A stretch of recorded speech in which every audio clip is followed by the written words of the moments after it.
Light to let you know that it works. Today's date is Thursday, July 24th.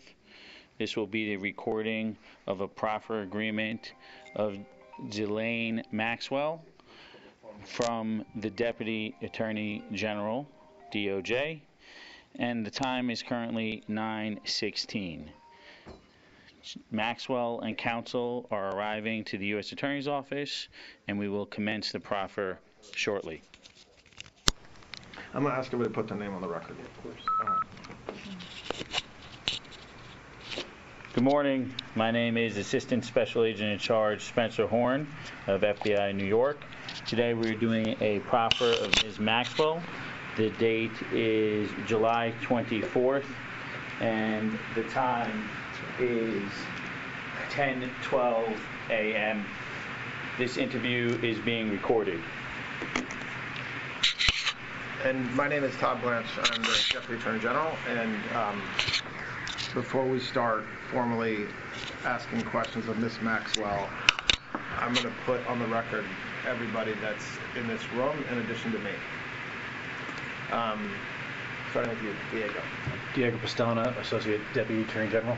And then you heard from Special Agent in Charge Horn. Mark Beard from the United States Marshal Service is here as well. And then David? Yes, this is David Oscar Marcus, and I'm counsel for Ghislaine Maxwell. My name is Thea Safian, and I'm counsel for Ghislaine Maxwell. My name is Melissa Madrigal, and I'm counsel for Ghislaine Maxwell. Go ahead.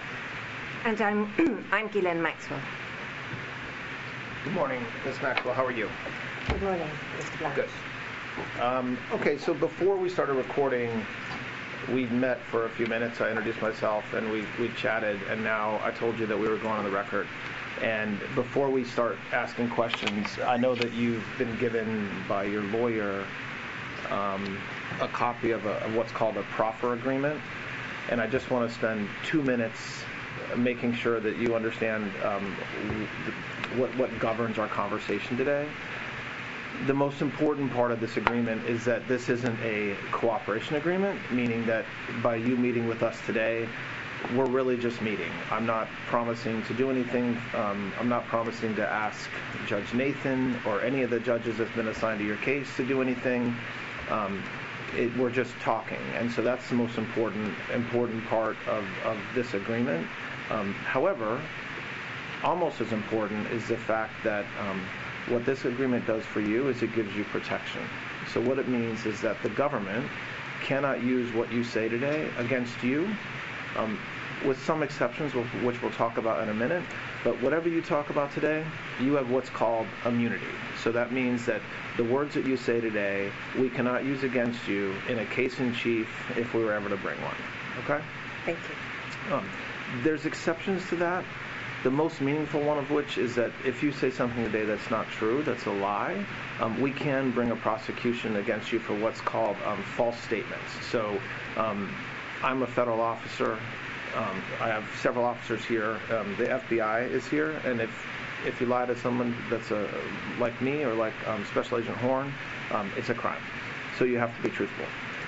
The other exception to this that doesn't necessarily apply directly to you, but if there ever was a retrial in your case, or if there ever was a criminal case, a future criminal case against you, and your lawyer or you said something different or took a position that's different than what you say today, we can then cross-examine you or a witness based upon what you say today. So it's a little bit nuanced, meaning I can't use what you say against you in our case in chief. However, if you were to testify, or if your lawyer called a witness to testify, and they said something that is totally different than what you say today, we could then cross-examine you or the witness and say, hey, do you remember when we met with Ms. Maxwell back in July of 2025? She told us, and then say what she said. Okay? I understand. Okay. Other than that, I know you didn't have a lot of time this morning to meet with Mr. Marcus, but did you have a chance to go over this briefly with him? I did. Okay. All right. So I've already signed it, as has Special Agent Horn, Okay. and Mr. Marcus signed it as well. So you got a pen? Please sign it right where it says Okay. clients. Yep. And I will provide a copy of this to your lawyers so you Thank guys you. have it. Okay. Thank you. So, Ms. Maxwell, about a week and a half ago or 2 weeks ago, You see the light blinking on there? On the Sony.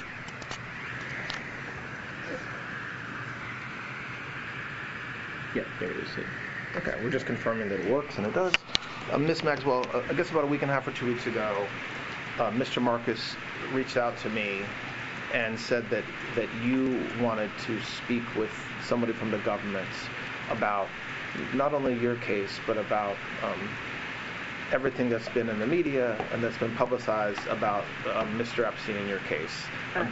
That is true, and I did speak to him, and I did ask him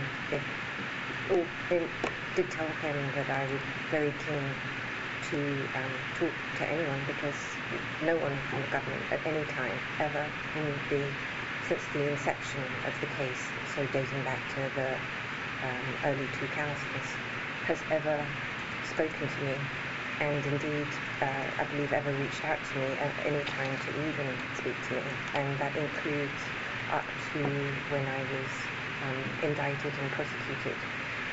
I believe that, or I understand, I should say rather, that my attorneys at the time did tell the government that I wanted to speak to them, because I was very keen to meet with anyone so that I could tell or have them ask me any question. I've never had any problem to speak to anybody, and I offered myself, and I kept asking if they would meet with me so that I could talk to them, and for whatever reason, that was not happening. Okay. I have questions that I want to ask you, but I'm not, if there's a question that I'm not asking that you think should be asked, I invite you to volunteer. Same thing goes to your lawyers. Just to start a little bit, very briefly, can you talk about when you first met Mr. Epstein? I know that goes back a while. And just very generally talk about your relationship with Mr. Epstein from the time you met him all the way up until his death.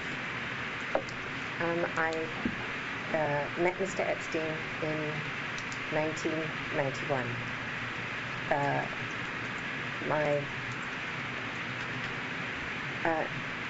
I'd never heard of him or met him before, and no one in my family had ever either. My father never knew him, and I'll explain why that is the case. Where did you meet him? I had a girlfriend who I'd moved to America briefly I'd moved to America in 1990. Okay. Moved, that's a good word. I'd come to visit America in 1990. I had been running my own company up until that time, which was a company called Maxwell's Corporate Gifts. And I had also been working for my father at the time. I'd had multiple jobs with him. I was, in 1990, I was working with a new company of his, a new newspaper that he was launching called The European. And I was in charge of launching a magazine to go with the European. And I was traveling at that time from England to America because my father was looking to, he'd also bought Macmillan, the publishing house, and he had purchased the New York Daily News. And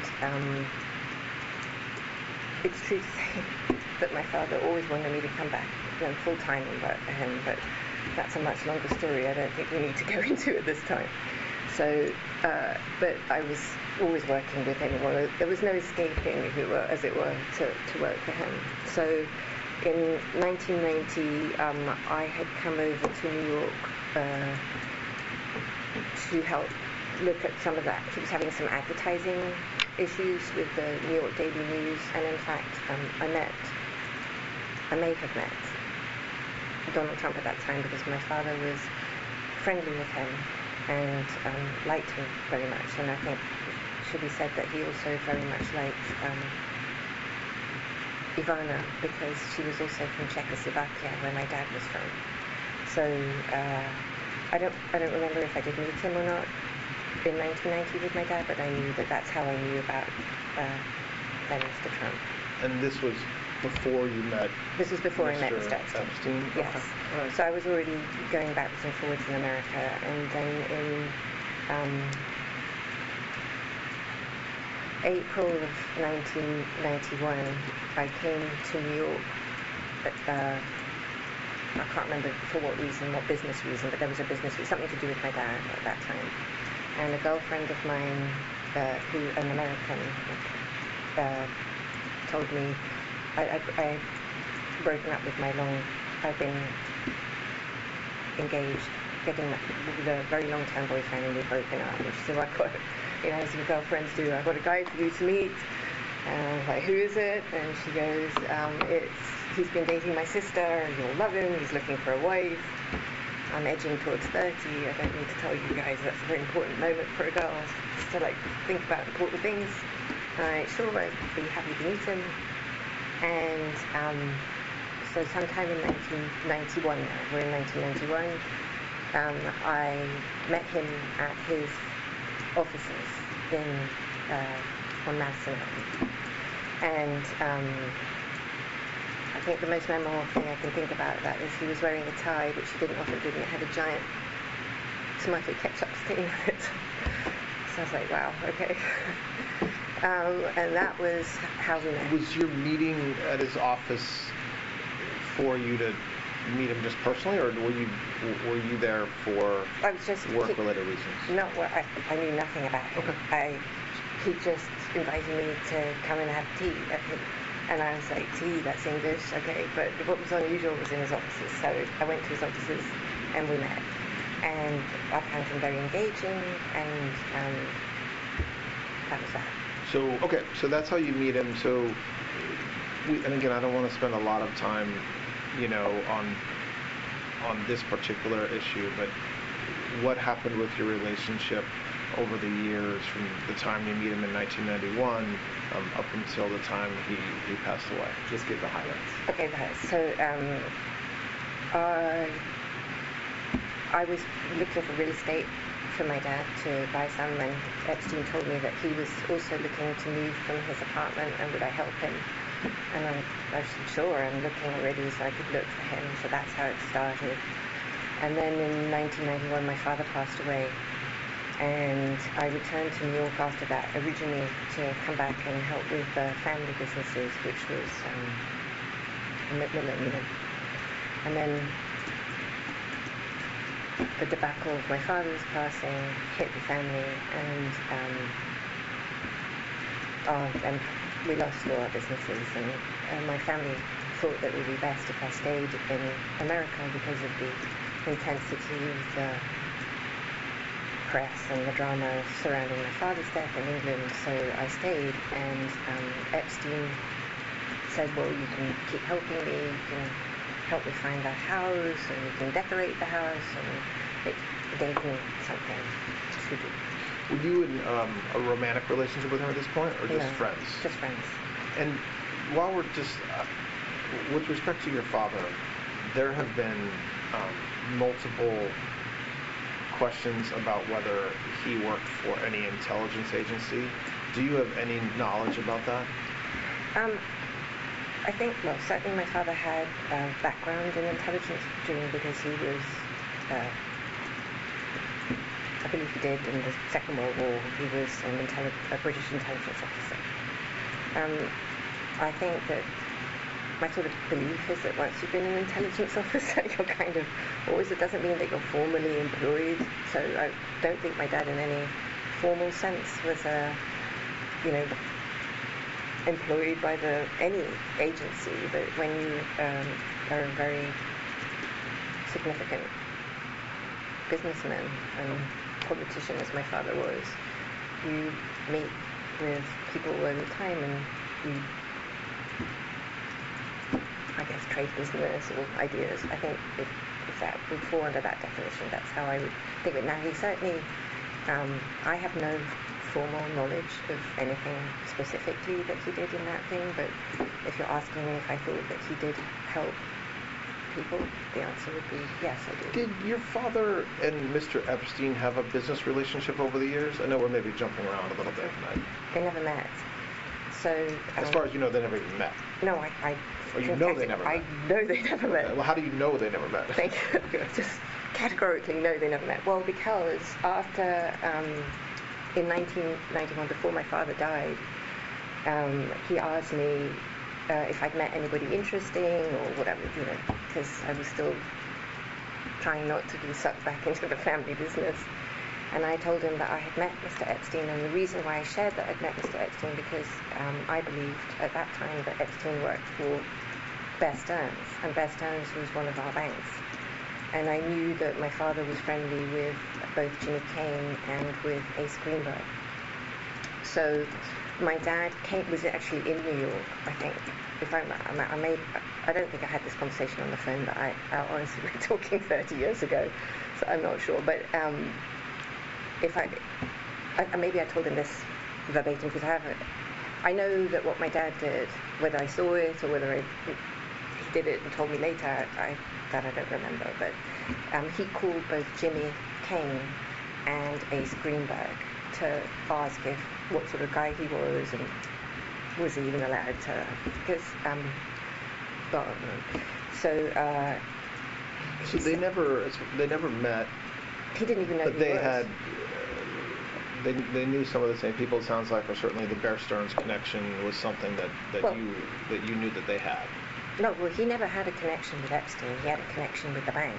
I mean, Epstein, I'd never heard of him or knew of him before, and I certainly, if my dad had known him, right, when I said this is who he was, he didn't know who he was. So he rang Ace and he rang Jimmy to ask if it was okay that I even knew him. And I just want to explain briefly why my father would even do such a thing.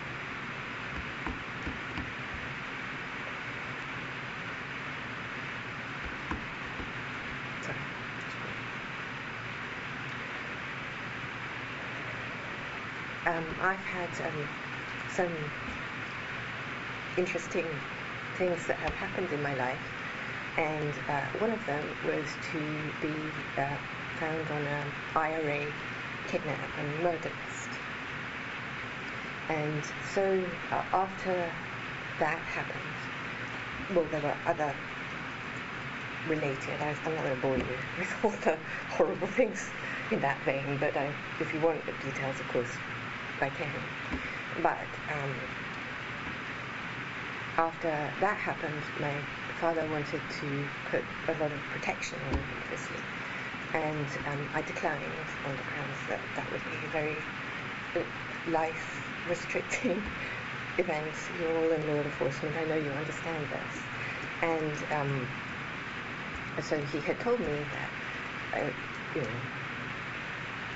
taking my life in my own hands and whatever. And so I think after that event and several others where I had stalkers and all that thing that one has, he was always quite protective of me. And so if I met somebody, he would try and verify that they weren't going to do anything hideous. And so in case you thought it was weird that he would call Jimmy and Ace, it might, you may think it is, but from my perspective, he was just because he was concerned I was in America alone, and he had an opportunity to verify who this person was. And so I don't know if I was in the room with him, I don't recall, but I know that at some point my father told me he's fine, You can see him. Yeah. He's safe. Okay. Well, okay. So we might come back and touch a little bit more on that at some point, but Yeah. I went down a rabbit hole for a minute. That's all right. I just wanted to. Father. No, that's helpful. Thank you. So, okay, so you're now in the 90s, and you're friends with Mr. Epstein.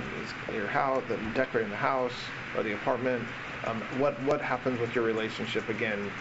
I know we're talking about a 35-year time period or whatever, but to the extent you can kind of, at a very high level, talk about it. Listen, I think just full disclosure is the best way to go at this point. Yeah. So in 1992, I slept with him one time. And I was like, whoa, that's it, we're going to be dating. Because that's how I thought. And I kind of thought of myself in that moment, like, because I felt if you slept with someone that you were then dating them. Yeah. That's the world I came from. But that really was, well, that's how I thought. But we didn't sleep together again for, I don't know, really a significant period of time. And when I say years or? I don't know if it was a year. I don't feel that feels long, but maybe 9 months. I mean, a long time. Okay. I just want to go back. So I had found a house for him to rent in New York because he had asked me. I'd been looking one for my father, and I found one, which was a former Iranian embassy. I think it was. I think it belonged to the Iranians or the Iraqis, someone. Okay. And I didn't know that he had any money really, and it was like, I want to say it was $12,000 a month, which to me seemed like a fortune. And I said to myself, I found this house, but I don't think you can afford it. And he was like, it's ridiculous. Of course I can afford it. And he rented it. And that house came with, it was a State Department house because it was, I think it was under Sector Station or whatever it was. And anyway, I put it back together, but there were certain rules you couldn't paint because it had to go back, and he gave it back to the country that. So he had this house, and I had moved into a 10-foot by 10-foot apartment because all of our stuff had been either lost or frozen or whatever. So he became, in this moment, my lifeline, really, because I was like, everything was, it felt very similar to this moment, if that makes any sense. Anyway, so, but I had no key to his house. I had no free access to his house. And in the entire time that he lived there, which was, I believe, until the beginning of 1996, I never slept a single night in that house. Ever. Not one. But so you said a minute ago that that you had slept with him on one occasion, and at the time you remember thinking, that this meant you were in a relationship, but then it didn't. You really were not in that type of relationship. Well, did that change over between 91 and 92 or whatever, and years forward? So I did travel with him a lot. Okay. So I would go to his houses in Palm Beach.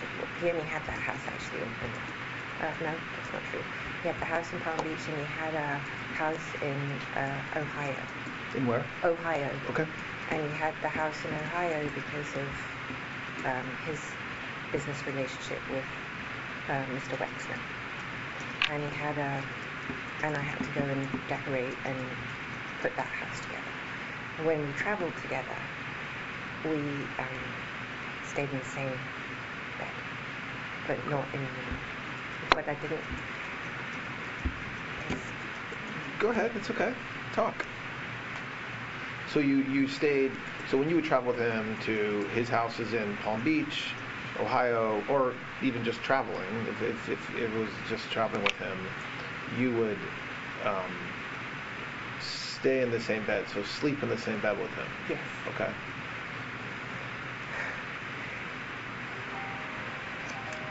Epstein told me that he had a heart condition. A what? Heart condition.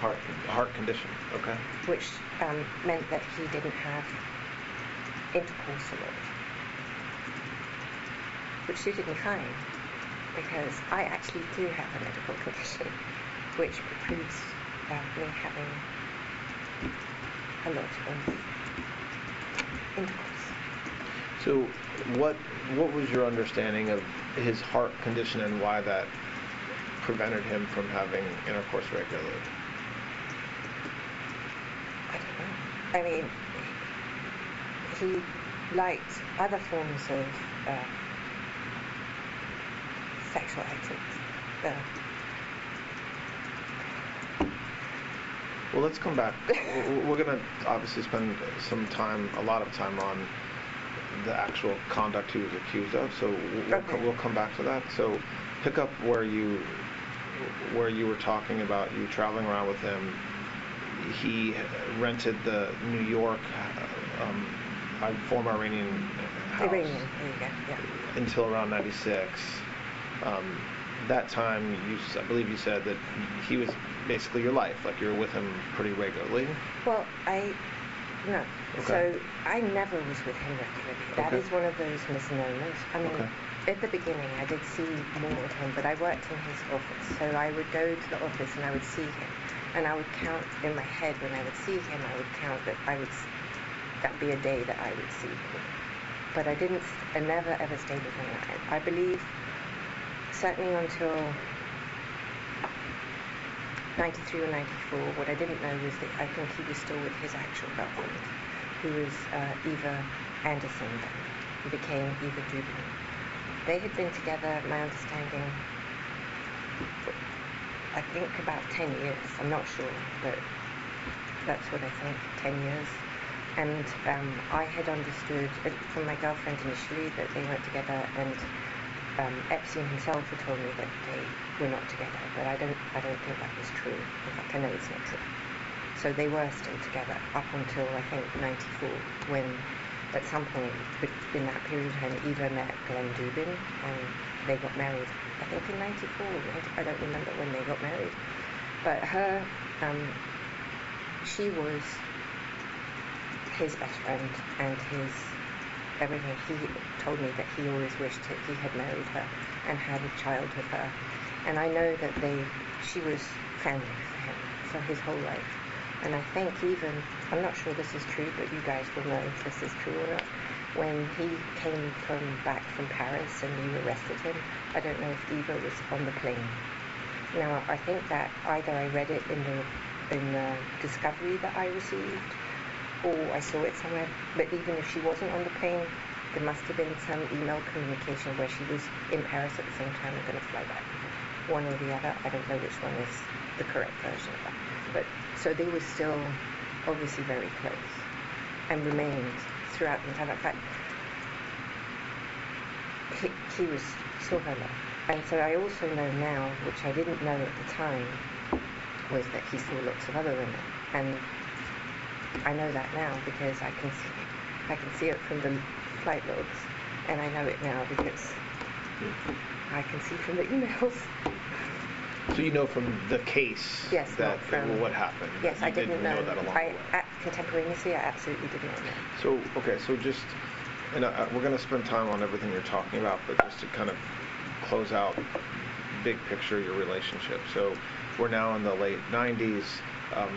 Continue on with, again, saying high level to the extent you can about your relationship with him.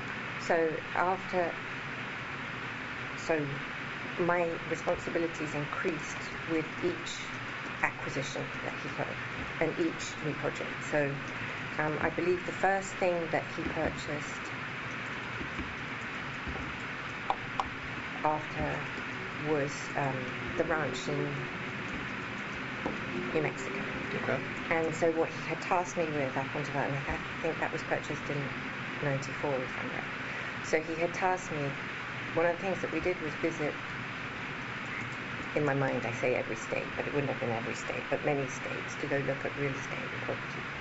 And so I know we went to Montana, I know we went to Utah, and it was to go look at real estate. It was fun, to be honest. And then I arranged for us to go to New Mexico, and he just loved New Mexico. And then I don't remember how the ranch happened. I don't remember that now. It's lost. And then he ended up buying the ranch. And I think, if I'm right, it came from the Kings, who may have been the governor. I don't know. Anyway, bought the ranch, and then I had to deal with that. And dealing with that was extensive. I mean, the way that I thought of myself, or the way that I think is the best way to explain how I view my role, was as a general manager, because each property to me was like a hotel. So the ranch was very challenging, because not only that, but it had BLM land. So to maintain your BLM, you had to have cattle. And I love animals, and so the first thing, horses, and so I wanted it, if you're going to have a ranch, I like authenticity, so I don't think you should have a ranch if you're not going to have the things that make it special. So were you paid by him along the way? So I became salaried at some point. Okay. My memory is that I got paid $25,000 a year to begin with. That's my memory. I may be wrong. And then with each, as it became more obvious, because I kept thinking I was going to go home in and but it. Did you, and financially, you were not relying on him, the $25,000 or whatever amount you were paid, were you relying on that money to live and his generosity to live, or did you have your own money? So there's a... And again, I want to just make sure we're talking about that, like, keeping it between like the late 90s, maybe I guess into a little of the 2000s. I just want to hit something on the head right now. There's a tremendous amount of reporting that said that I had a trust fund. Thank you. A trust fund. I have never had a trust fund at any time. So how did you live? Did you live with I mean, 25,000 is not enough to live on. No. So I had, during this period of time, the Serious Fraud Squad had come to see me in relation to my father's passing, and to establish whether I had been involved in any way with his business or with any shenanigans. I think I've told the story many times, so I don't know if it's now somewhat hypocritical, but I'll tell you what my memory is. So I received a letter from them that said, go about my business, and my memory may be hypocritical. There was a PS that said, like, you Snow White's cousin. I had nothing. I was never involved in any of his business, whatever, so I was free. And but you're, obviously your father and your family had a lot of businesses.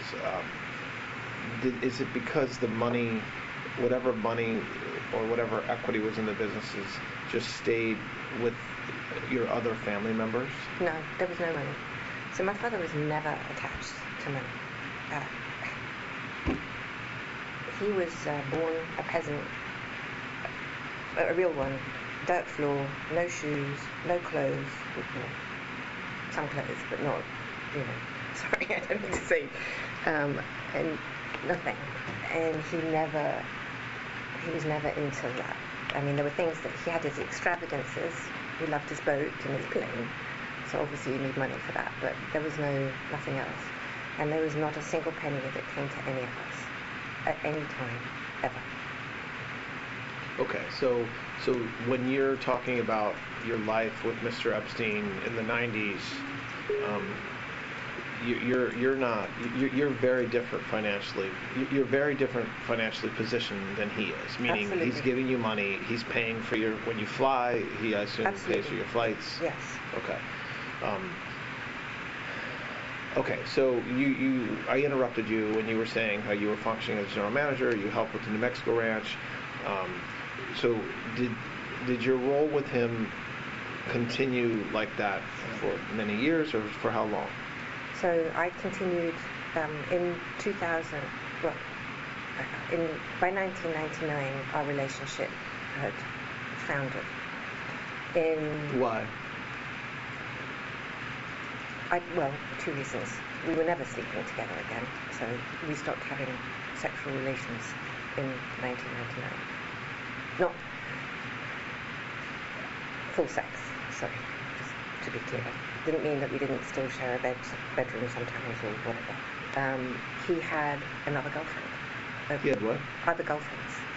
I definitively knew that it was over after 9/11, actually, because we were both in New York. And I don't know, were you in New York? 9/11, I mean, 9/11's, yeah. And it was a scary time if you were in New York. You didn't know, I didn't know, nobody knew what was going on. And he was in 71st Street and I was in 65th Street, my house. And he wouldn't see me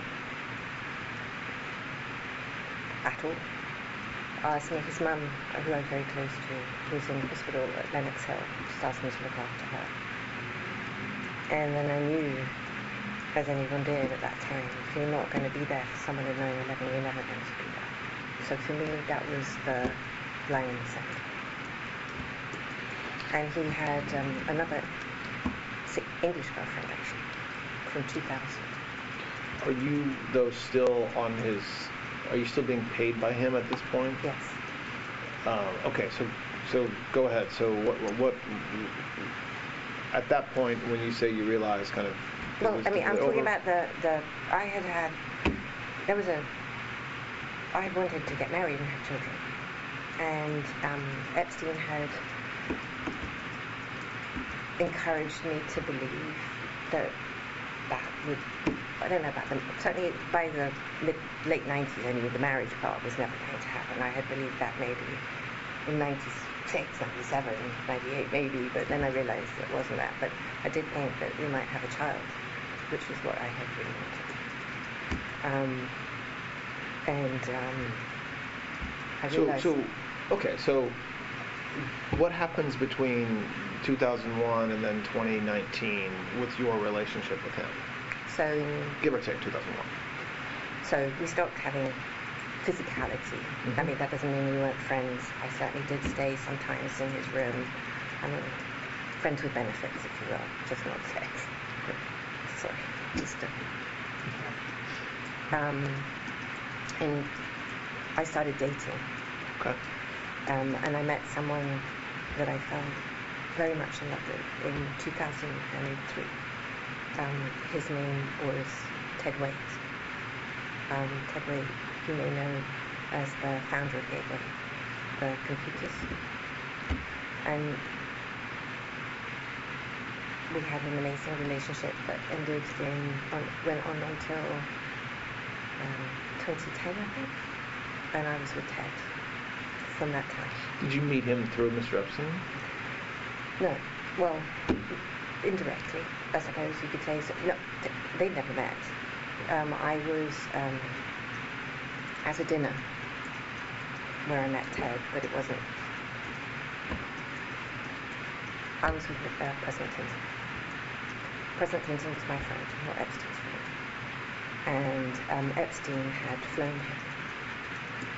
And there was a dinner, and Ted came to the dinner. So I guess indirectly through Mr. Epstein, because it was his plane, but I'd have been there anyway without him. Was Epstein on the plane when you guys flew? On that trip, yes. Yes. Yes. So when you say the dinner was where? Hong Kong. Okay. And so you had flown over with... So who was on the plane for that trip? I don't mean everybody. When you said... So Mr. Epstein was on the plane? Yes. You were on the plane? Yes. Who else? That you can remember. I'm not... you only know what you remember. Was President Clinton on the plane? Clinton. He would have had his guy, Doug Vance. Maybe Jason Cooper. Maybe probably two. And so why? So how do you meet? Why do you say that's when you met him, and that you met him through Clinton? Well, it was I don't think Ted would have been there had it not been it was a President Clinton dinner, and Ted came to be with President Clinton, not to be with Mr. Epstein. Does that make sense? Yes. That's why I say that. Okay, so so in the time that you're dating, that you're with him to 2009, are you still working for Mr. Epstein during that time? It'd be true to say that Jeffrey tried very hard, Mr. Epstein tried very hard to keep me to working for him, because, I mean, this is a complex operation. I'm not talking about anything untoward, just the sheer size of the projects. I'm talking the construction projects, the houses, the staff. It's a really significant job. And I ran all the properties, the staff in the properties, the management of the properties, and all the construction. And we're talking tens of millions of dollars that I ended up doing. I can't remember what the budget was for the construction on any given year. It's gone. But these are very significant projects. And so that was what I did, and I managed the budgets. Well, I didn't manage the budgets, I oversaw the budget. So I would just make sure that if you said you bought an air conditioning plant, I saw an air conditioning plant, and I could call the island manager, did you receive the carrier, whatever, you know. When did Mr. Epstein purchase the island? I want to say 96 or 97, something like that. Okay, so we're going to come back and spend more time on the money with respect to Mr. Epstein and his wealth, but just so we can finish this. So in 2009, you end your relationship with Ted? 2009, 2010. Okay. I can't remember if it was 10. Okay. I don't know. So in that time period, what happens next as far as your relationship with Mr. Epstein? I don't have one with him. You don't have one with him, like, you don't see him, or it's just a different relationship? I did see, I maybe saw him once or twice, or maybe even 3 times.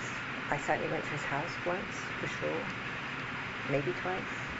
But I was not seeing him. The only time that I was in touch with him was when the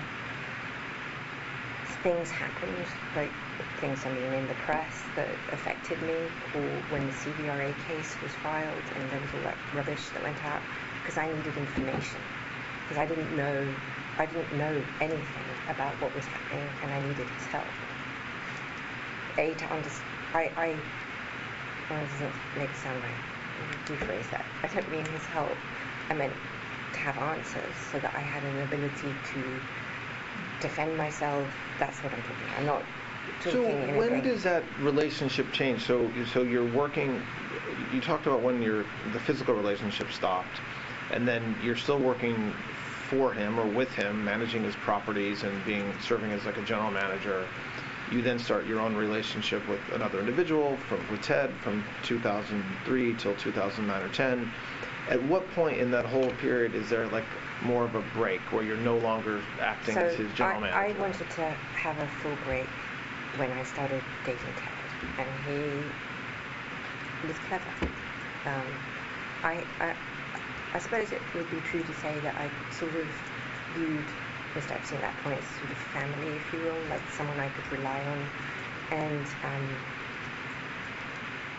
I should have had more confidence in myself, I can see that now, but at the time, given everything that had happened in my life, I thought that it would, and I saw how he was with other people like Eva, who seemed to be very comfortable staying there. I thought this would be, and he always said I was like family, so he worked hard to maintain a relationship with me. He was generous with me. He let me use the plane, for instance, which was very generous. He would check in with my mum. Things that were meaningful to me in that time. And then, it may still not have worked, but that his mother, Paula, had been in a very serious car crash, and she had become sort of like a surrogate mother for me, sort of because my mum wasn't there. I could look after her the way that I would have.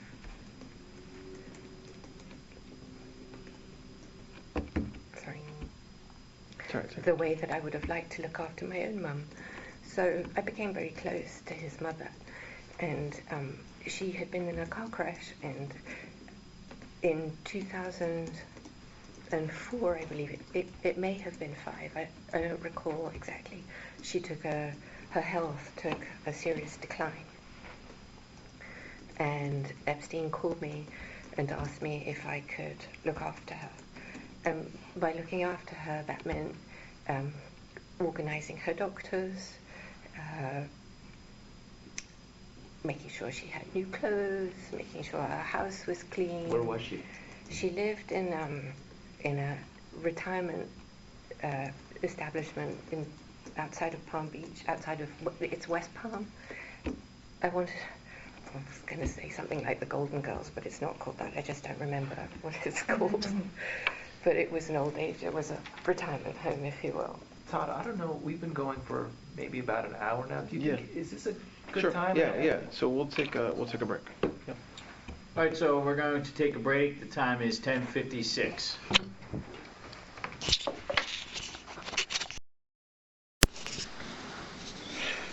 All right, we're continuing the proper interview with Ms. Maxwell. The time is 11:07 a.m. on Thursday, July 24th.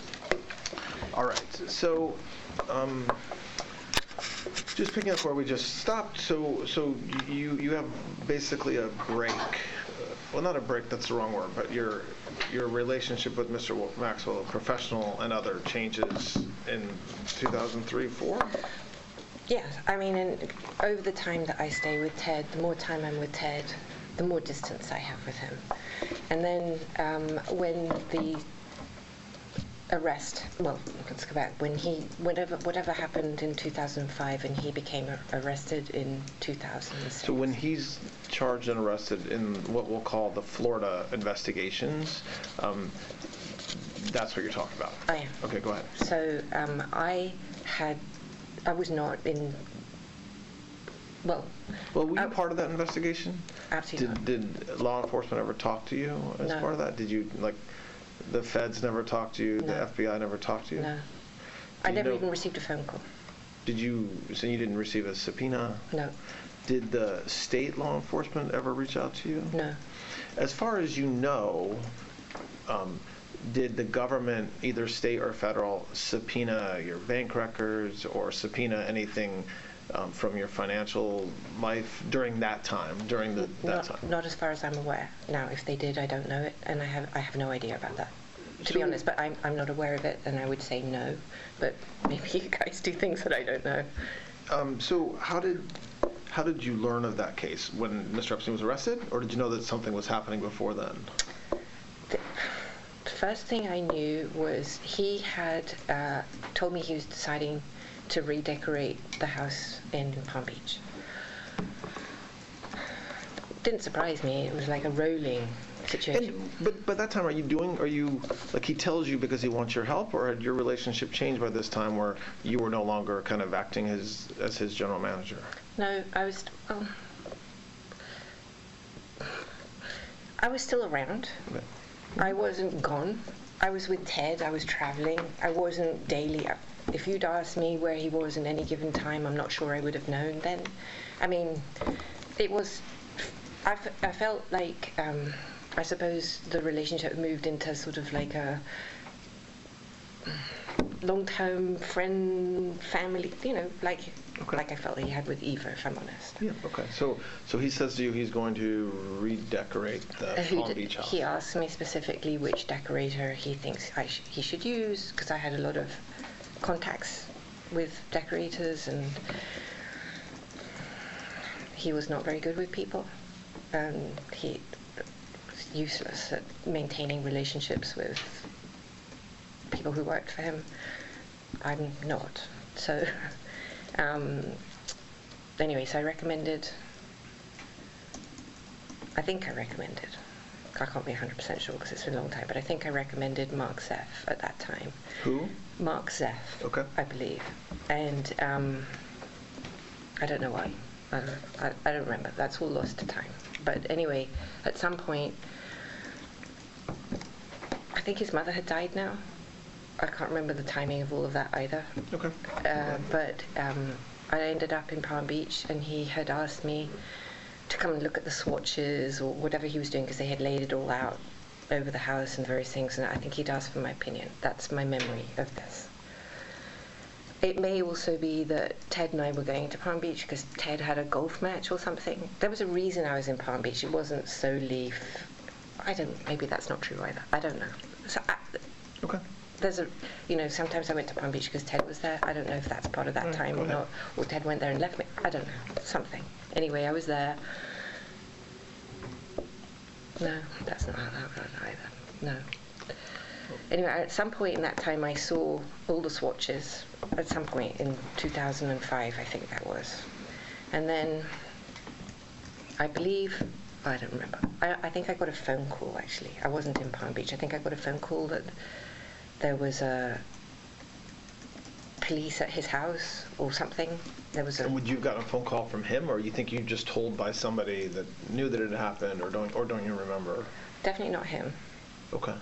I think it would have been the houseman. So when that happens, whenever it was, that's kind of the first time you know that Mr. Epstein's being investigated for... I didn't even know I didn't even understand. Okay. I didn't have a context for that. It was okay. like, I didn't even know. I didn't know. I'm not sure even what I thought. I was like, that's weird. After you find out about it, what happens with your relationship with him? I asked him what was going on. And he said, not to worry, nothing, stay here, don't worry about it. And I was like, and then it all went quiet. He didn't say, he didn't share. I wasn't part of it at all. I was off with Ted and I really just... Did he tell you, well, why don't we come back to more specifics around that time period in a few minutes. I want to just finish this opening part. So that case goes on. Ultimately, it ends. What was your relationship like with him during that case when he goes, when he gets sentenced? He told me, he said, listen, I'm going to jail. I was like, well, okay. And he goes, I'd like you to stay on board to manage the properties, the animals, this and that, and just stay put and I'll continue to pay you in case there's any emergency. I don't trust anyone. And I was like, okay. Well, when you said continue to pay you, he'd never stopped paying me. He never stopped paying. So even when your relationship changes, does the amount increase from the $25,000 or so a year in the beginning? Like, how much are you getting paid yearly? I think it ended at the time, well, we had different payment structures, and I'm happy to explain how that works. But I think salary-wise, if I'm right, it ended at around $250,000 a year. How much? $250,000, $250,000. And when did it end? When was that it stopped? 2008 or 9. So 9. When did he come out of jail? Whenever he came out of jail. Okay. So, and over the years, it increased from what you said was you thought about $25,000 to $250,000. That's between like early 90s until 2009 or 10, whenever he stopped. Is that right? Yes. And how were you paid? W-2. W-2 from what company? Or do you? He just moved me around. I went to this company, that. I didn't care. Okay. And I didn't care, and I didn't think that I didn't understand any rhyme or reason. I was, whatever. Okay. So when he's going to go to jail, he says, "Can you stay around and manage everything?" Yeah. And do you do that? I do. Okay. And then we'll come back to that. I will not manage everything. No. I mean, there are other people at this point. My specific role then was very, very diminished. Okay. I reviewed the bill structure that came from the constructions that was storming the island. Okay. And wherever else I was going, Paris at this point, because I speak French. I'm fluent in French. And also my relationship with the French decorator was critical to him. In the French component part of that aspect was really vital, and so you'd have had to find someone who was, and the Spanish, trilingual. You would have had to find someone who was trilingual and that he trusted. Did you... To not steal from him. Did you... so when he gets out of jail, between that time, 2009 or 10, and 2019, what's your relationship like with Mr. Epstein? Almost non-existent. Why? I had just moved on, and I just didn't want to have anything I didn't want the drama. I didn't want to be associated with... So, do you recall... When you say almost non-existent, does that mean doesn't mean some phone calls, some Definitely. visits, some trips, or what does it mean? I don't think there were any trips. Oh, I don't think so. And where were you living during that time period, or was it Which time period? between 2009, 10, and 2019? I was back in New York. Okay. So you had no. So you had phone calls with him on occasion? Yes. Well, I certainly did whenever there was any legal drama or any like serious press attention. I always called him to try and find out what was going on. Okay. Okay. And I did email him at that time for those types of details. I was like, what do I do? I was like... And then when he's charged in New York federally, yes. How did you learn about that case? In the press. And had you, as far as you know, been contacted by law enforcement before his arrest? No. I wasn't in the indictment. No, I know that, but even as a witness or asking you if you would give documents or materials. I had never, up until when my lawyers said that, I don't even know, I had no knowledge of them being interested in me. Honestly, I want to say until he had died. Now, I know that my lawyers were in touch with some district of New York at some point after his arrest. I'm pretty sure that had to have happened, right? Okay. But my understanding is that they had not shown any interest. I know my lawyers went to see them once, I believe. And went to see him, meaning Mr. Epstein? No, them, the Southern District of New York. Okay, the Southern District of New York. Sorry. And that they had been in touch with them. But now you're talking about after Mr. Epstein died, or are you talking about before he died? I think... If you can remember. It's easily verifiable. My memory is that they were in touch with him when he was arrested. Mm-hmm. I don't know if anything happened until after his death, then after that. Okay. I don't think they saw them, met with them, Southern District of New York I'm talking about now, until after he died. I know that they were in regular telephone contact with them, and that my lawyers believed that they had been told that there was no interest in me. Okay. And were absolutely stunned when I was arrested. But maybe stunned is too big a word, but surprised. I certainly was. Okay. So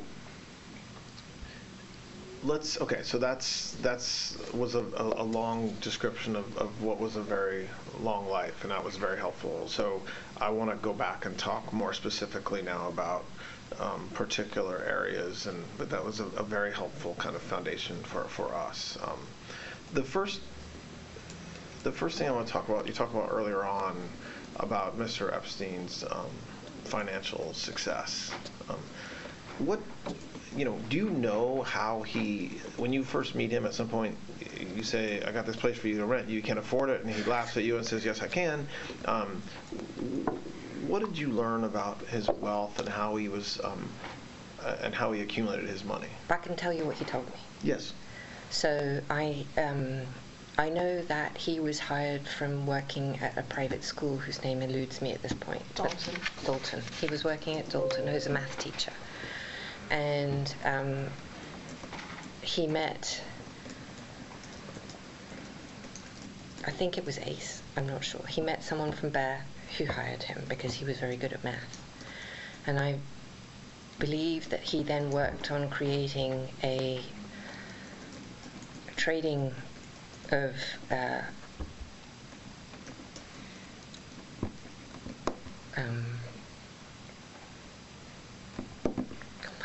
just describe it. It's okay. Go ahead. He came up with some new type of trading system. Not a system so much, but as a vehicle, a trading vehicle. Okay. That I'm just escaping right now. And this is while he was working at Bear? At Bear Stearns, mm-hmm. Yes. Okay. And And was this before you met him? Yes. So this is what he told you? Yes. And what you learned? Yes. This is what he told me himself. And then eventually he starts a financial firm? Did you know that to be true or no?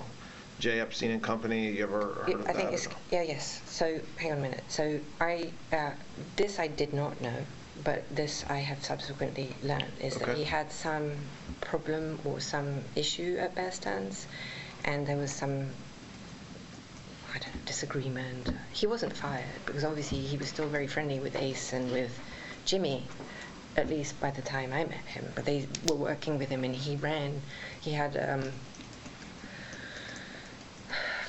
money at Bear Stearns. So his money, his client's money. Well, I'll come to that. But he told me himself that he started a business where he looked for stolen money. So if somebody, let's see, I'm trying to think of some intelligent way to say it, but I can't think of anything. I've been with, not very, I'll give it to you. So let's say you have El Chapo. God, I don't know where he comes from, but anyway, we've got El Chapo, and El Chapo's laundering money, or he's working with the Sinaloa cartel, and he steals money from the Sinaloa cartel, and he moves it to wherever. So he's got stolen money from the Sinaloa, goes to this didn't happen. I'm just I'm just coming up with something in my head. And the Sinaloa says to Epstein, can you track down my $1 billion that the other cartels stole from me? And Epstein will go and find the $1 billion and will take a portion of the money that was stolen as a fee and give back the remainder. That would be on a percentage basis. No, but like what you just described, which I appreciate, was just a hypothetical. Please, that was completely hypothetical. That would involve, like, so two kind of drug cartels stealing from each other. Practically speaking, he was more of a businessman. So correct? Here's how I think that started, is that he had a girlfriend. It was always good. You're always to the girls. I guess there was a girl whose name will come back to me, maybe not whilst we're here, but I don't know, maybe. There's a woman. There's always a woman. And she was the daughter of a billionaire, for instance. And that billionaire, whatever his name was, had some money stolen. And for some reason, this woman introduced Jeffrey, and Jeffrey, I think that's how that business started. That's what I remember. And is that something he told you about, or something that happened while you knew him? No, something he told me before I met him. And so when you meet him, and once you're part of his life in the early to mid-'90s, what is he doing to make money that you see? Does he have clients? Does he have rich clients? Does he have famous clients? And what if he does have clients, what service is he providing them? He does have, well, obviously there's the one very famous client that everybody talks about, which is Les Wexner. And that was a very important client to him. And I think it's probably helpful to describe what I know to be true about what he managed for Les. And there's some bits that I'll be improvising. Yep. I want to just make you understand I was not part of Epstein's business world, except tangentially and obviously. So what I'm talking about is what I observed, or what I overheard, or what I saw within the business, but I wasn't responsible for any of the client's money or anything like that. So it's separate. Okay. Yep, I understand. Okay. Go ahead. So with Les, for instance, it was really all-encompassing. It could go from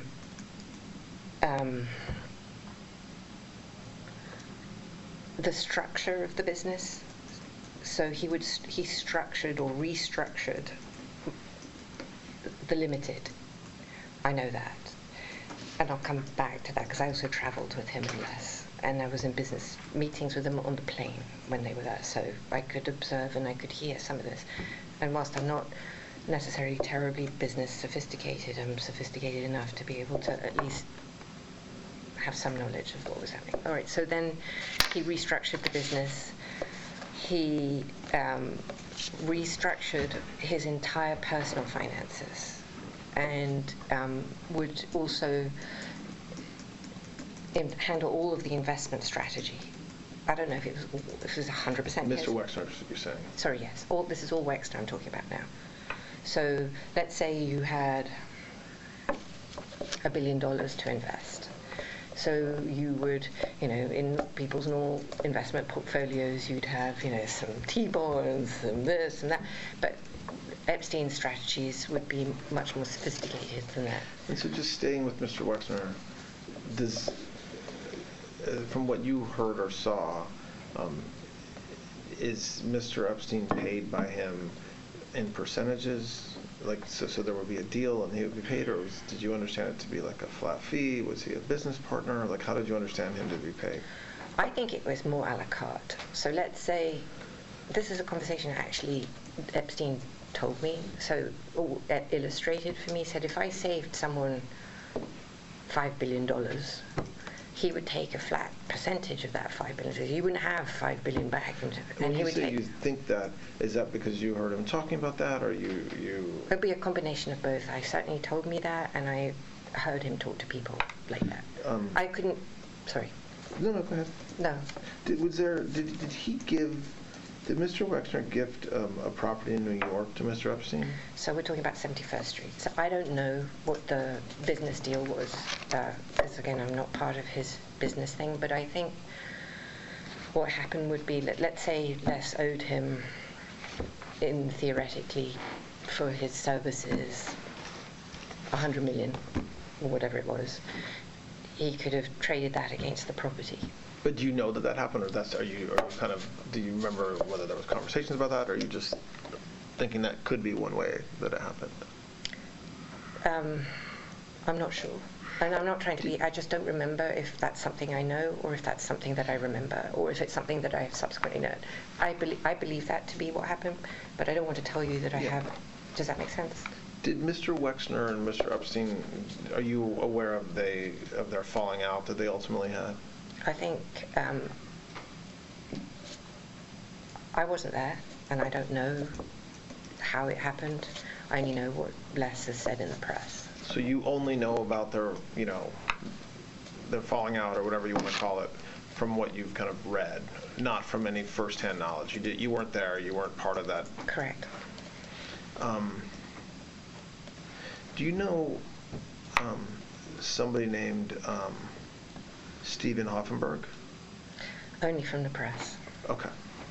And so you don't know anything about whatever business relationship they may have had, Mr. Epstein? Never spoke about him, never mentioned it. I only learned about that, whatever that is, I don't even know what the truth is of that story, from the press.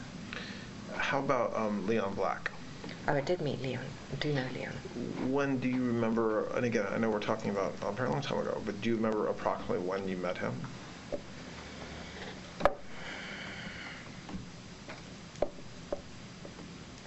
I could have met Leon, not really. So I might have met him, nothing to do, because Leon Black is very good friends with other friends of mine. I would have met him, when I say socially, I might have met him. How Leon and Epstein became really good friends, I'm not sure. But not through you, as far as you recall? Not through me, as far as I know, no. In fact, I'm sure that's not through me. Do you know what kind of work Mr. Epstein was doing for Mr. Black over the years? The same as what he did for Wexner. So, we just talked about two individuals, and again, I know we're talking about maybe a 15-year time period, or even longer. How many clients like that did Mr. Epstein have? Well, why don't I just give you the names that I remember? Say it again? Why won't I just give you the names? Yeah. Do you want the names? No, sure. Go ahead. Elizabeth Johnson, Johnson & Johnson. When did, as far as you know, when did the relationship between Ms. Johnson and Mr. Epstein start? 90s.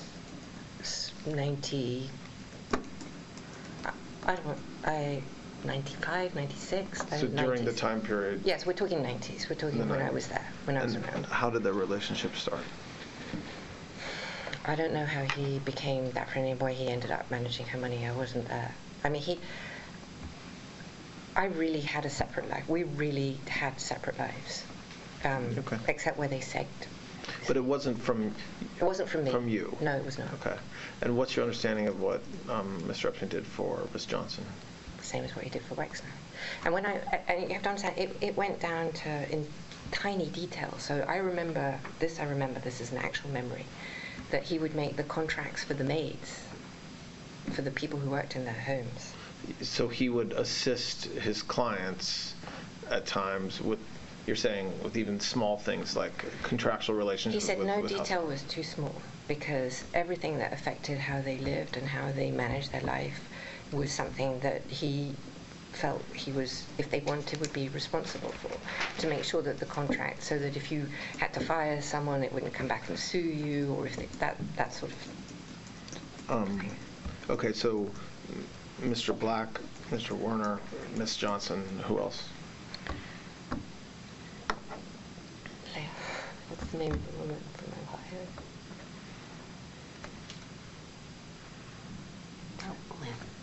There's someone named Jess Staley. Yeah, I do know Jess. Who's that? He was at Morgan Stanley and at Barclays. What do you know whether he and Mr. Epstein had a relationship? Well, not a physical one. I didn't suggest it. Sorry. No, I'm saying a relationship in the broadest sense of the word. Business, personal, yes. Both? Okay. Yes, both. Okay. And do you know when they met?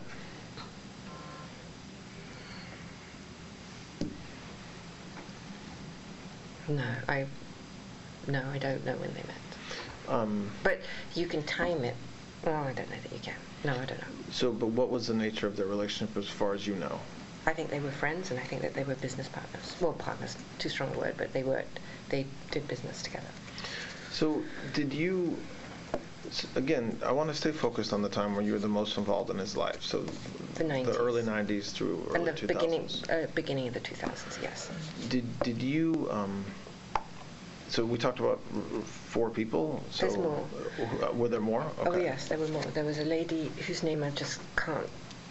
Can I get my book? Maybe I wrote them down. Sure.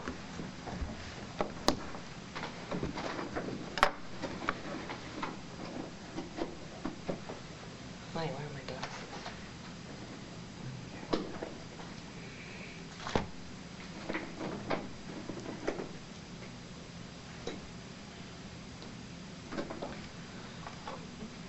Epstein wouldn't really let me meet his clients. What book are you? What is that? I wrote some notes for the meeting. Okay, great. Okay. Is that right? No, that's fine. I just was curious what we're looking at. Oh, okay.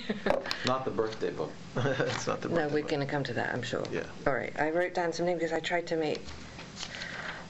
I just want you to understand my memory's not as good as it was, because when I was in Brooklyn, I was in the SHU for almost 2 years, and I was on suicide watch for almost 2 years, which meant that they woke me up every 15 minutes for the entire time.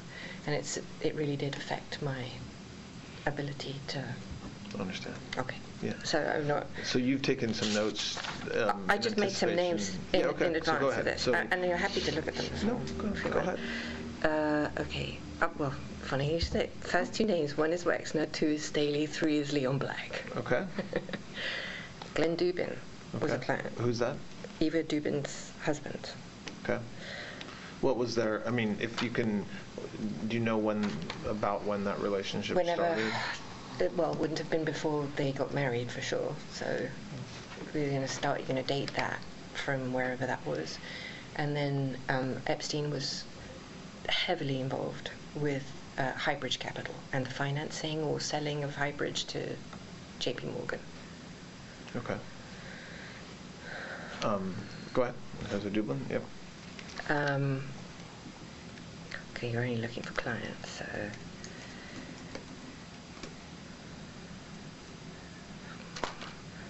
All right, there's a woman,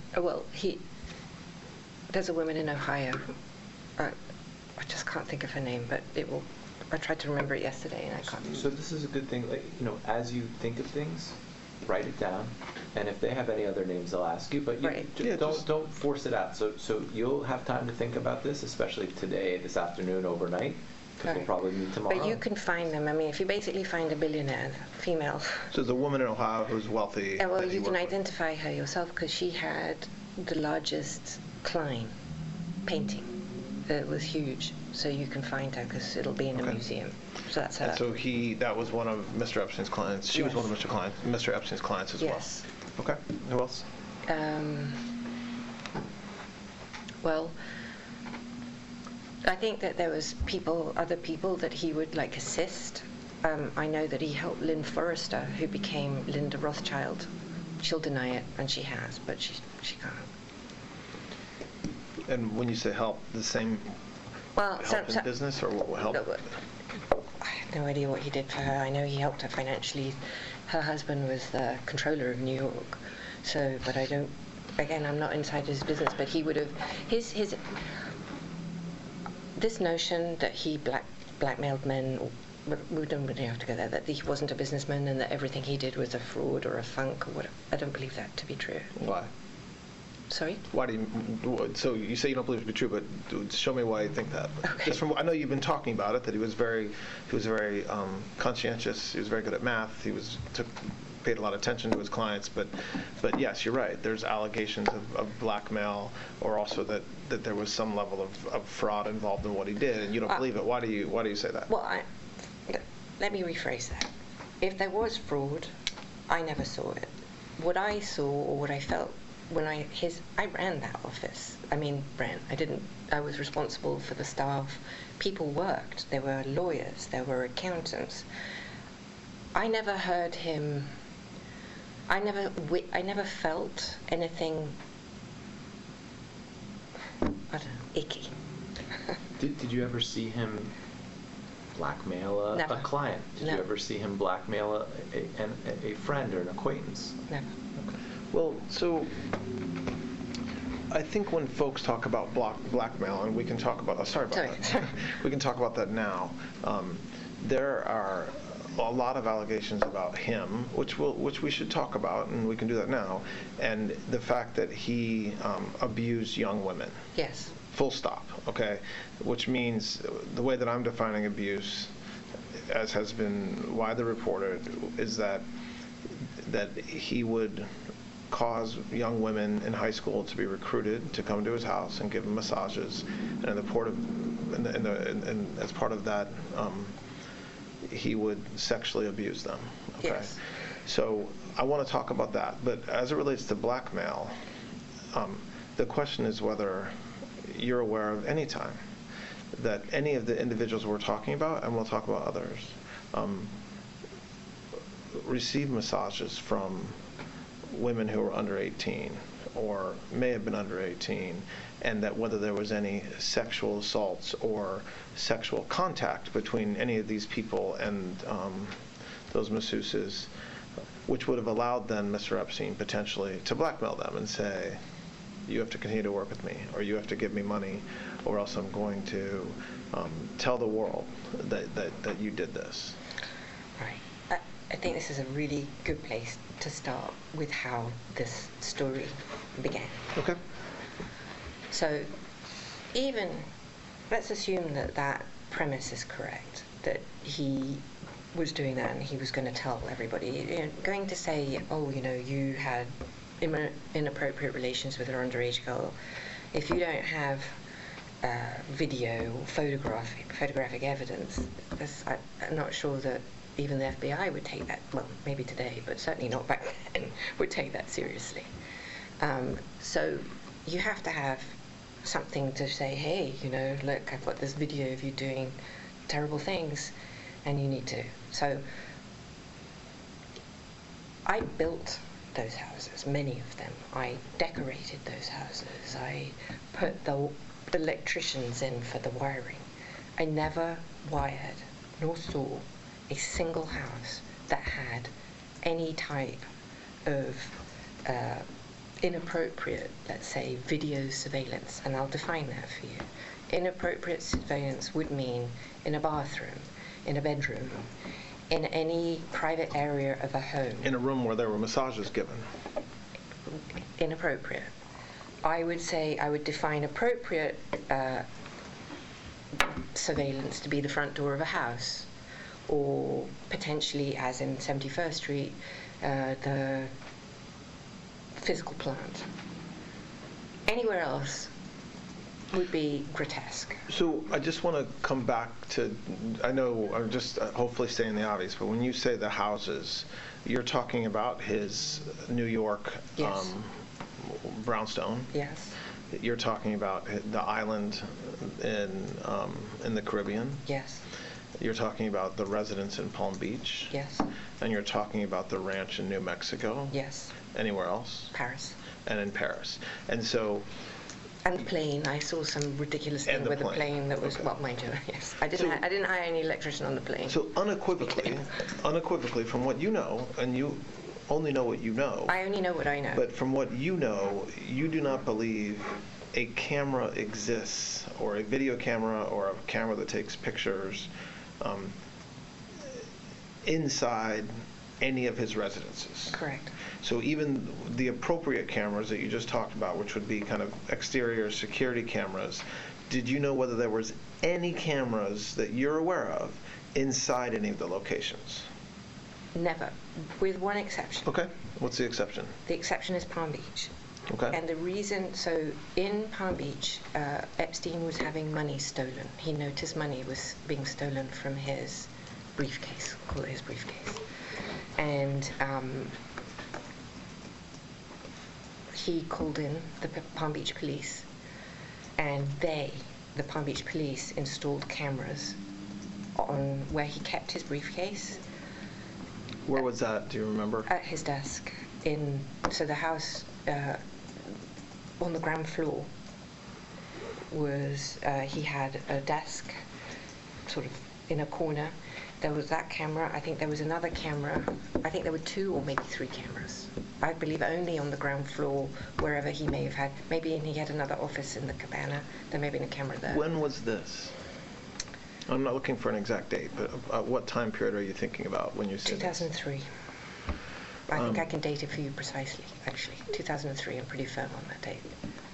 And I can be firm because John Alessi, the butler, was fired in the end of 2002, and he was the thief. So aside from law enforcement installing a camera to try to catch somebody stealing money from Mr. Epstein, you're not aware of any cameras at the island? No? Sorry, just so we record it. No. Oh, sorry. No, that's okay. You were nodding your head no. So what about... No cameras anywhere outside of possibly things that I would consider normal. So the garage gate, something like that, a front door. Outside, like security cameras. Security cameras. And there were cameras inside in the 71st Street that did the plant, the physical plant, because it was a commercial building. So you had the whole, that's a real thing there. It's a commercial building. And there was one camera on the front door, from the internal that did the front door, as I recall. But there were no other cameras inside the house. Did you ever, how about photographs? Did you ever observe Mr. Epstein or anybody around him take pictures of anybody in compromising positions with women or with anybody? No. Did you ever hear, when you were present for conversations that Mr. Epstein was having or others were having, anybody accuse him of blackmailing them or of trying to extort them because of something Mr. Epstein knew? No. There have been, and you in the discovery you got in the New York case, okay? Yes. And in the civil cases that you've been part of associated with Mr. Epstein, have you ever been given or ever been told that video exists like what we're talking about, or photos were taken that were compromising? So in both of those, I received no pictures or anything from the civil case. Mm-hmm. But in the criminal case, I received videos of Epstein talking to women and stuff like that. I did get those. I also saw binders of photographs of women, indeterminate. I never saw anything. Well, I don't know. I don't know how old some of these women were. There were definitely some of the victims from Palm Beach, the photographs of them in those photographs, were the victims that were photographed, were there any of the people you've talked about, like were there men with the victims, or were they just photographs of the victims? There was no men with these pictures. There was no client of his with those pictures. They would be standalone for want of a better word, like modeling shots. If you were, I don't know. Pictures that Epstein had with the girls, but not Epstein with the clients and the girls. Correct. Did you, I understand you said you got those in the discovery. Did you know those pictures like that existed? So right now I'm talking about photographs of victims or photographs of women that Mr. Epstein had on his computer or wherever he had them. Did you know that those photos existed before you got them in discovery? Some of them, absolutely, because they were in his house. Some of these pictures were on his, credenza or whatever. Okay. Some pictures I'd simply never seen before. I mean, I'd never seen some of them. Some of them I had, some of them I hadn't. I mean, did you? So you're right, and I accept that having video or photographs of somebody famous or powerful in a compromising position would be good blackmail. But so separate, putting aside what you've said about the fact that you don't know of any existence of those, did you observe over the years the folks we're talking about, or others, which we can talk about, getting massages from young women? So I think it's really helpful to understand a few things that has been missed in this whole mishigas. That's a technical term. I'll look it up later. Go ahead. I thought about this obviously a lot, and I've given it some. So this is the benefit of what I saw and some benefit of what I now think. So just for clarity's sake, I just want to say for the record that I do believe that Epstein did a lot of, not all, but some of what he's accused of. And I'm not here to defend him in any respect whatsoever. I don't want to, and I don't think he requires nor deserves any type of protection or for me in any way to sugarcoat what he did or didn't do. So there's that. However, the man I met and the man he became, I believe that there is a progression. And I don't think that the man I met is the man that he became. I believe he became that man over a period of time. Now, we can discuss anything you want, and I'll tell you everything I know. But I think somebody who has an interest, however you define that, in underage people is obviously someone who is unwell. But I don't think that you wake up one day and you start doing what he's accused of. I think this is something that you develop or you progress to. I think.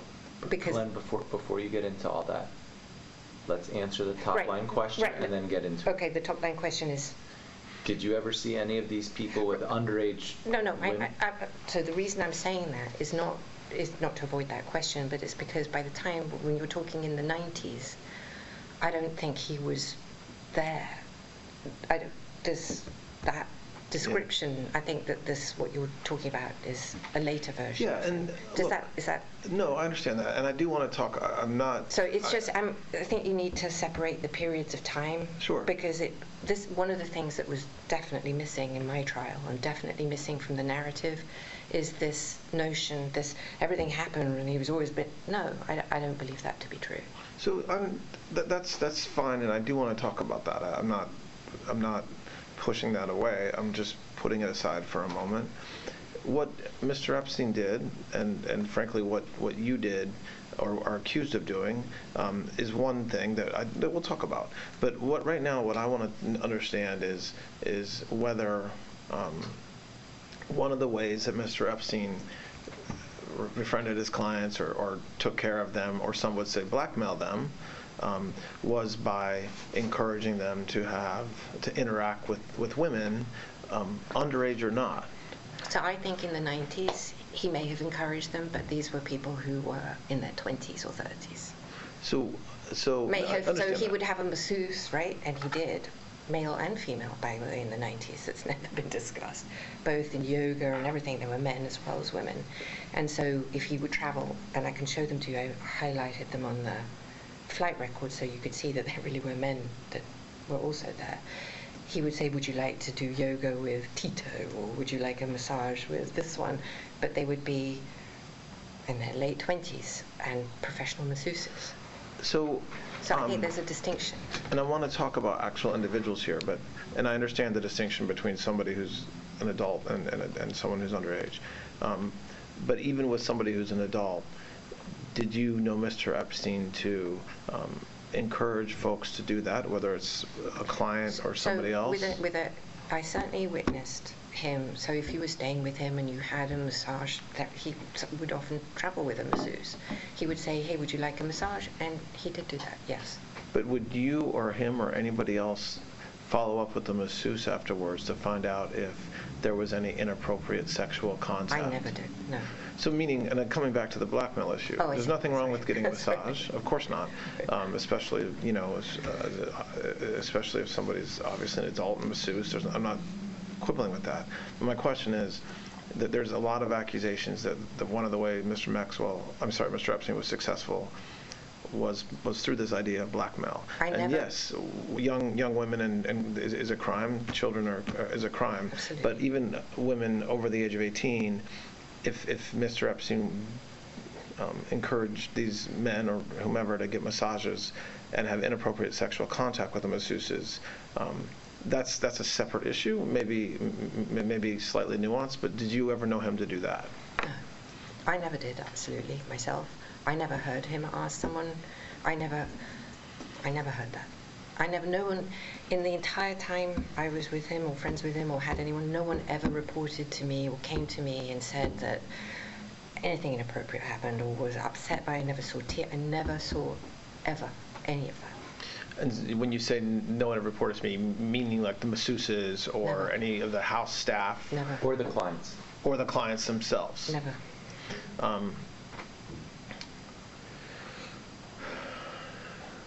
Okay. So let's, again, I want to stay, and coming back now to what you were talking about a moment ago with Mr. Epstein's kind of progression or getting worse, so just staying within the 90s, what role did you have, or what did you observe, which are two different issues but both important, with respect to recruiting masseuses to come to either, I guess, Palm Beach or to travel or eventually New Mexico? What role did you have in that? He asked me to find masseuses for him. Say it again? He asked me if I could find him masseuses. Like as part of, like you said, you were his general manager, so as part of all your duties, that was one of them. And I did do that. So the first person I believe that I introduced him to as a masseuse was somebody called. She was, I don't know, late 20s, professional masseuse.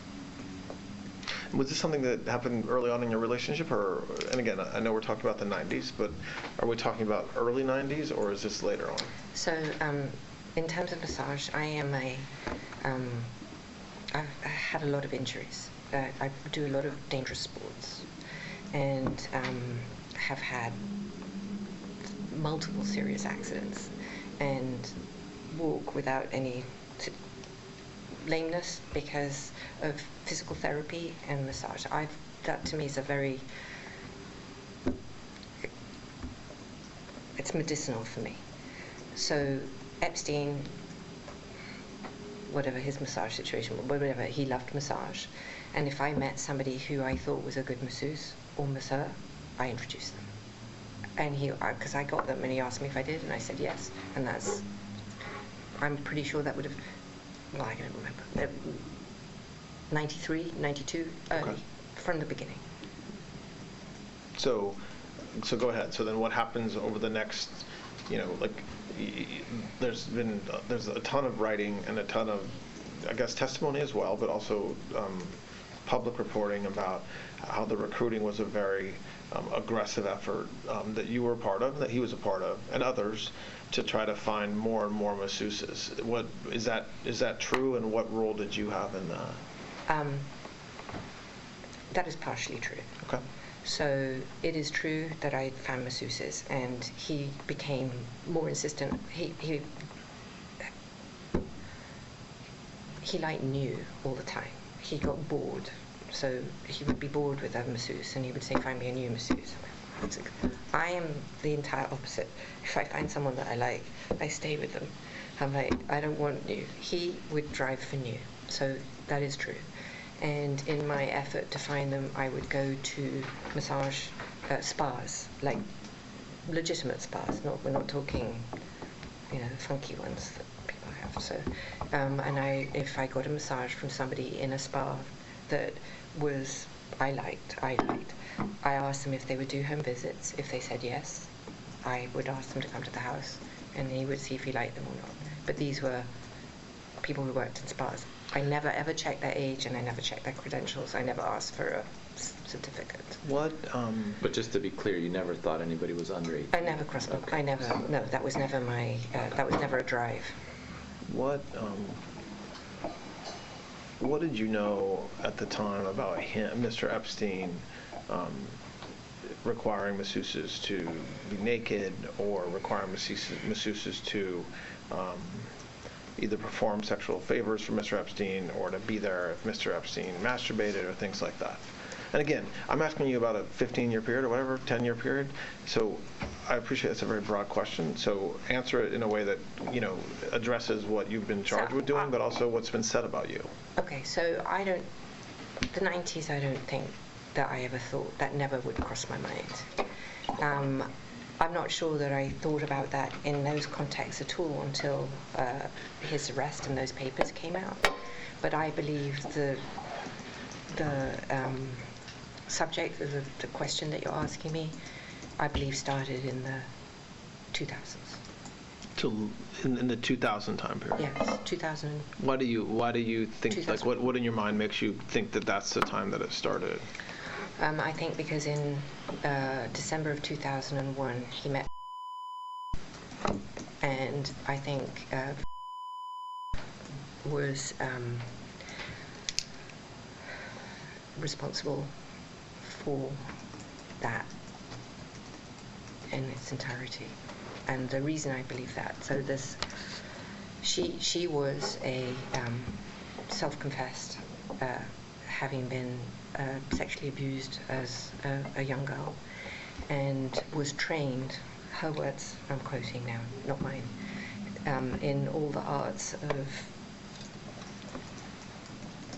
whatever that is, a sex program, by a man called Ron Eppinger, who was her pimp from when she was 14, I believe, or 15, I don't know.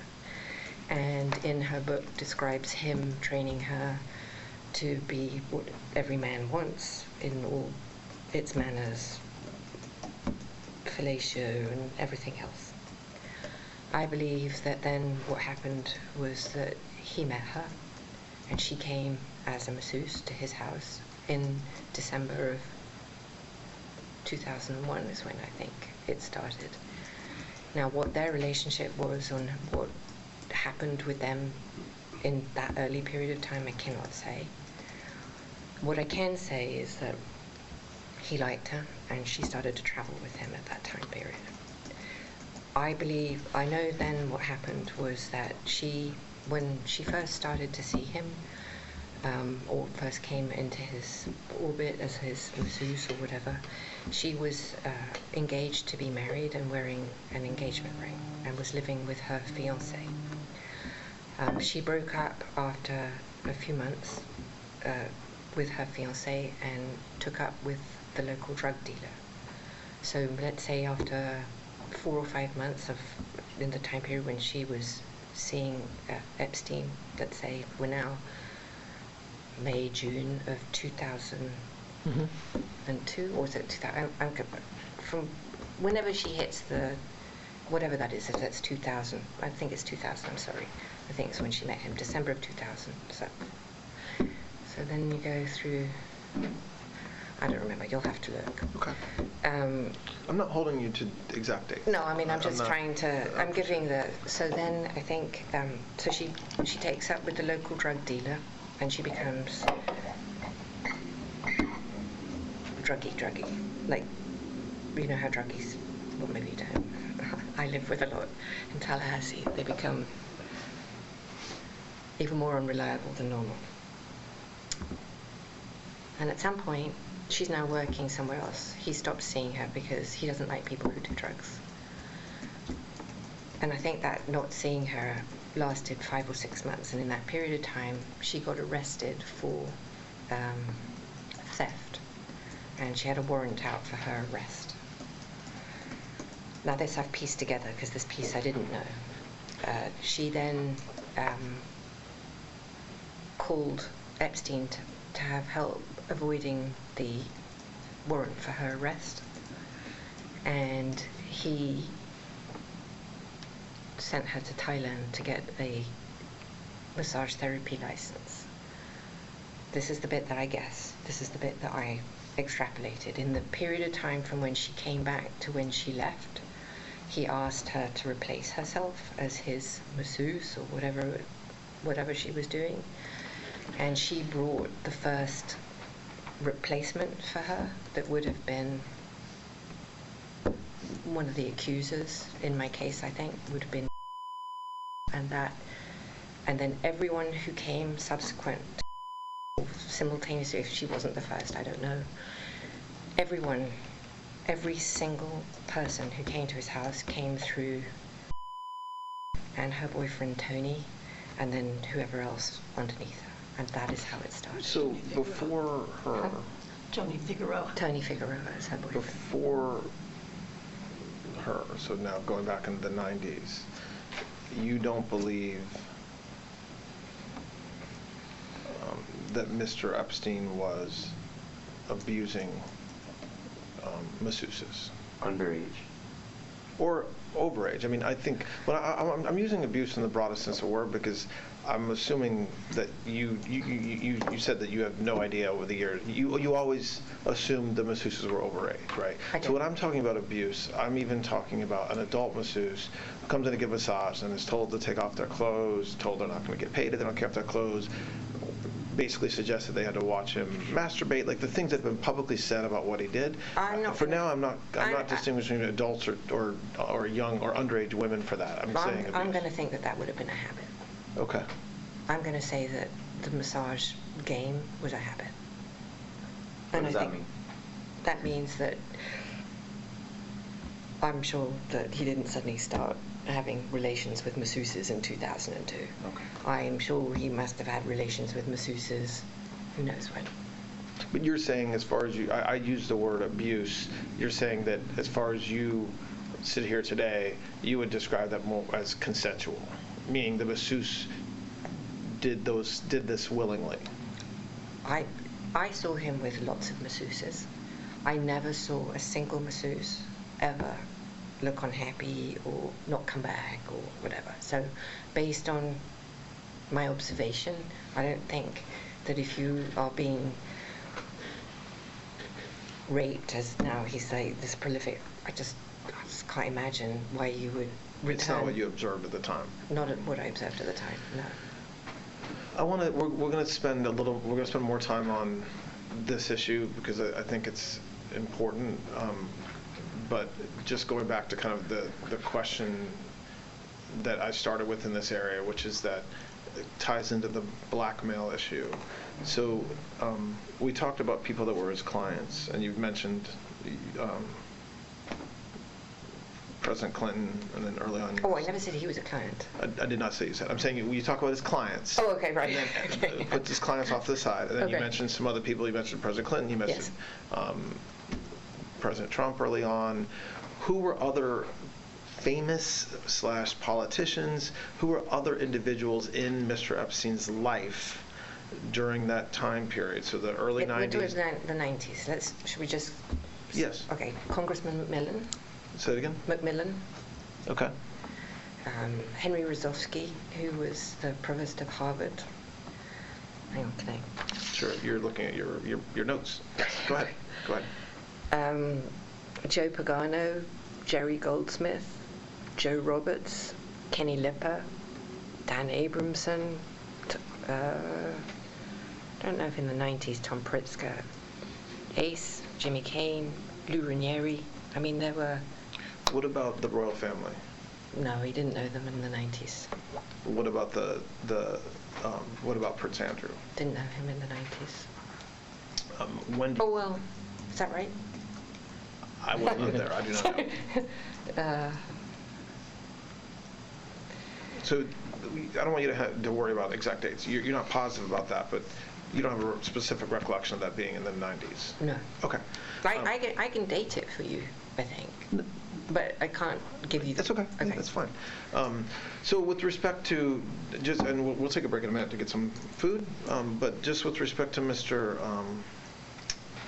with respect to the individuals you just talked about, so again, focus on the 90s, and so the people that I'm talking about right now, and we might add some names later, so we're talking about the clients that he worked with, which you've mentioned several of, and I know that wasn't exhaustive, but you've mentioned several of them, and then the kind of what I called famous friends, but the prominent individuals that were in his life in the 90s.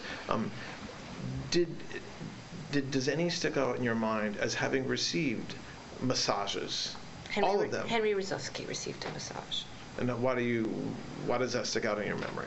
Because I saw him in a bathrobe at 71st Street, and he had received a massage, he told me. And do you know whether there was any, whether the masseuse was naked during that massage? I wouldn't have any idea. Do you know whether I doubt it. He was like in his 80s. Say it again? I doubt it. He was like in his 80s. Okay, so, but do you know, notwithstanding his age? Minsky. Sorry. Say it again? Minsky was another person. Do you know whether, for example, President Clinton ever received a massage? I don't believe he did. And what makes you say you don't believe he did? Well, because I don't, so that's a good question. The time that Epstein and President Clinton spent together, the only times, I believe, well, obviously they traveled. There was that, they claim they went on the plane 26 times or whatever. That would be one journey. So they spent time on the plane together, and I don't believe there was ever a massage on the plane. So that would have been the only time that I think that President Clinton could have even received a massage, and he didn't, because I was there. And you mentioned that early, in the very beginning of the conversation, you mentioned President Trump in the early 90s. Yes. What did you observe as far as President Trump and his relationship with you or Mr. Epstein? Well, I just want to say, for my relationship with President Trump, relationship's a big word, but I just want to say that I met him, or I believe I may have, because of my father in the 90s. Yep. Okay. So my father liked him very much, and he really liked his wife as well, because they were both Czechoslovakian. And as far as I'm concerned, President Trump was always very cordial and very kind to me, and I just want to say that I admire his extraordinary achievement in becoming the president now, and I like him, and I've always liked him. So that is the sum and substance of my entire relationship with him. What about Mr. Epstein's relationship with him?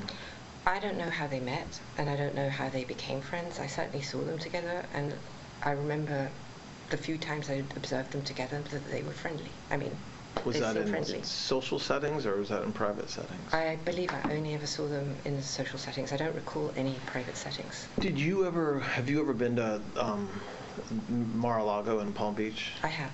And what time period are you thinking about when you say yes? Well, I don't remember when the president purchased Mar-a-Lago, so from whenever it turned into a club, I went there, and I loved going there. Did you go there alone or with Mr. Epstein? Mostly alone. Only times I went there was for an event, maybe once or twice. And do you know whether Mr. Epstein ever went there? I believe he did, but again, we really were, he didn't take me with him all the time, so he would go and, oh, right. Well, he did from time to time, but he would go alone. I think he would maybe go himself to the spa. I certainly did. Did you ever observe President Trump receive a massage? Never. Did you ever observe, you said that have you seen there's photographs, public photographs of Mr. Epstein and President Trump together. Yes. And there's photographs of, I think you're in some of the photographs yes. as well. Those all appear to be social settings. Yes. That's my memory. If there were social settings, I don't know. Epstein's, if he had, whatever the nature of the president's friendship, if you will, or however you want to define that with Epstein, I was never witness. I think they were friendly, like people are in social settings. I don't think they were close friends, or I certainly never witnessed the president in any of, I don't recall ever seeing him in his house, for instance. I actually never saw the president in any type of massage setting. I never witnessed the president in any inappropriate setting in any way. The president was never inappropriate with anybody. In the times that I was with him, he was a gentleman in all respects. When's the last time you think you saw in person President Trump? It's been a long time. Probably not. Sometime in the beginning, mid 2000s maybe, and it would only have been a social setting, as far as I recall.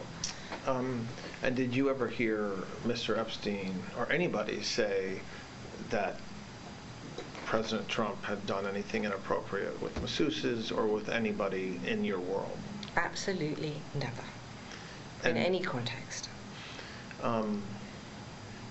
Do you know whether masseuses from Mar-a-Lago Spa ended up giving massages to private massages to Mr. Epstein? And I'm not asking for what you may have read, but from at the time, from your personal knowledge, do you know whether that's true? I don't recall. Is it possible? Yes, but I don't remember that. So I don't recall that, but it's possible. Do you have recollection of you ever recruiting a masseuse from Mar-a-Lago Spa to go give a private massage to Mr. Epstein? I've never recruited a masseuse from Mar-a-Lago for that, as far as I remember. I can't ever recollect doing that. Okay, so what I think we should do now, it's about 12:15. We'll take a break, and we will come back in a little bit. Okay. Okay.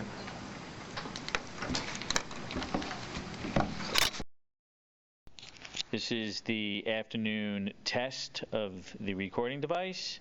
I see the red light blinking, and we are continuing with the lunch break. Good afternoon. We are continuing the recorded proffer interview of Ms. Maxwell. The time is 12:59, Thursday, July 24th.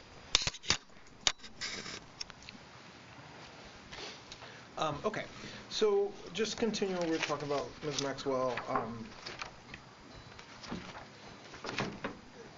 Still focused on the 90s time period, with understanding that could spill over into the early 2000s, but still that part of your life with Mr. Epstein. There's been public reporting about conduct by Mr. Epstein and others at Little St. James. Yes. So can you talk about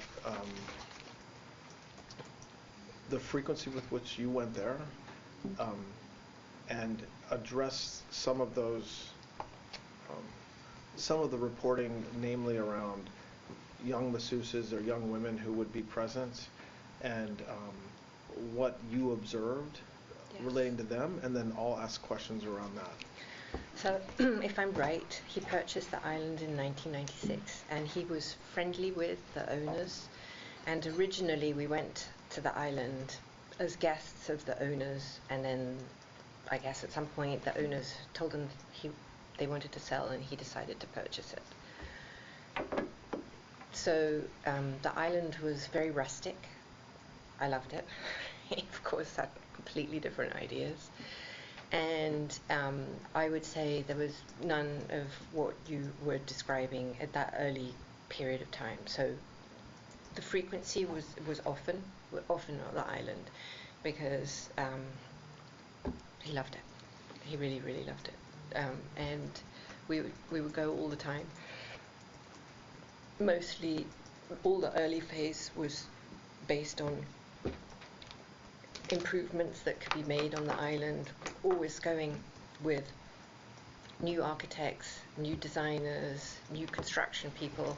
I'd say the first 2 years, almost every trip, not everyone, but almost every trip contained an individual who would be brought on board to have an opinion as to how to, I don't want to use the word improve the island because I don't think you could improve it, but to, I can't think what the word would be, to, what's the word I'm looking for? To develop it, sorry, that's the word I'm looking for. Develop the island, that's the word I'm looking for. So there were trips, constant trips with that in mind. And I would say now, if we're moving to the late 90s, 96, 97, I definitely witnessed a progression in Mr. Epstein's behavior and a modification, if you will, where in the past, in the early 90s, I don't remember traveling so much with other people, or there'd be a masseuse or a yoga person, but now he started to travel with always a masseuse, whereas in the past it wasn't always a masseuse or always an instructor. There was now starting to be always an individual or a friend or whatever. There's always maybe the word would be entourage. But these were always people in their 20s, late 20s, early 30s, as my memory sees it, as I observed that time. And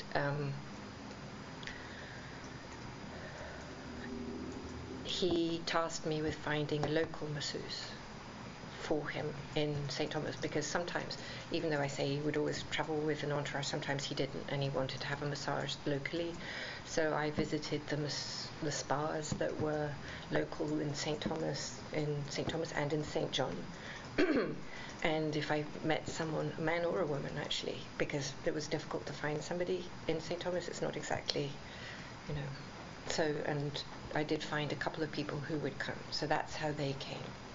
Because also it was a schlep, so if you had somebody who came, it would be, you'd have to, boat ride and several hours. It wasn't just it's not like arriving with your massage table and stuff, so there was that. So I did do that. So did, over the years, males also give massages to Mr. Epstein? Yes. I did say, I don't think, at the beginning, definitely, and I would say towards sort of, again, late 90s, I don't remember any men. They were at the beginning, I think, in that, towards the late 90s, I cannot think of any men, I only think of women. Did you, you talk about entourage flying, right now we're talking about to the island, did you observe any sexual, I was going to say misconduct, but any sex at all whatsoever on the plane? Never on the plane, no. Was there a part of the plane that was closed off from others where Mr. Epstein could go and get a massage or whatever? Okay, so that's a good question. So there were two planes. So you had there was a Gulfstream, that's open plan. So anything, there was a sofa that turned into a bed, and he did sleep on that. And then, but in the Boeing, which he flew on a lot, there was his area could be closed off with a door, and behind that door there was a bedroom and an office. So if that door was shut, you wouldn't see it. But but you never observed Mr. Epstein engaging in sex or getting a massage with somebody where the masseuse was not clothed on the plane? I can't say that.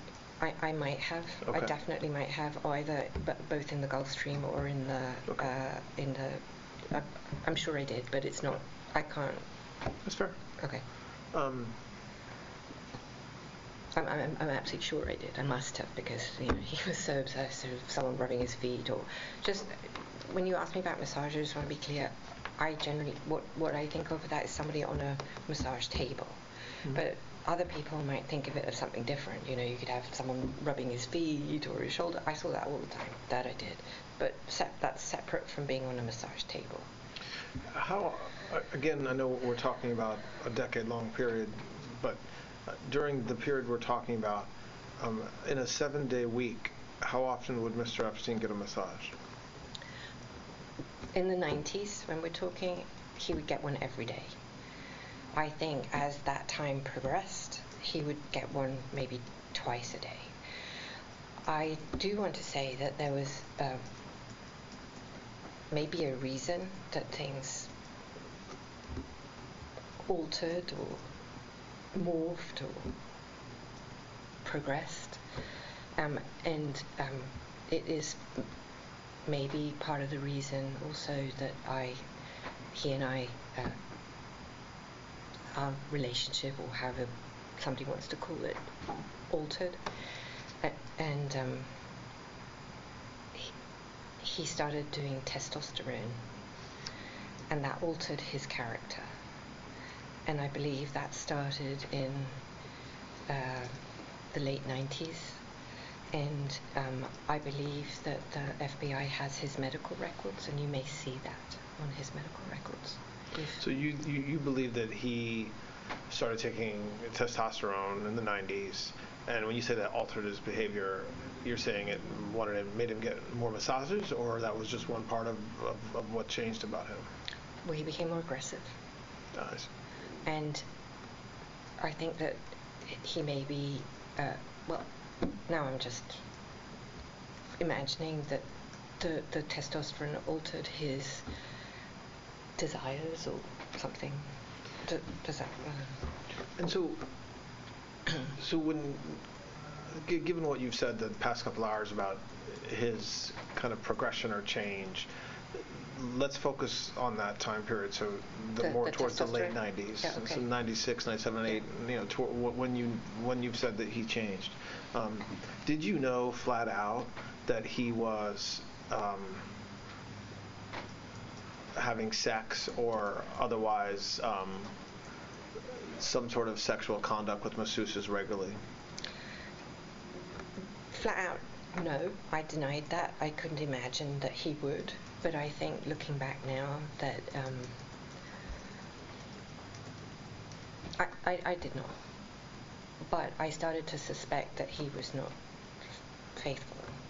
Seems ludicrous, but that's what I thought. But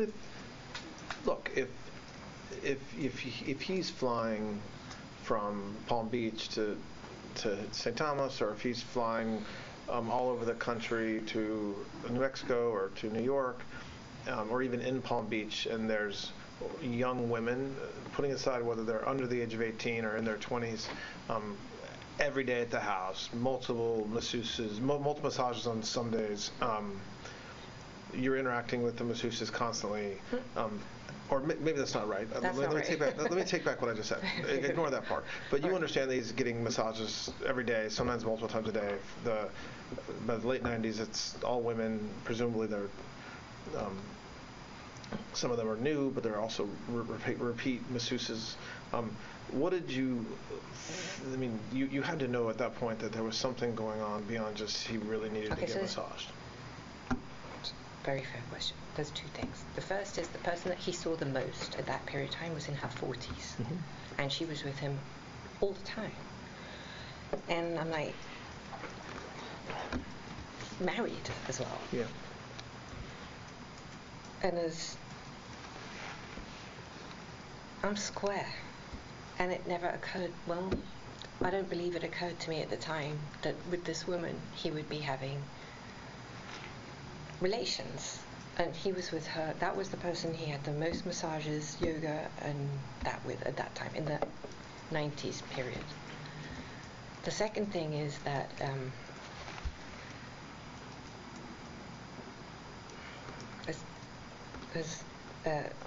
he told me he had difficulty having an erection, and I believed him. When you said he said that, do you mean he regularly told you that? Like when I first, because when I didn't have sex with him after the first time, and it took, so I asked him, was it me? And he told me it was him. And I'd never, up until this moment in my life, I'm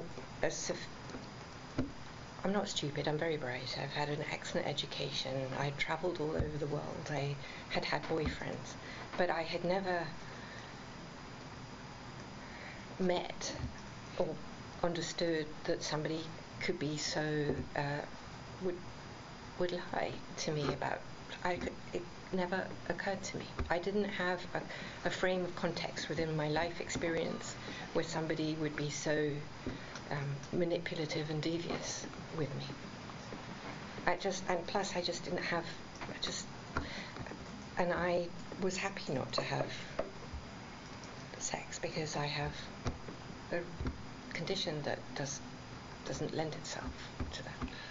Does, when you learned, so fast forward just for a moment to the 2007-8-9 time period, and he's arrested and charged, and there's all kinds of press around his purported contact. At that point, did you accept that that was true? Meaning, did it make sense at that point when you were reading about women who claimed that they had been abused, even underage? And at that point, did you think to yourself, well, geez, that makes sense now that I think about it, or no? First of all, I only read what was in the newspapers. I didn't have any other thing, and I'm embarrassed to say I didn't believe it. Okay. Right. I mean, you didn't believe that the accusations were true at the time. No. Yeah. So let's... And sorry, I need to say, even if they were true, I believe that he was duped and he didn't know that they were, whatever was in the papers at that time, whether they said that they were 17 or it didn't register. Because along with all of those, well, not in 2006, but later when the more salacious and other allegations came out, I knew were utterly false, which then just reinforced my belief that the rest was not true. Let me ask you a question about the age of the masseuses over the years. I think in my mind, there's a difference between you knowing or not knowing that a masseuse is under the age of 18 and coming to give a massage, and you knowing that Mr. Epstein, sexually abused the underage person or made her strip or something like that. Meaning, and I want to understand whether you believe that nobody that came to give massages, none of the women were under 18, or that you didn't focus on their age, but you were more focused on whether any underage woman was abused by him.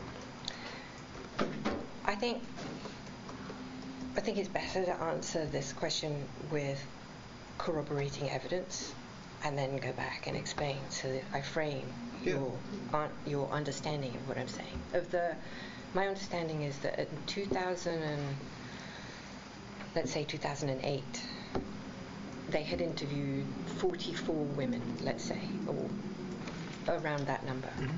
Oh, you have to understand, not a single one of those 44 women mentioned me in a single report. And it's not because... Go back. They didn't mention me in the report because they never met me, they never saw me, and they never interacted with me.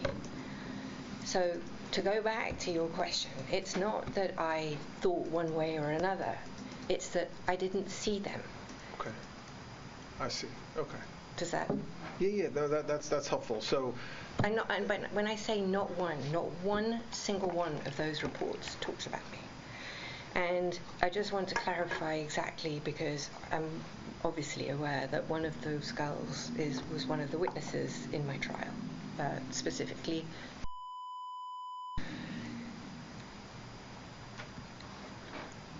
To use her own testimony so that you don't have to hear my point of view, it's better if it comes from her own words, and that way there's no second guessing whether what I'm saying.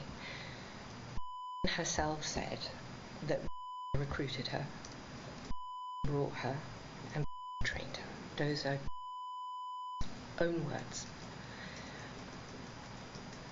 Where was I going with this? That you didn't know. I mean, I assume. Oh yeah, sorry. Yes, sorry, I'm trying to remember the words. It's okay. I really do have some slow cognition issues.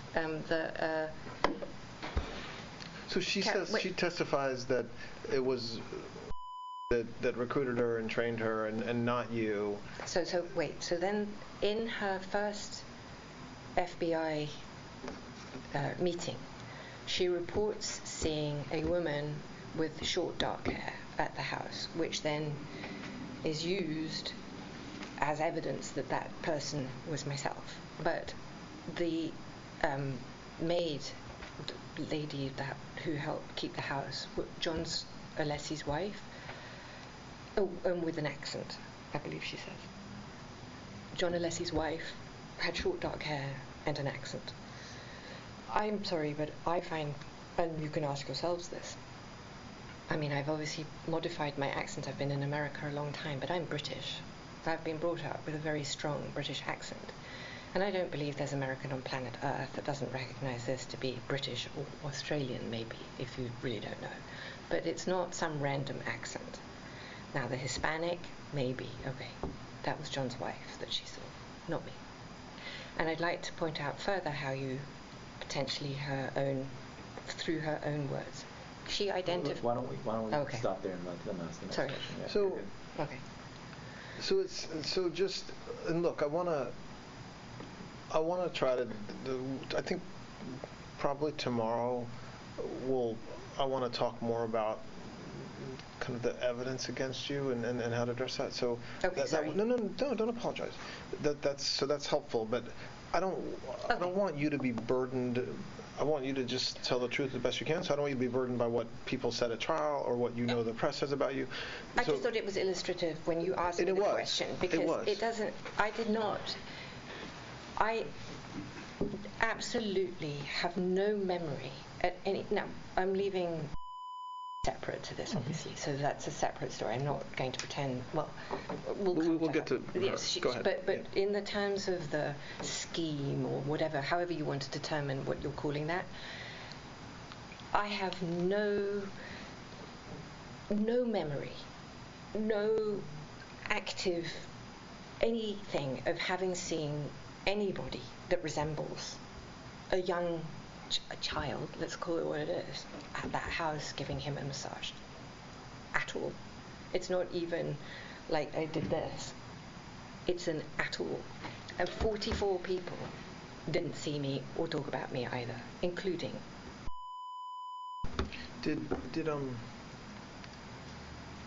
And when you say that house. Oh, sorry, Palm Beach. Yeah, no, I understand what you mean, but does the same memory or lack thereof apply to on planes in New Mexico, in New York, with some other important caveats. On that, Bajorlin Jane in my trial was clearly underage, clearly a child, and I only saw her in Palm Beach, and I only saw her with her mother. The other person who was clearly also not an adult or even close, I believe, I remember her now, but that would be the only two, or three, whatever that is. So, did you ever know Mr. Epstein to communicate with FBI agents, either like intelligence FBI agents, like as a source, or just generally with FBI agents? No. Do you think if he had done that, you would have known, like he would have told you something like that? Like if I said to you, Mr. Epstein was a source for the FBI, would you say, that's crazy, no he wasn't? Or maybe he was, he would have told me that anyway? I have two answers for that. I think if he was, for real, I think he would have bragged about it to me as a show-off, because he could be a show-off. And if he wasn't, he might have dropped it like he was cool. and I don't remember him doing either. Now, with again the caveat that before I met him, finding money, I think he may have suggested that there were some people who helped him, but that's the only context that I recall that in. What do you mean by that? When you said finding money, what do you mean? Well, his business where remember I told you, I think in that context, he showed me a photograph that he had with some African warlords or something that he told me, and, you know, I don't remember if that's what I interpreted, like that kind of thing, or whether it was something like that. That's the only actual active memory I have of something nefarious. Well, nefarious. I don't even know if it was nefarious, but covert, I suppose, would be the word. And what about any other intelligence agency, like the CIA or Defense Intelligence or any other law enforcement agency?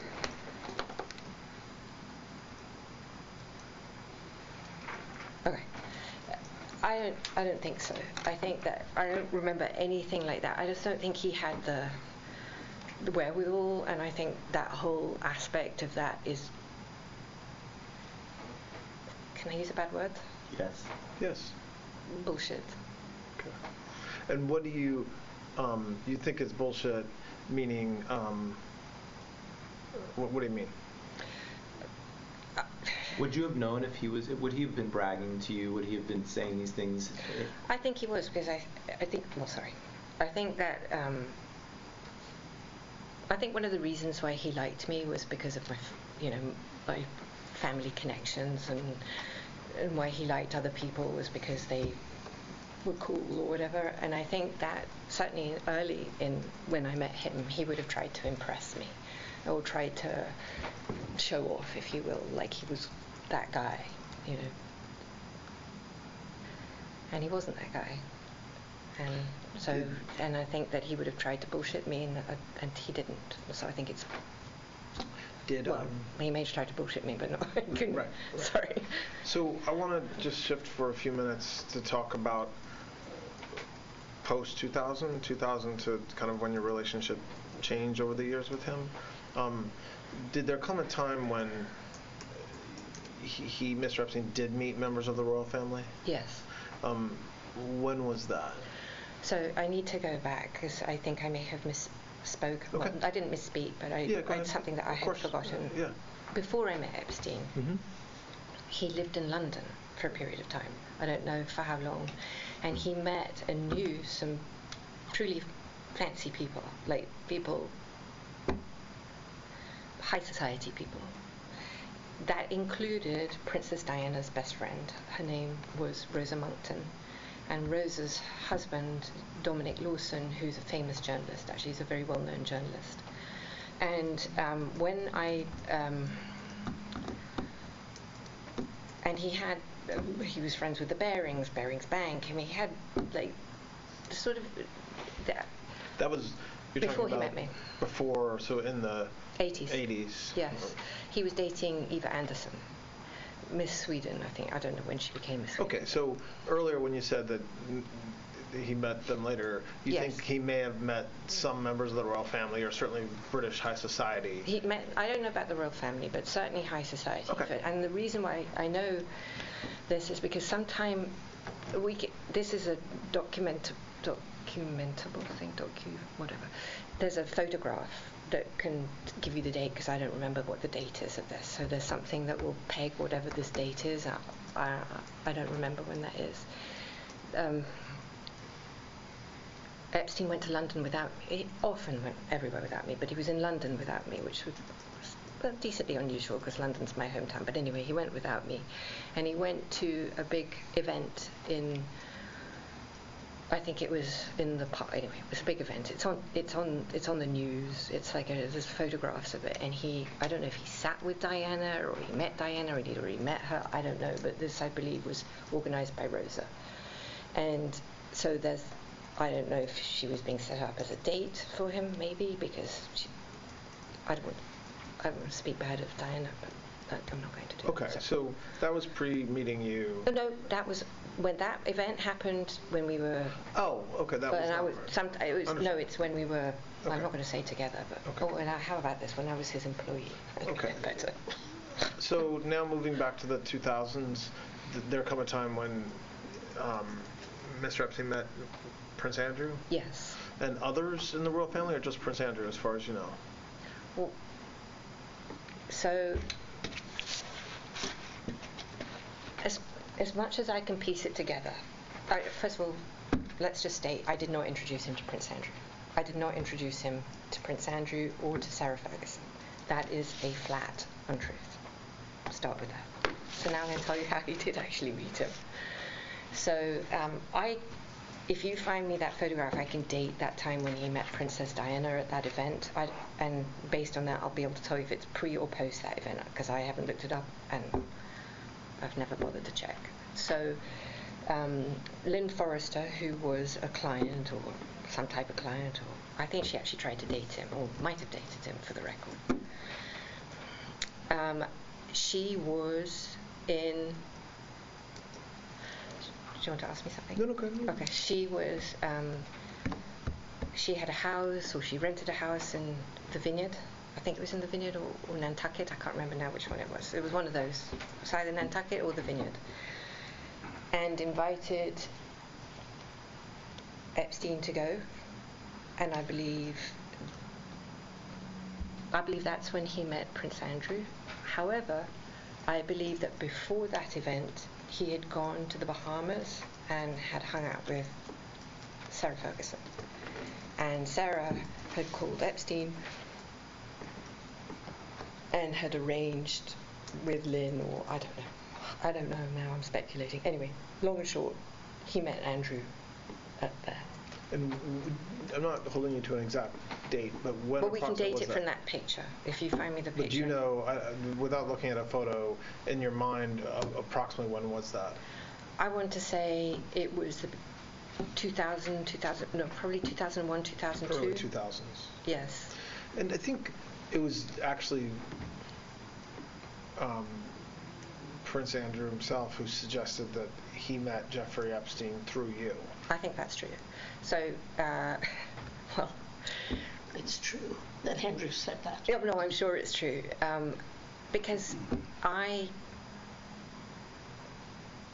English, and my close friends are all close friends with Sarah and Andrew.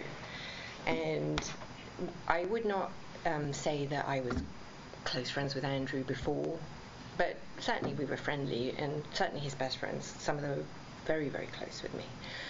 And I think that my friendship,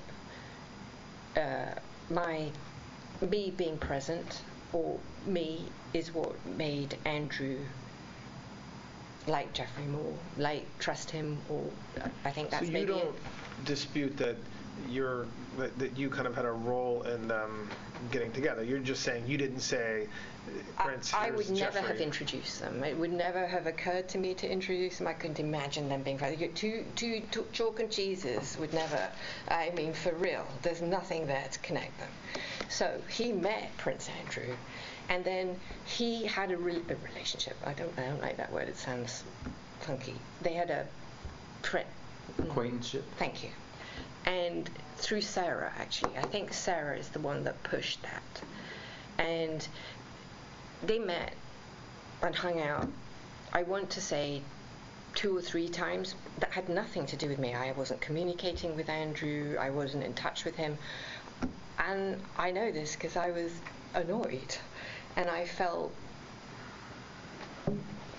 left out. And I felt disrespected, and I was like, this is weird. I couldn't even imagine Epstein and Andrew together, and I thought that Sarah was trying to put the moves on Jeffrey, if I'm being honest, and I thought the whole thing was annoying, and I was pissed. So what happened with their relationship, putting aside the publicity around Prince Andrew's purported relationship with what happened, as far as you know, with Prince Andrew and Mr. Epstein's relationship from the times you just described? Okay, so after that, at some point, Epstein told me that Andrew was coming to New York, and I needed to organised the whole thing. Right? That's classic, by the way, classic Epstein. Of course, if someone, I was like, all right, fine, whatever. And because he wanted to make sure that Andrew was taken care of and that he was comfortable, he had whatever he needed, and yada, yada, yada. And I'm like, well, am I going to meet him, or are you just going to have me do all the job? And he said, well, you can come and say hello. Right, wow, that's so nice of you, for real. Because you have to understand, like, I don't know if I told you this before, but I did not have the keys to his house. I was not allowed to go to his house unless I was summoned or told. I was not allowed to answer his phones. We can go there. But anyway, so this, we can tell, was a bit of a sore point, perhaps.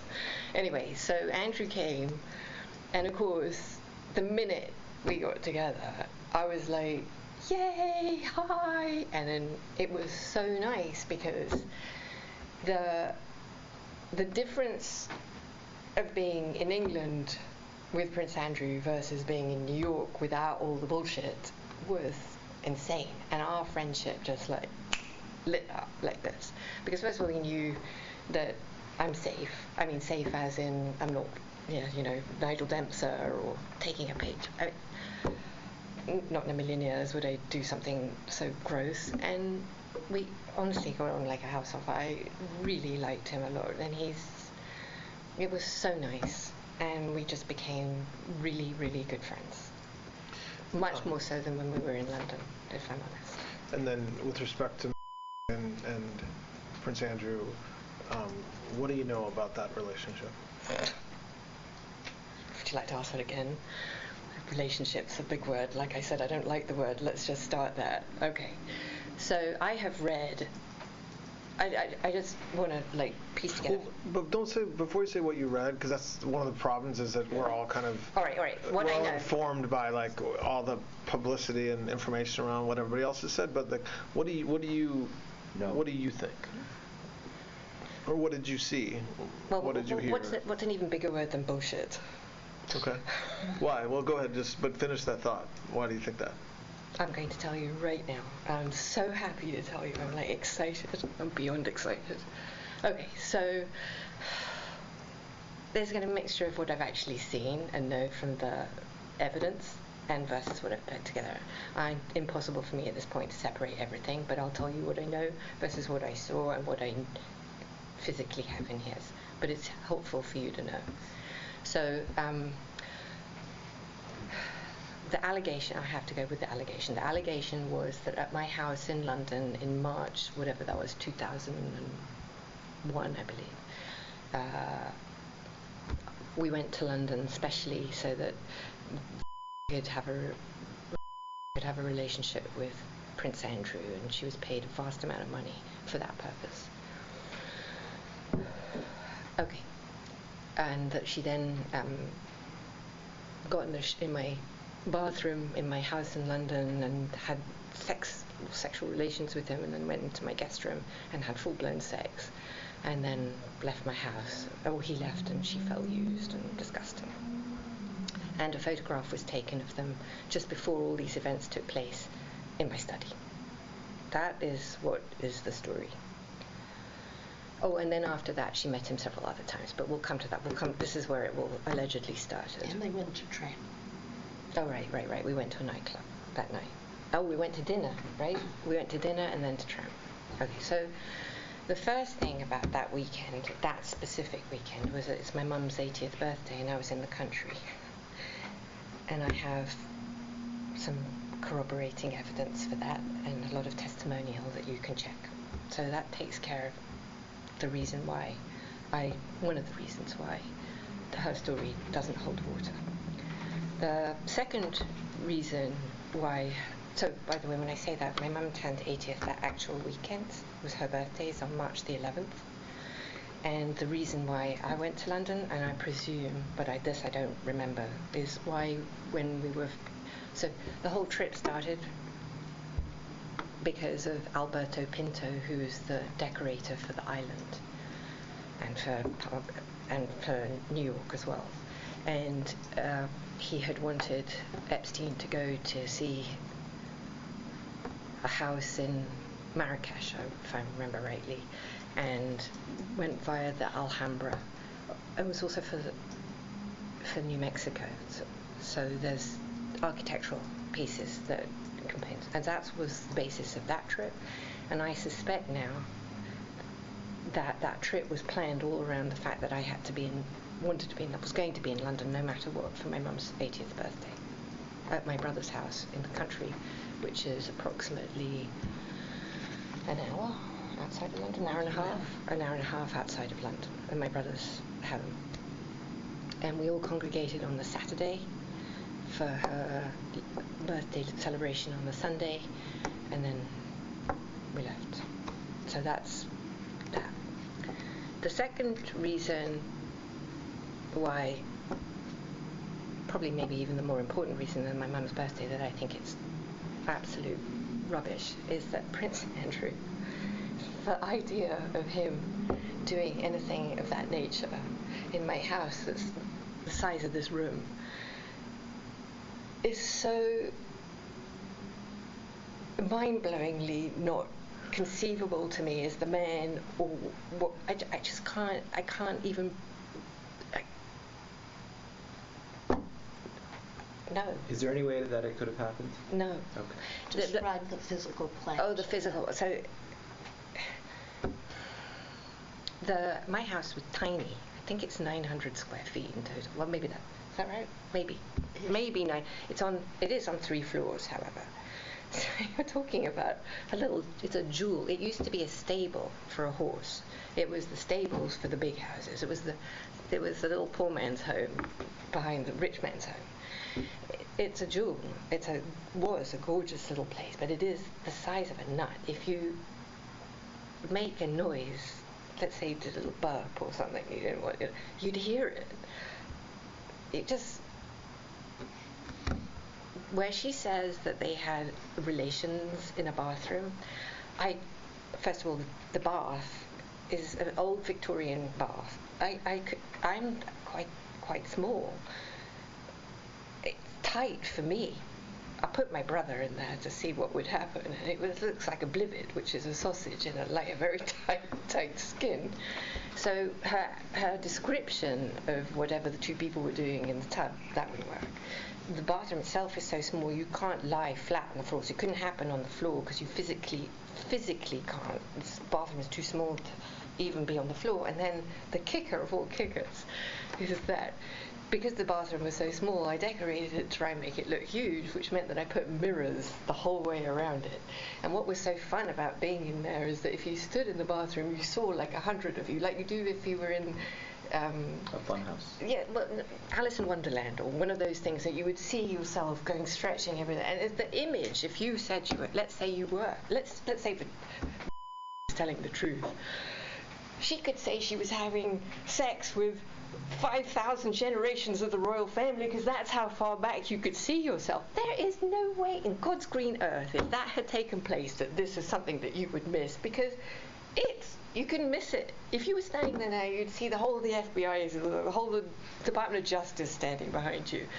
It's like, no. Did you also explain where the tap was in the bathtub? Oh, well, it's an old Victor. And a tap.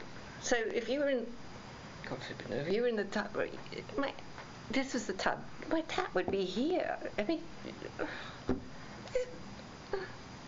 no. So you think it's kind of logistically and physically not something that could have Well, there's happened. that.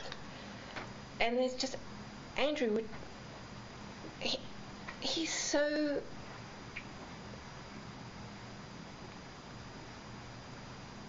English. He's so, he had a tie on. Do you think there's any way it could have happened or no? Absolutely, Okay. no way, no how, absolutely not. Wait, I haven't finished. So, on her... No. Oh, sorry. No, go ahead. It's his meeting. No, Sorry. go ahead. Go. Finish, please. Go ahead. Sorry, can I finish? Okay. When all this nonsense took place, where this whole story with the picture and the this and the that and this bullshit, I believe that this whole thing was manufactured, and I can point you to some potentially corroborating evidence of this. So when she gave the photograph to the FBI in Australia. Just to be clear, the photograph you're talking about the famous one where... Yeah, I have an image of it where, here. where Prince Andrew's holding and you're in the background. The fake. Just to be clear. So, on the back of that, and this is in the discovery, by the way. I don't know if it's in... I don't know which discovery I saw it in now, but she wrote in the back that it was a picture that was taken in January of 2000 or 2001, I don't remember. Okay. So now, in her handwriting that she's giving the FBI this picture, suddenly now it's March. So how do you go from her writing it's January to March? It's because that's the only one that fit with the flight logs, that when she could be in London and this took place. The second thing is that, I'm so excited to tell you this. There is a journalist. I know you guys I don't know. The fake news is at work here. So there's a journalist called Sharon Churcher. There is a lawyer called Brad Edwards. These two, and there is a Southern District of Florida prosecutor called Villafana. I would very much look forward to showing you the relationship between these three parties that created that story. Why? Well, without putting aside the relationship, why do you think they created that story? I believe that story was created for the purposes of, well, there are multiple. The first one is financial. Mm-hmm. The second one is for the purposes of the CVRA case. The third one was for the serialization both of her book and in the papers for the story to attack the royal family. And just as a... So I think when you were just asked about the photo, you said you actually thought the photo was fake. Do you think it was just misstated, or do you think it's literally a fake photo? I believe it's literally a fake photo. Why do you think that? Well, first of all, I don't remember it. We'll start. But right, okay. But the outfit I'm wearing is the outfit from my mum's birthday party. So, but you don't have any... Do you dispute that they met each other? Do you know whether they've met each other? I do not know that they met. Okay, so you not only... So you think the photograph is fake, but you also are not even positive they actually ever met each other. I am not. So you don't have a specific recollection of kind of being at an event or a party or your apartment or your flat in London with Prince Andrew and... Absolutely not. She doesn't know one way or the other. I understand that. I want you to know that the reason why I'm not hesitant. I don't have any memory of that. So that's not the issue. The issue is, could Andrew have come to the house to see me or see Epstein and say hi and she had been there? Yes. I can't say that didn't happen. But what I can absolutely categorically say is that I never at any time set Andrew up to have relations with her or any other human being ever, and I can categorically state that her characterization of whatever may or may not have happened would just know. And plus, I was in the country, so all of that's just not conceivable. Did you attend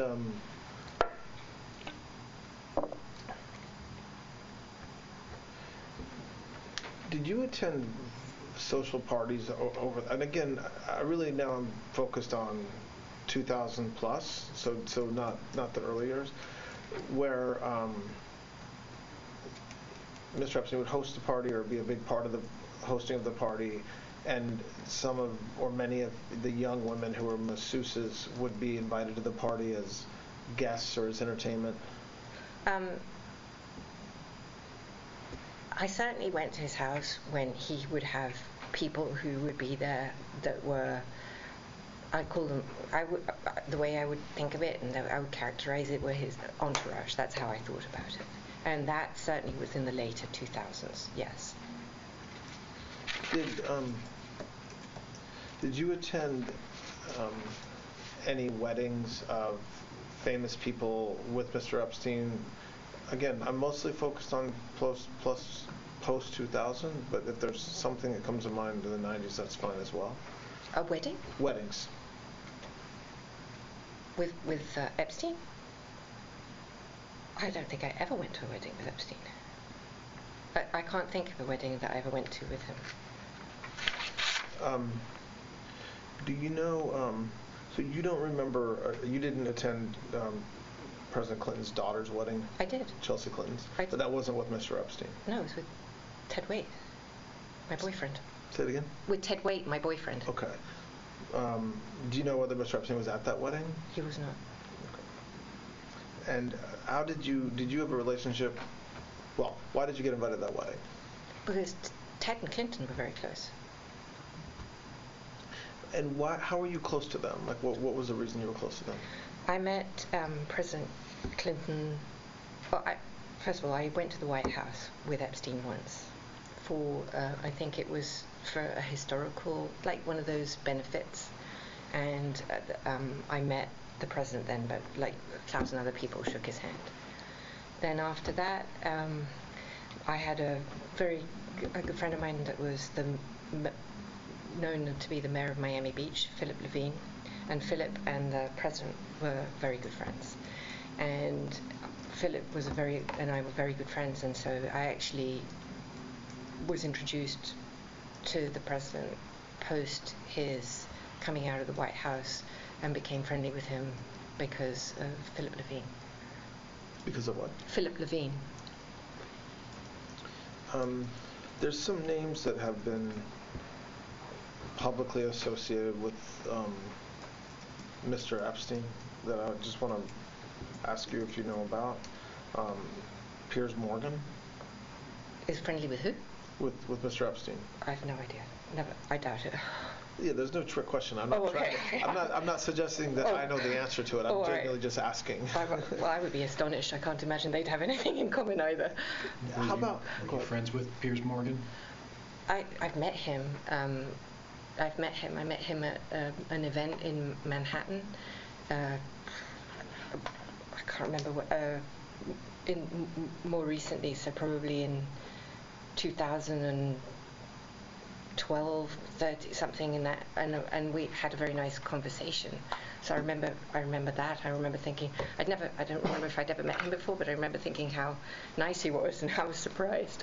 So I liked him. What can I tell you? So that's the only memory I have of that. I'm not sure if that's correct, but that's what I think.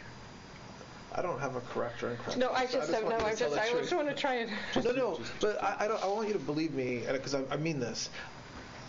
There is so much information in the public sphere about you and Mr. Epstein and others around, and some of it is definitely true, and some of it is definitely false. Okay, all right. So when I ask a question, if I think that you're not being honest or that you're missing something, I'm not. This isn't got you. Okay. I'll say that to you. Did you ever meet JFK Jr.? I'm sorry? Did you ever meet JFK Jr.? Yes. When was that? I met him at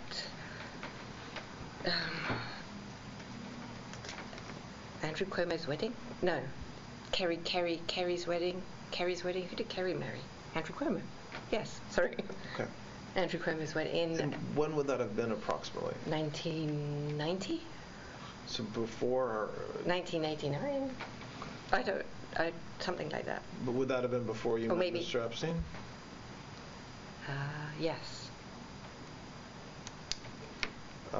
Did you have any sort of professional or social relationship with John F. Kennedy Jr.? I fancied him. You what? I thought he was very attractive. Oh, you fancied him? Sorry. Besides finding him attractive and fancying him, did you have any sort of, social relationship with him? I mean, we knew each other, and I thought he was wonderful and fun, and I enjoyed meeting him. But we went out. I wanted to say we had a dinner or two, but I was very excited, but that was it. And then Alan Dershowitz? What's the question with Alan? Do you say it again? What's the question? Do you know Mr. Dershowitz? Yes. Do you know whether he knew Mr. Epstein? Do you know the nature of their relationship? I definitely do know Alan. I'm just trying to remember if I knew him. I'm trying to remember how I met him, and if I met him separate from Epstein, I don't remember. So that I have no recollection. I remember, I know that he was Epstein's lawyer. I don't know if they had any relationship prior to that. I don't remember. Oh, I do, actually. Sorry. I think they met at the same Martha's Vineyard through Lynn Forrester now. I think that's what happened. I think that's it. And why do you think that? Because it just popped in my head. Okay. And did you said that Mr. Dershowitz was Mr. Epstein's attorney. Do you know whether they also socialized? So my personal memory of when I remember I have two distinct memories with Alan. One is with him and his wife at the island, and I absolutely remember that. And I remember, I think going to his house in Boston. If he had a house in Boston, those are the only two times I remember. Did you ever observe Mr. Dershowitz doing anything inappropriate with young women around Mr. Epstein? Never. Did you ever hear did anybody ever tell you that he had done anything inappropriate? Absolutely not. Do you know one way or the other whether Mr. Dershowitz ever got a massage at the island or any of the locations that he was at with Mr. Epstein? I don't remember anything about him ever getting a massage. I don't ever have any recollection. I don't believe I ever even saw him in a bathrobe. I have no knowledge of that. I'm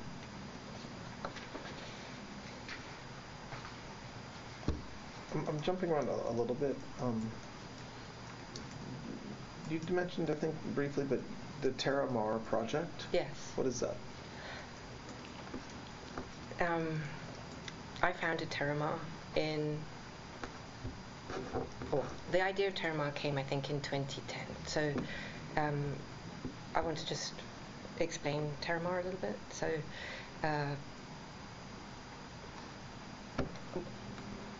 Ted and I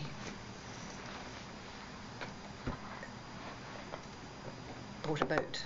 Well, Ted bought the boat. And the basis of the boat was to do explorations and sea exploratory stuff. This really started because I have had since I was a child a love of the ocean and everything aquatic, and I've always been I'm nervous about the state of the ocean. When Ted and we worked with National Geographic, and we did exploratory work, and the most exciting, we did many exciting things, but one of the most fabulous ones that we did was we looked for Amelia Earhart twice. I did 2 expeditions to look for Amelia Earhart as an example of an exploration that we did. And he had a foundation for the ocean, and we worked with Nat Geo, we worked with Woods Hole, we did amazing things.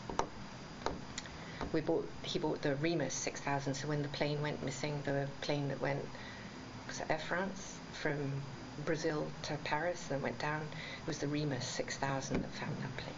It's one of those deep sea underexplorers. Anyway, when I broke up with Ted, one of the things I did not want to give up was my love of the ocean and everything that we did. And Terra Mar, the genesis of Terra Mar came from that. So Terra Mar obviously means land, sea, and the story of the ocean is that Earth really shouldn't be called Earth; it should be called ocean, because 3/4 is the ocean.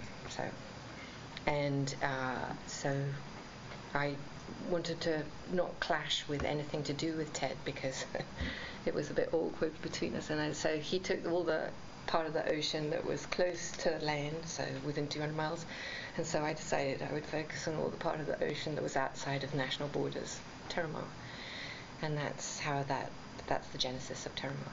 So what was the time period of that? That, I think, after I broke up with Ted, so 2010, 11 is when it started, and then I ran it all the way up until whenever the Epstein drama struck, and then I just shut it down. I shut it down because I didn't want what was happening to hurt the Smithsonian or Nat Geo or I just couldn't let everything be hurt by what was happening to me. Do you know Jean-Luc Brunel? Yes. How do you know him? I met him, so when I told you I was working for the European for my dad, and I was in charge. So back in like early 90s. Yeah, and I was running a magazine. One of the things in the magazine is fashion, and so I was going to some fashion shows, and I was looking for fashion sponsorship. And in fact, when I came to America, one of the first sponsors that I got for it was Ron Perlman at Revlon, who was great. And I met Jean-Luc through just in Paris like that, but socially not. Did Mr. Epstein know him as well? Did you later learn whether they knew each other? I'm not sure. Epstein had his own fashion situation, so he would have, he didn't meet Jean-Luc through me. Did you ever observe them together over the years? Absolutely, yeah. I saw them many times together. Did he visit the island? Did Yes. he go to Palm Beach House? Yeah, he went everywhere. I saw him in every place. Do you ever observe him getting a massage? Or do you ever know whether he got a massage? Maybe you didn't observe it personally. You don't remember? I don't know. I mean, I have no conscious memory of Jean-Luc. I would imagine that he did, but I didn't see it. How about Mr. Weinstein, Harvey Weinstein? What would you like to know? Do you know him? Yes. How do you know him? Like, I guess when I say how do you know him, is it a relation you had kind of separate from Mr. Epstein, or did you meet him through Mr. Epstein, or? First of all, I wouldn't say I had any type of relationship with Harvey Weinstein. Okay. In any context. Socially, I would meet him because I would go to events that Harvey would be at, and also his wife was English back then, Georgina. And friendly also would be a big word, more of acquaintance, so we would see each other, and I would go to Miramax events. But there was a couple of people who worked for Harvey who I was friendly with. His primary producer, whose name is Meryl Poster, who I was friendly with, and yeah.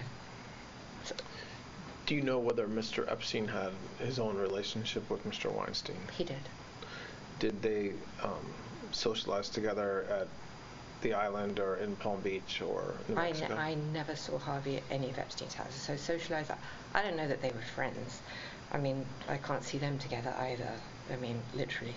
But I know that they certainly do that. I would imagine, and in fact, I think I have a memory, but I can't, that when Harvey was trying to raise money for whatever his business was called, I can't remember what his business is called. Maybe he went there because Epstein was good at raising money. I just don't know. But I never saw them. I don't recall seeing Harvey in any of the properties. Let's just go a few more minutes and take a break. I know it's after lunch. So we talked several hours ago about your father and his business a little bit. After your father passed, do you know whether Mr. Epstein was involved in your family business that you know of?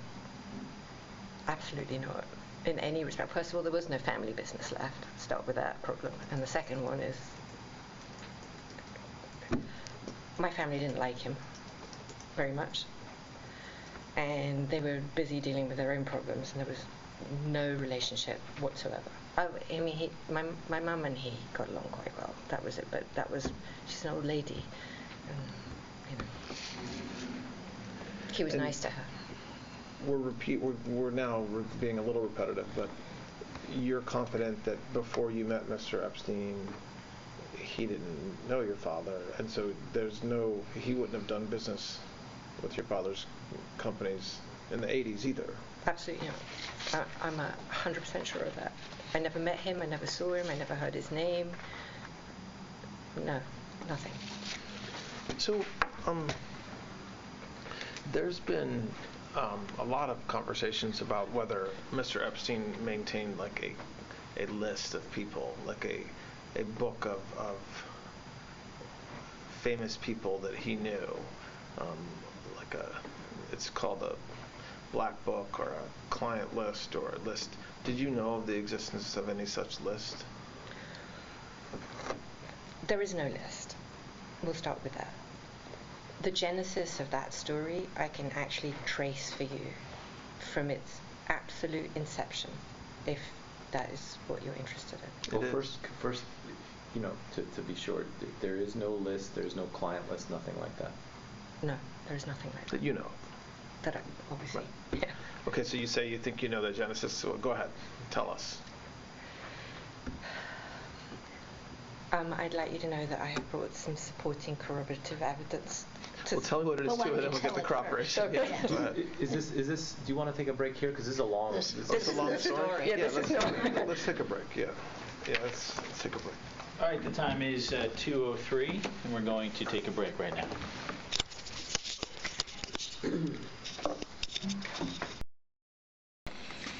All right, we're resuming the recorded proffer of Ms. Maxwell.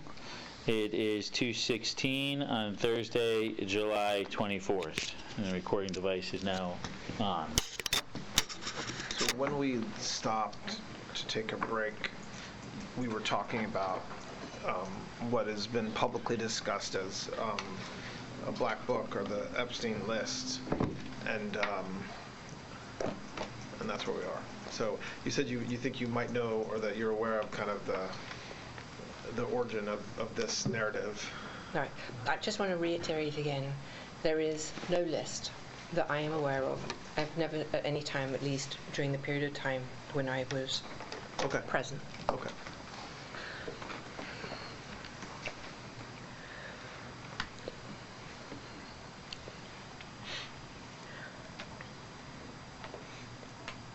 The origin of this story, I believe, begins,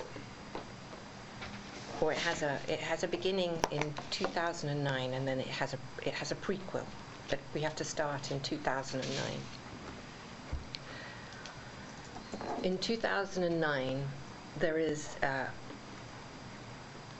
Epstein is, I think, out of jail. And there are civil suits taking place. Many of these are coming out of a disgraced law firm, Rothstein, Rosenfeld and Adler. At that law firm is a lawyer who started there in April, May 2009, called Brad Edwards. In 2009,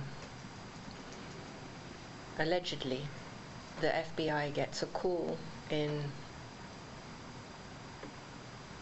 October of 2009 from Brad Edwards.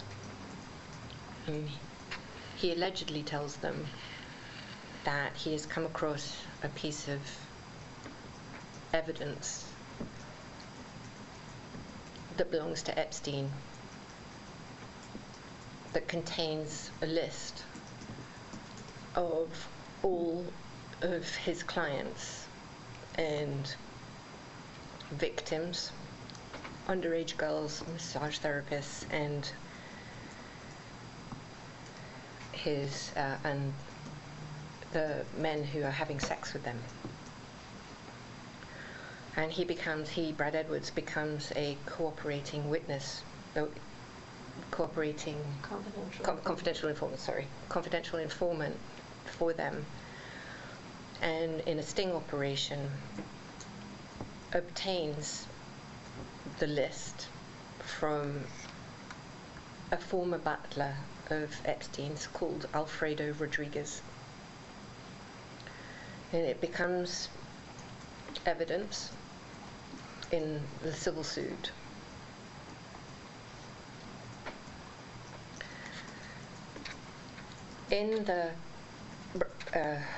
Alfredo Rodriguez is subsequently prosecuted for having an AK-47 or something weird, some guns or something, and goes to trial, and there's a criminal complaint that the FBI produce, and in that criminal complaint it says that Brad Edwards became aware of the list, but we'll call it the list for the purposes of this, after Alfredo Rodriguez's 2 depositions that are held in Epstein's civil suit. It's in the FBI's affidavit that the evidence was collected, and Brad Edwards became aware of it after the 2nd deposition. It's in the criminal complaint.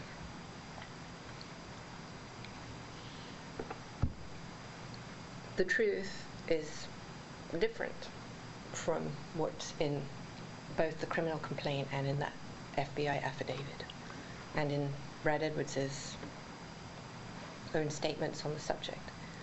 The truth is that Alfredo Rodriguez was deposed twice, once in July and once in August. And in the July deposition, told Brad Edwards that he had handwritten notes or a journal or whatever in the deposition. And Brad Edwards replies, well, we're going to come back for a 2nd deposition. And the 2nd deposition takes place in August. What this means is that Brad Edwards had access to the list from sometime between July and August until when he actually called the FBI in October. So we're talking 6 months or so.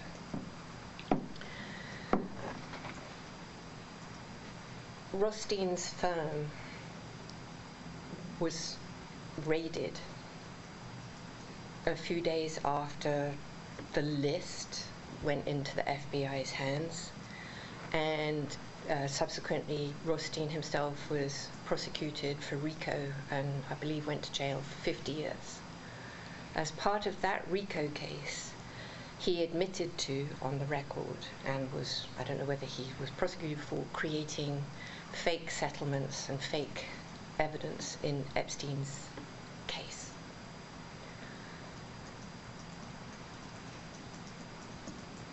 In 2009, simultaneously whilst this was going on, my boyfriend, Ted Waite, was asked for $10 million to keep me out of any of Epstein's civil suits. Up until then, I had not been in any of Epstein's civil suits. In fact, I wasn't even sure, save for the first time I was mentioned was by I was basically nowhere. And then Ted was called for this $10 million and had been shown, his people had been shown evidence that included the list, the flight logs, and various other pieces of evidence. Now we're going to the prequel part of this story, so then it can tie to how this starts. In 2007, Epstein signs the non-prosecution agreement. He then fights the prosecution agreement or debates it through the DOJ or whatever happened there, and goes to the court in 2008 when it's accepted or whatever that is. Villafana was the lead prosecutor, in that case, and she, I think, was not happy with the outcome, and utilized at that time Brad Edwards to file the CVRA case. Now, what I have managed to understand from this is within the OPR itself there is evidence. There it says that Brad Edwards was the only lawyer that she was allowed to talk to, so I just want to preface that. The reason why I know that she went behind Acosta's back and everything else to do this is because Brad Edwards, in a podcast, made the revelation. What he says is that he'd never heard of the CVRA case before, and Villafana called him and told him to file it. The sole purpose of the CVRA was to overturn the non-prosecution agreement. So what I believe is that Villafana worked with Brad Edwards, who she had also he was the lawyer that she had selected as a pro bono lawyer for some of the victims. And he was also working for Rothstein's firm that was under RICO investigation for that entire time, creating fake evidence in Epstein's case. And she had just filed hidden, secret, using Edwards to overturn the NPA by filing this CVRA case that's sole purpose was to overturn it. And so when he approached her with the list, this was part of the effort to utilize and find new evidence to support the overturning either of the NPA and or of a new case against Epstein. Because Brad Edwards, or I don't know if it was Brad Edwards, because Rothstein's firm asked my then boyfriend for $10 million to kick me out of suits that I had no knowledge of at that time whatsoever, I now know that the base of this story was a blackmail of a billionaire, because Ted Waite was a multi-billionaire. He had everything. He was way, way more wealthy than Epstein, if anyone cares. And that is the reason why Ted and I broke up. What was the basis of it? So, and that list was created, so then the masseuses that were on that list, I had never heard of some of them. I not even from the civil suits that had come up since I've seen it. And this is me now knowing what's in the list today. And I believe that, Alfredo Rodriguez, so there's a metamorphosis of this list. So the original statement that Brad Edwards makes that's in the documents contemporaneously is that it's pieces of paper that Alfredo has. It then morphs into something that Alfredo took, a book that Alfredo took from Epstein's computer, but there's no computer, I know, certainly not in 2005 when this was allegedly taken, that came out as a book. And then it morphed into, at the civil time of my civil cases, into a book that was taken from my computer. And then it morphed into the Southern District of New York as a combination list of mine and Epstein's. That is a metamorphosis through documents that you can trace. So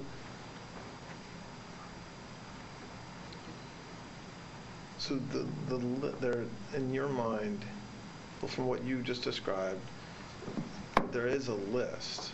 It's just manufactured.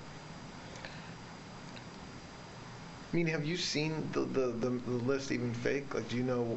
I haven't seen it, but So what I was confused. So I guess my thing is that what Brad Edwards says in all of these things is in the paperwork and whatnot. And then, so all this story is basically controlled by 5 people. There's 4 alleged victims that speak about the list and the blackmail and the men and the sex and whatnot. And the lawyers, and now the prosecutors, sorry, the Southern District of New York for sure. But no one else. None of these stories carry from any of the 44 alleged original victims. They never ever say that they were farmed out to anybody. But the list itself? Yes. Where is it? There is no list, but Brad Edwards said that he created the list. Confused about. Sorry, he created a list. So in that book that Alfredo Rodriguez produced that became evidence, Exhibit 52 in my trial, it has markings all over it, circles and dots and whatnot. And Brad Edwards says that he got Alfredo Rodriguez to mark up the book of all the people who were involved. It includes Alan Dershowitz, for the record, who's marked. I don't remember what it does with Donald Trump. I don't know. You'd have to look. I don't have it. But I believe. So what he did, he marked up. I don't know who. Somebody marked up that book of names, and I think all the names of the people that they went for were originally selected between 2 sources. One was this alleged book of names, and one was also from the telephone logs that were collected from the house in Palm Beach. And just to finish it off, there is a note. I have some papers for you if you wanted them, where Brad Edwards says that he has a list of 25 men that he got money off. So okay, so the list that everybody, the black book, the list.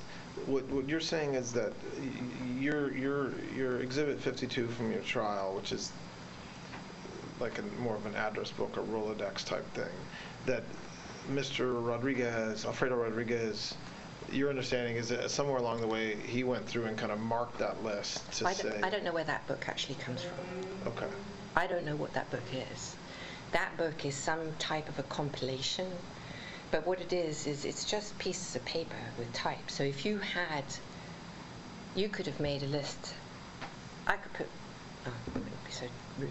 But you're referring to something that's been public for a long. I mean, if we're thinking about the same thing, you're talking about You're right. It's like a bunch of different types of paper, or whatever. I only have a copy of it, but with big parts of it redacted publicly because yes. People's addresses and whatnot. Yes, that's what I'm talking about. Okay.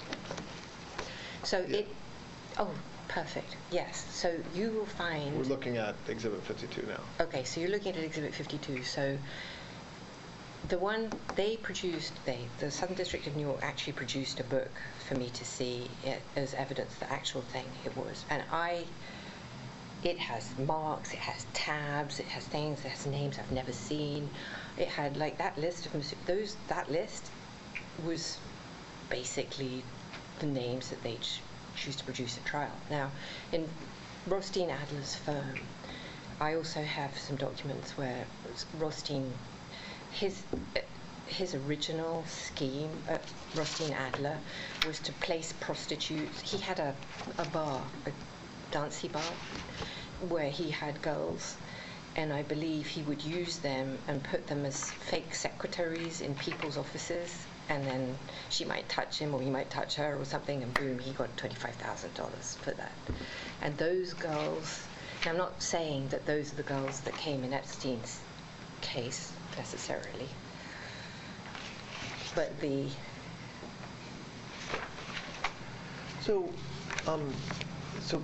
but again, we're separating the evidence that came in at your trial and what you just talked about with Brad Edwards and Mr. Rodriguez.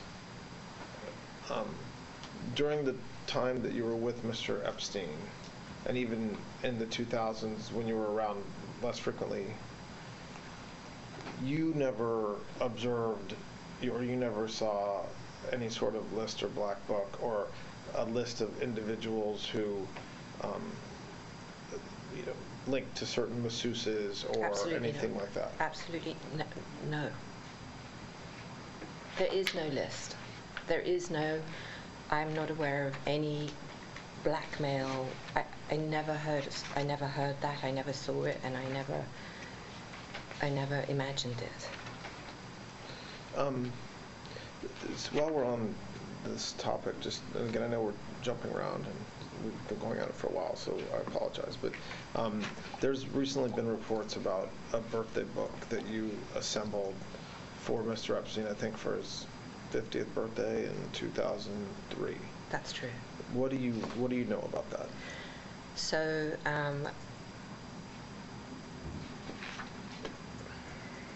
my mum did a birthday book for my father at his 60th. And when Epstein would talk about his 50th, he said, I don't know what I'm going to do. And I said, well, that's a nice thing. So my mum did this book for my dad. And he said, I love that idea. He said,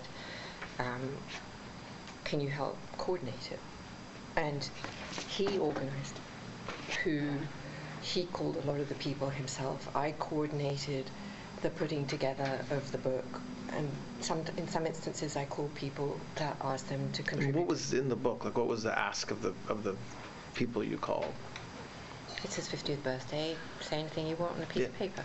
Okay. I mean, nothing more than that. Right. I mean, it was an obvious question, but you basically, his folks were invited to send something to you to celebrate his birthday. Yes, to say happy birthday with, like, have a wonderful day or something else. There was no ask, but I wasn't responsible for everybody in that book, and there were people that he would ask himself to contribute. And do you remember specific names of individuals who did send letters or who did contribute?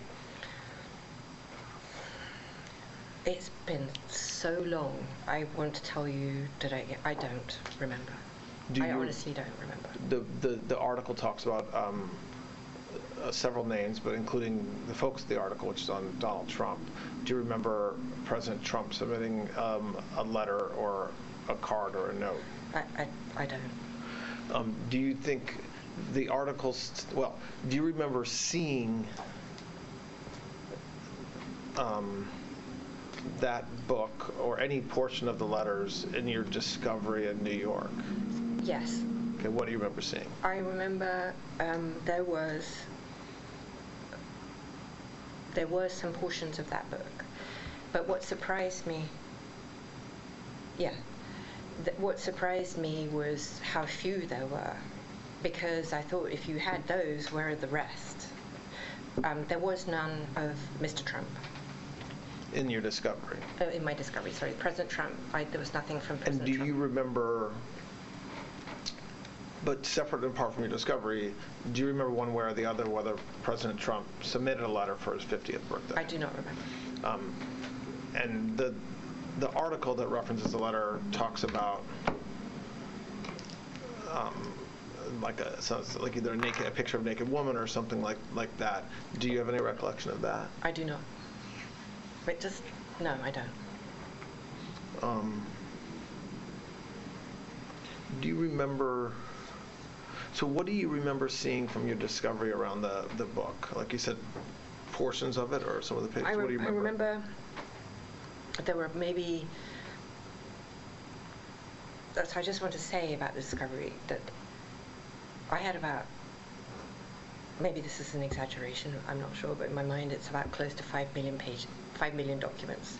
It was a lot, and of that giant document dump that I received, I was only maybe as much as 30 to 35% I was never able to access, and this is documented at the court.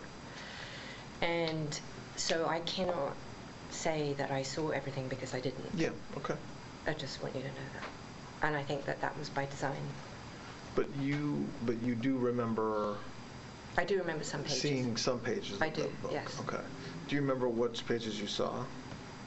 Like from who had written those letters, or no? I really don't remember. Okay. I'm sorry. It's okay. Did you, and or so the same questions we've asked about some other individuals, Did you meet Bill Gates over the years? Yes. Because of your relationship with Mr. Epstein, or separate? That one, well, I met Mr. Gates. I went to the TED conference. I went to TED conference, and I actually spoke at the TED conference. Not the main stage, the sub-stage. And I also gave several TEDx's. And I met him there, but we weren't friendly, and I actually did meet him because I knew I don't know if he was chief of staff or whoever, Boris. And I met him, I think, once. I may have met him actually at 71st Street. I may have once. I don't remember if I met him there or at a restaurant. I don't remember. And that would have been because of Epstein, because Epstein was friendly with Boris, and Boris. That's all I remember. Do you know whether Mr. Gates traveled with Mr. Epstein on his plane to any of his houses? So if that friendship was after, it was in the late 2000s, so if I met him, like I said, I went to Epstein's house maybe once or twice, and maybe I met him there, I don't remember. So you don't... So I wouldn't know if he had been on Epstein's plane. And you don't recall ever being on like a plane with him flying to the island or to anywhere? No.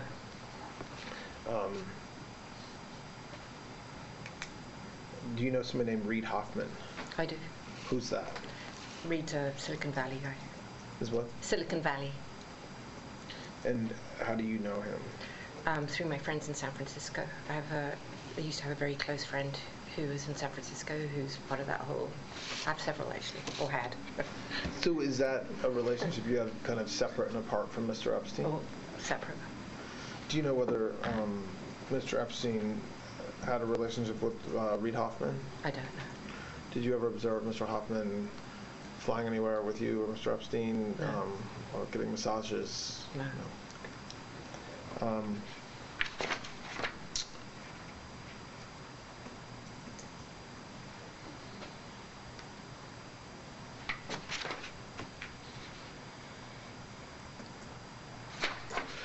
So there's a list of multiple masseuses that is floating around. I think you had in your discovery. I think you were just talking about that. That list. Do you know how that list was created? No. All that stuff that came out of that book, I now find suspect. It's part of the story you just told us. Yes. Now, I'm not saying it's all fake. I don't know what's real and what's not. I don't know what name is true. Now that it's been, to my mind anyway, now that it has been, without a doubt, contaminated and possibly fraudulent, I don't know. I mean, obviously the numbers that I recognize on my own, those are real, but how it was actually ended up put together and compiled, and the purposes for it, for which then they blackmailed my boyfriend, now I'm just, no. Over the years, when you were serving as like the general manager, so the mid-90s all the way into the 2000s, did you or do you know whether anyone maintained a list of all the masseuses, like a running list? So there's three ways. So I know that the house itself, John Alessi had a Rolodex that he kept the names and numbers of all the people that came to the house so that he could call. So because I only was with Epstein, even at best, half the time. So when I was there, he had like his chief of staff who could find whatever he needed, and when I wasn't there, he had to rely on somebody else, right? So be that John Alessi or whoever else. So whoever was traveling with him or wherever he was, he needed somebody else to access information. So he had an assistant, chief, who was his secretary, who would be the one that would update his computer. Like everybody has an address book. But was what you're describing, which it makes sense. Was that a list of masseuses or a list of people that might need to be contacted, which would necessarily include a lot of masseuses? That's the latter.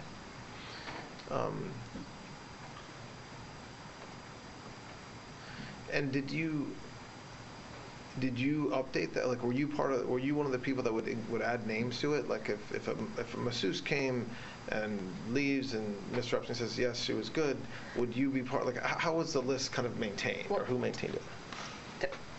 Typically, no, because there would be an assistant who would do that. Plus, Epstein would not allow me to answer the telephone ever. So, or maintain or keep any of his messages in the office or at the house. So typically that wouldn't be, because I wouldn't be the one. Could I say to you I never did it? No, of course not, because that just seems ludicrous. But as a rule of thumb, the answer would be no. During the 2007-8-9 the investigation out of the Southern District of Florida, so you said that you weren't contacted by law enforcement. I was not. After Mr. Epstein was charged, did you have conversations with him about the investigation? He never talked to me about it. Did you... I mean, I can't... Let's put it this way. If he did, I have no recollection of it. I mean, I'm sure he must have said, this is all whatever he said, or it's nothing. Or I mean, I just don't have any... don't have any memory. I mean, I was with Ted. I was like gone. I mean, plus I just didn't want to know either, I suppose. So you don't know firsthand why the U.S. attorney in Florida made the deal that he did, meaning you weren't part of that discussion along the way. Like Mr. Epstein didn't say, "I'm getting a good deal," or, you know, something's happening with the case that's very good. You to the extent you know anything about it, it's just from what you've heard or read from others, not from Mr. Epstein. Is that right? He never talked about the non-prosecution directly with me, no. But he did. But it's still enforceable as to her. I mean, he never said, "Hey, are you happy with this deal?" like that. But I understood. I mean, he never enjoined me to the MPA, but I understand that he included me specifically, and I'll tell you why. Well, it's okay. You don't need to get into that. No, yeah, I don't want to talk about the legal, the what's on appeal. I'm just. No, I would. Well, the reason for my question, just to be, I'm not trying to hide something. But there's a very strong belief that he got a very good deal, and that he should have been sentenced to more time, or got a different sentence from the feds than a non-prosecution agreement. And I'm not asking you to opine on that, but I'm wondering whether he ever talked to you about that. But it sounds like he didn't. That he got a good deal? No. I think actually, well, his comments that I've read was that he didn't get a good deal, and I think that when he fought it so hard, it's because he didn't think he did. When he was serving his sentence, were you around during that time, like when he was allowed to leave during the day or travel during the day? I never called him. I never saw him, and I never went to the jail. So I'm going to ask you questions that you shouldn't read into them. I just want to know whether they resonate with you. Have you ever had any contact with any representative that you know of from Mossad, the Israeli intelligence agency? Can you ask me that again? Have you ever had any contact with an individual that you understand to be from Mossad, an Israeli intelligence agency? Well, not deliberately. Pardon me? Not deliberately. Okay. And did you know, we talked about this a little bit earlier, but just to put a finer point on it, did you ever know that were you ever told, you ever think that Mr. Epstein was getting any money from any intelligence agency, including Mossad? Well, I don't believe so, but I wouldn't know. I mean, I would be very surprised if he did. I don't think so. No. We've talked about a lot of names, and I'm sure there's some that we haven't covered. Are there any foreign nationals? So right now we've talked about some British, the royal family a little bit, and maybe high society folks in Britain. Were there any international businessmen or politicians that had a very close relationship or a close relationship with Mr. Epstein that we haven't already talked about? Off the top of my head, I can think of Ehud Barak. You said that Mr. Epstein, at some point in the mid to late 90s, he started taking testosterone. Did you ever know him to take any other drugs? No. I mean, he took pills for his heart, I think. But I don't know no substances. What do you know anything about his heart condition? I know we talked about this at 9:45 this morning, but do you know anything about his heart condition beyond that you understood he had a heart condition that affected his ability to have sex? Other than what he told me, no, he never shared anything, but he did take pills. I don't know anything above that. And like I said, he did the testosterone, which made him mean. And we're jumping around a little bit. Right. Sorry. Do you know somebody named Donald Barr? No. He is, I can represent to you, was the former headmaster of the Dalton School, which you mentioned earlier. Oh, right. Do you remember any conversations with Mr. Epstein about a book that Mr. Barr wrote called Space Relations? I've never heard of that. About aliens and sex? No. Do you know have you ever met the former Attorney General of the United States, Bill Barr? No. Do you remember whether Mr. Epstein knew him or whether his name ever came up in conversations you had with Mr. Epstein? I don't recall any.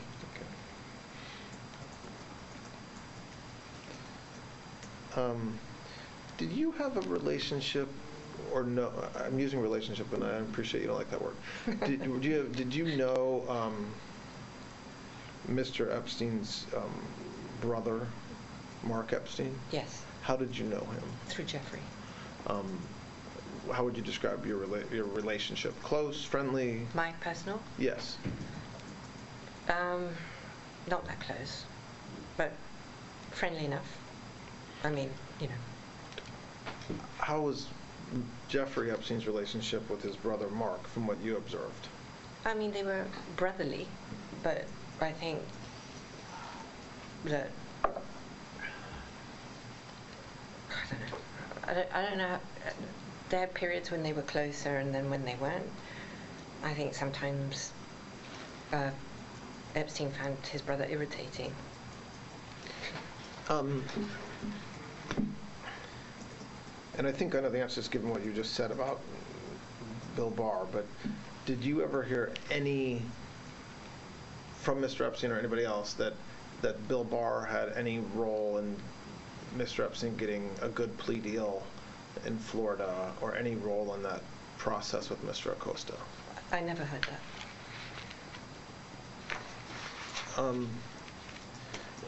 I think you said this in an interview, but if I'm wrong, forgive me. Do you have a view of Mr. Epstein, of whether he committed suicide or whether something else happened? Can we take a break? Take a break? Yeah, sure. Yeah, we can take a break. Yeah, sure. Actually, it's a good time to take a break anyway, because this will be the last one of the day. All right, so we're going to take a break at it's 2:53, Thursday, July 24th. We are continuing with the recorded proffer of Ms. Maxwell. The time is now 3:10 p.m., Thursday, July 24th. My colleagues alerted me to a couple questions I think I may have forgotten to ask you. One is, sorry, I'm just going through my notes. Well, we talked a few minutes ago about this birthday book that there's been press about. I understand you don't remember anything with President Trump, or a lot about the book anyway. Do you remember asking President Trump to submit a letter for that? I do not. And do you remember, would you have been the one to do that, or would somebody else have done that? I did ask some people. I don't remember Mr. Trump. I don't remember who I did ask, but Epstein also asked people himself directly. Okay. So it could have happened that way, if it happened at all. I'm trying to find all the.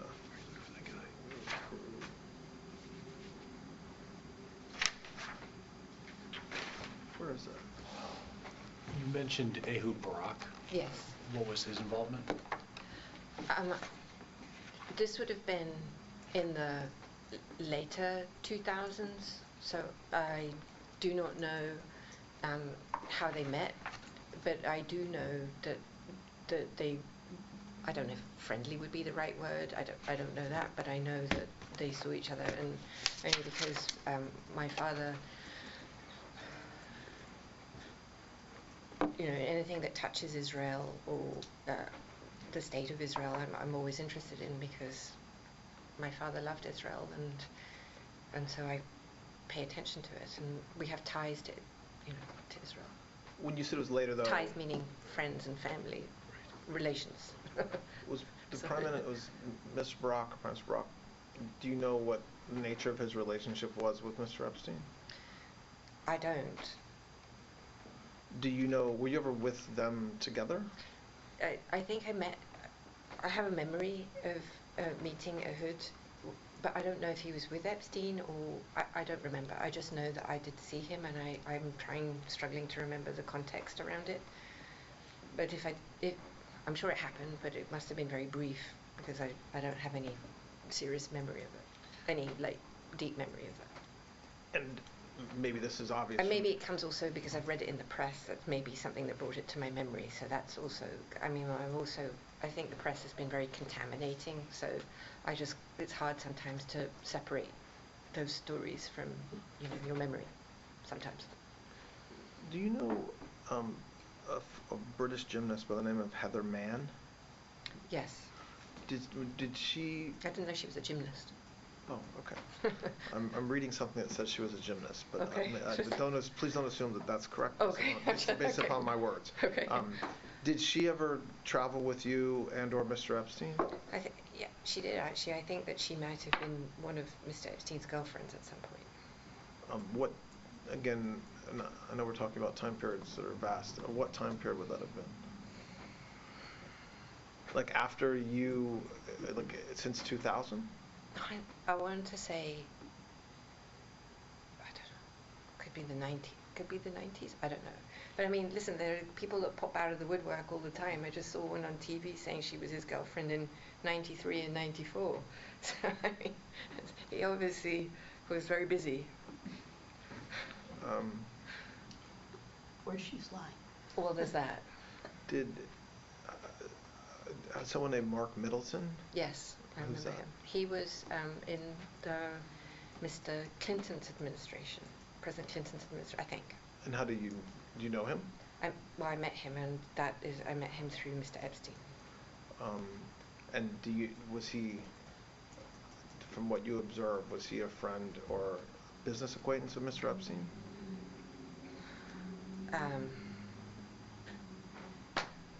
I mean, I only saw him a handful of times, but I did see him with him. I mean, he seemed friendly. I don't know if I would characterize. I mean, only having seen him briefly, I don't know how to characterize that. Do you know whether he flew on airplanes with Mr. Epstein? Did he visit the island? Do you know anything about that or their relationship as it relates to that? I don't have any recollection of seeing Mark Middleton at the island. How about former U.S. Senator George Mitchell? Yeah, I do remember George.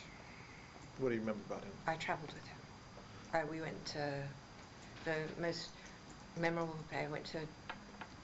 Well, I was friendly with his wife. Start with that, with Heather. And Heather was in New York, so I hung out with her a few times. We had dinners, and I was just friendly, I would say. Separately from her husband, was friends with Heather.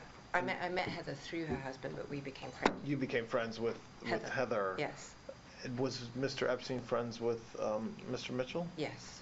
Did they travel together besides New York? Did they travel to the island or to New Mexico? I don't remember George ever at the island, but the most memorable trip I do recall with Senator was to Italy. Was to where? To Italy. Ah, okay. We went to Rome. as the four of you? So Heather and Mr. Mitchell and you and Mr. Epstein? That's my recollection. And what were you there for? Well, the most memorable aspect of that trip is we went to the Vatican. And it was extraordinary. And the most extraordinary thing was going to the archives and holding Henry VIII's document to the Pope, asking for his divorce. Do you know the former president of Colombia, Andres Pastrana? Yes. How do you know him? I met Andres Pastrana in a pub in Dublin. And did he travel with Mr. Epstein that you know? I don't know if I don't know if he was ever on the plane. I don't think he ever came to the island. But I went 2 places with Andres Pastrana. One was to Colombia, and Epstein came to that, and the other was to Cuba, and Epstein was there, and Pastrana was, I think, was there. And what were the purposes of traveling to Colombia and then Cuba?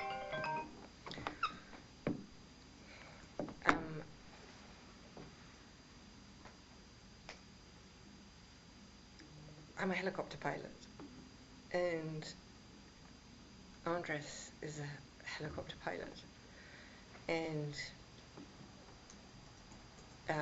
we just became friends, and I flew a Black Hawk in Colombia. And how about to Cuba? I have a friend of mine who was the cigar distributor for Monte Cristos, maybe? I can't remember which cigar it was.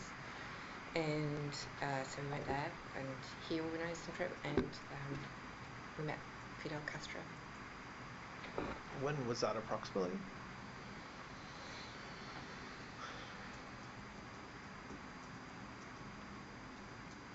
Had to be 2002, 2003. Okay. Something like that, I think. There's some more names that we might talk about tomorrow with the same type of questions. But as far as a catch-all, there's been a tremendous amount of public information about all kinds of names, including some of the folks we talked about today, and their relationship with Mr. Epstein and or you. For any of the folks that we've talked about today, did you observe them doing anything improper with Mr. Epstein, whether with masseuses or with women or girls who were traveling, or at the residences that they were at, or at the parties that they were at? I did not ever at any time see that. And for any of the names we've talked about today, and then tomorrow we'll talk about some more, but for today, do you recall having any conversations with anybody else where they reported to you that they had seen something that one of these individuals had done, whether someone else that works with Mr. Epstein or somebody that observed something? If anybody had ever reported anything, first of all, the answer to that is no. And also, I just want to be clear that had anybody ever reported anything illegal or disgusting like that, I would have immediately done something. And I never heard it, I never saw it, and no one ever complained to me, or tears, nothing like that. Okay. All right, so we took a break when we were talking about Mr. Epstein and his death. Oh, bless you. That's okay, take your time.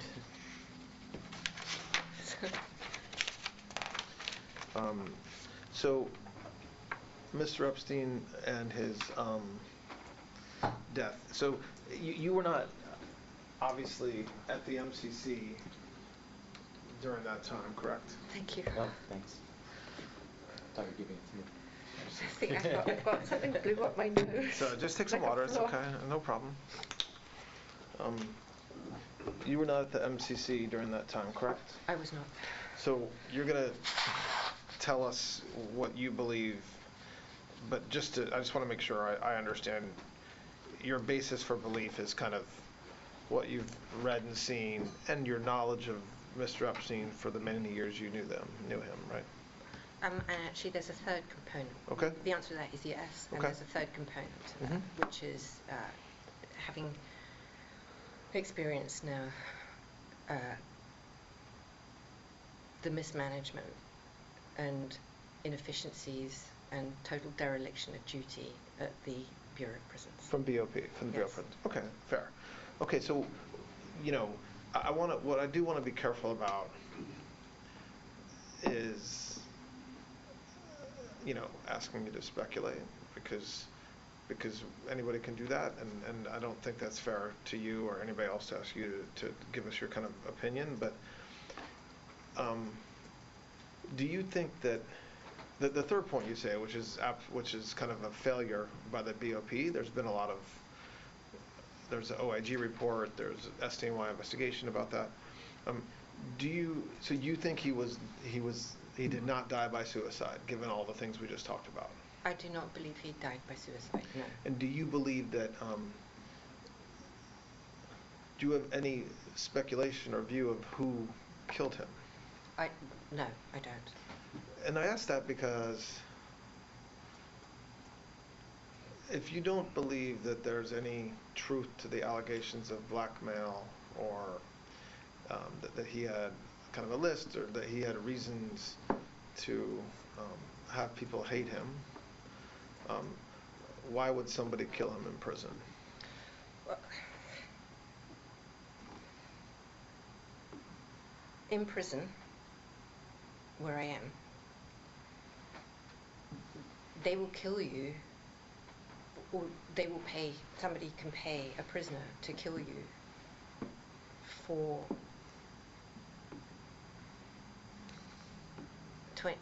$25 worth of commissary is about the going rate for a hit with a lock today. So that goes to the third reason, which is kind of the mismanagement, or Yes. the shortfallings or shortcomings of the Bureau of Prisons. Yes. Which is a little bit different than my question is, which is,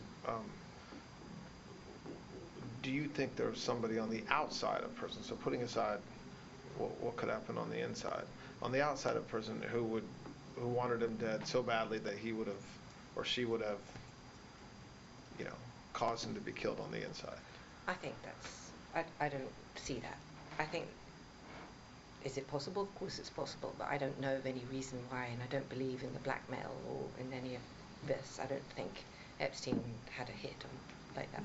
If it is indeed murder, I believe it was an internal situation. Yeah, so you don't have any reason, first-hand knowledge, or even speculation, it sounds like, to think that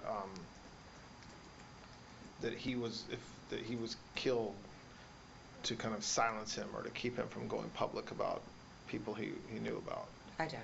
No, because I think that is just part of the story that's been created that started back in 2008-9. Okay. Yeah, I mean, that's the point. Like, I don't think there's value in talking. There's been a lot of information about what happened, in the MCC, but what is important to me is whether, if is the idea that he didn't die by suicide. That's one thing, but if to the extent that folks believe that he was murdered to keep him quiet, or because he had information on rich and powerful people, do you have any reason to believe that that's true? I do not have any reason to believe that, and I also think it's ludicrous, because I also happen to think if that is what they wanted, they would have had plenty of opportunity when he wasn't in jail. Yeah. And if they were worried about blackmail or anything from him, he would have been a very easy target. In the time, so we've talked about a lot of time all the way up through 2009-10, and then the time that after Mr. Epstein was arrested. When's the last time you spoke with him?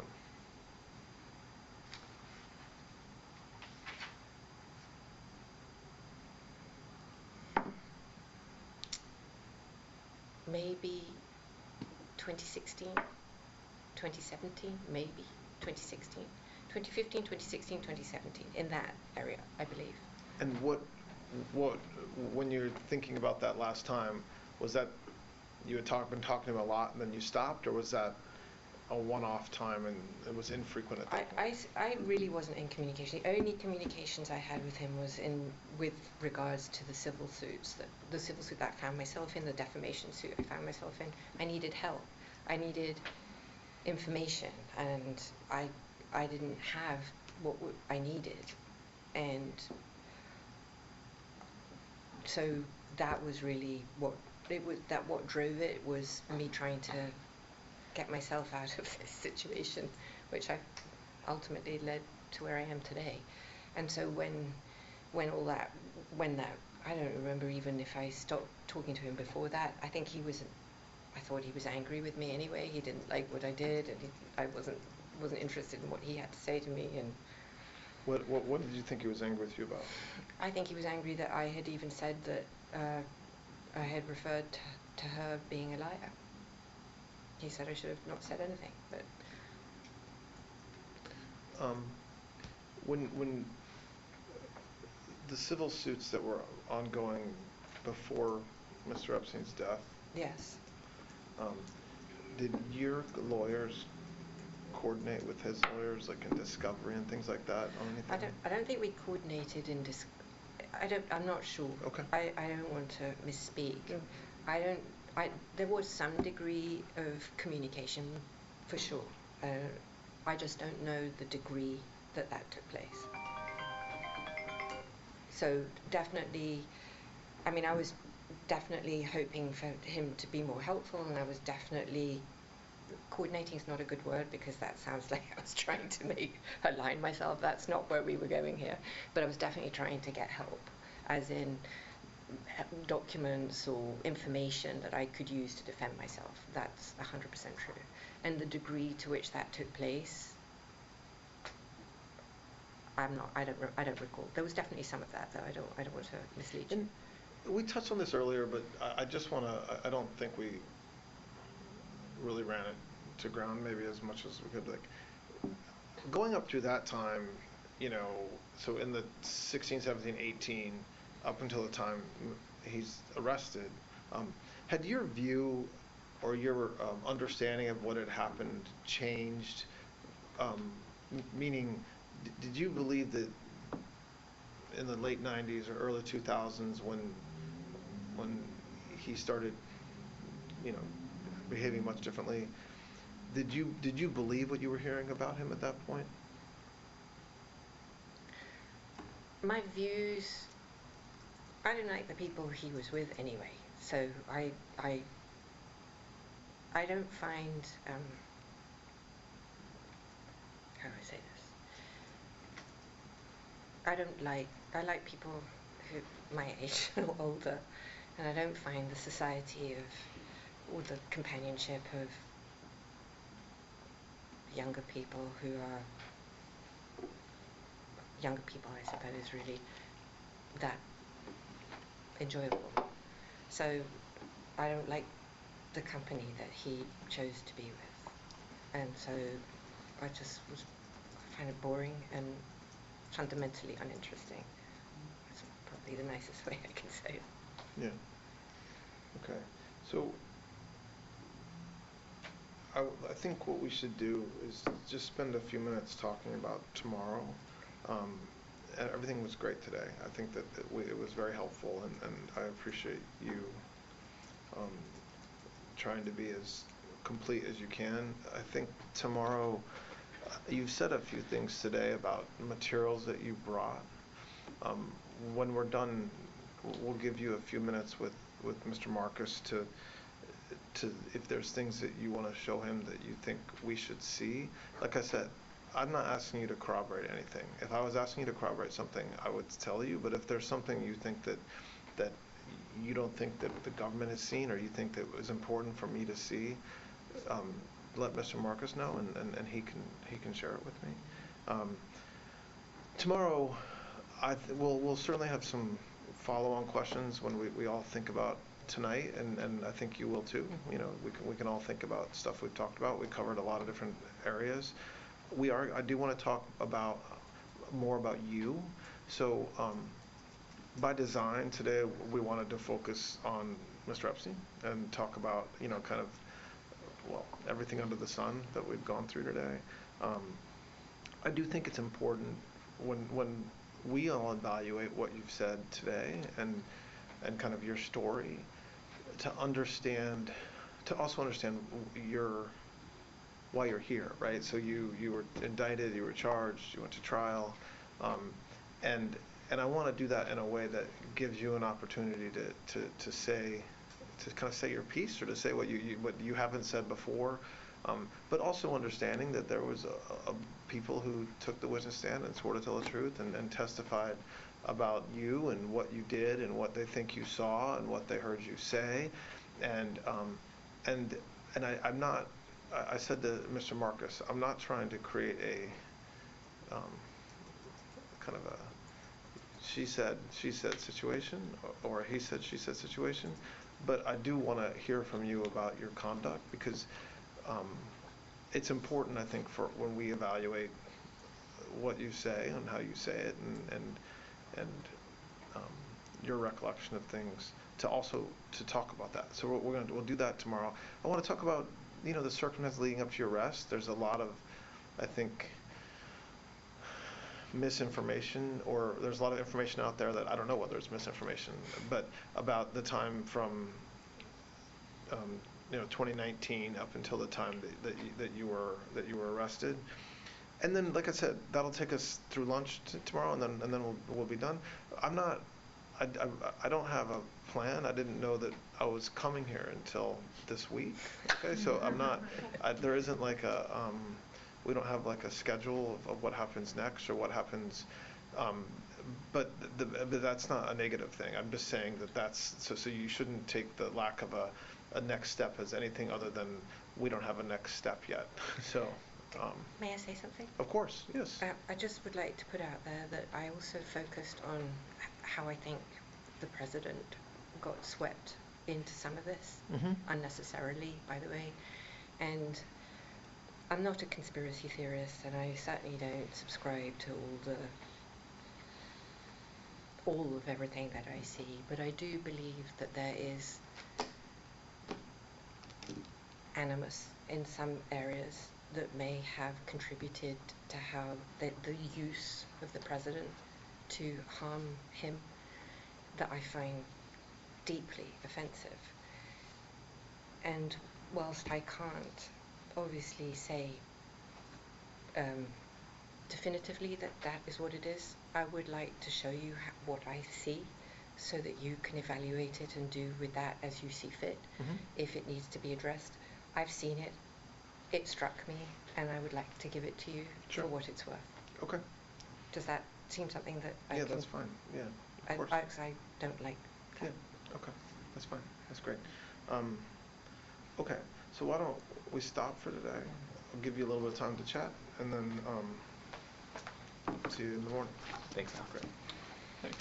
This will conclude the recorded proffer interview for Thursday, July 24th. We will continue tomorrow, Friday, July 25th. The time is 3:34. Test, test, test, test. Looking right hole. I don't see, can't see it's blinking. As you talk, it'll... Hello? Test, test, test, there. test. Look in the side of it right there as you're talking to it. It's talking. Test, test, test. I see it blinking. Yeah. We're good. Good to go. We're shutting it down. Test, test, test. It is Friday, July 25th, 9:07 a.m. My name is Spencer R. Horn. I'm the Assistant Special Agent in Charge in FBI New York. This is day 2 of the proffer agreement recorded audio of Ms. Maxwell. Good morning. Today is Friday, July 25th. The time is 9:24 a.m. My name is Spencer R. Horn. I'm the Assistant Special Agent in charge of FBI New York, and we are here for a recorded proffer agreement with Ms. Maxwell. Good morning. Good morning, Ms. Maxwell. How are you? Good morning. Good. So the proffer agreement we signed yesterday, there's a place on it for us to all kind of initial. It's exactly the same document, and you'll see your signature. If you can just initial right to the left of right here, right there, and then Mr. Marcus will initial as well. Thank you. And just to kind of, before we get going, I'll just say that exactly the same folks that were here when we met yesterday are here today. So I'm not going to do formal introductions because it's exactly the same group of folks. So we're continuing, Ms. Maxwell, our discussion of yesterday, and the same kind of rules apply. We'll take breaks. If you need to talk to Mr. Marcus or your lawyers, absolutely no problem. Just let me know. I'll try to ask my questions in a coherent manner, but if there's anything that I say that's confusing, definitely interrupt me. I will. Thank you. So I think the easiest thing to start with is there anything that we talked about yesterday that we're going to go through some more names. I think that that's one of the places that we interrupted just because there's a lot of names. But aside from additional names, is there anything that you wanted to kind of follow up on that we talked about yesterday, or anything that you thought maybe you remember more of or not?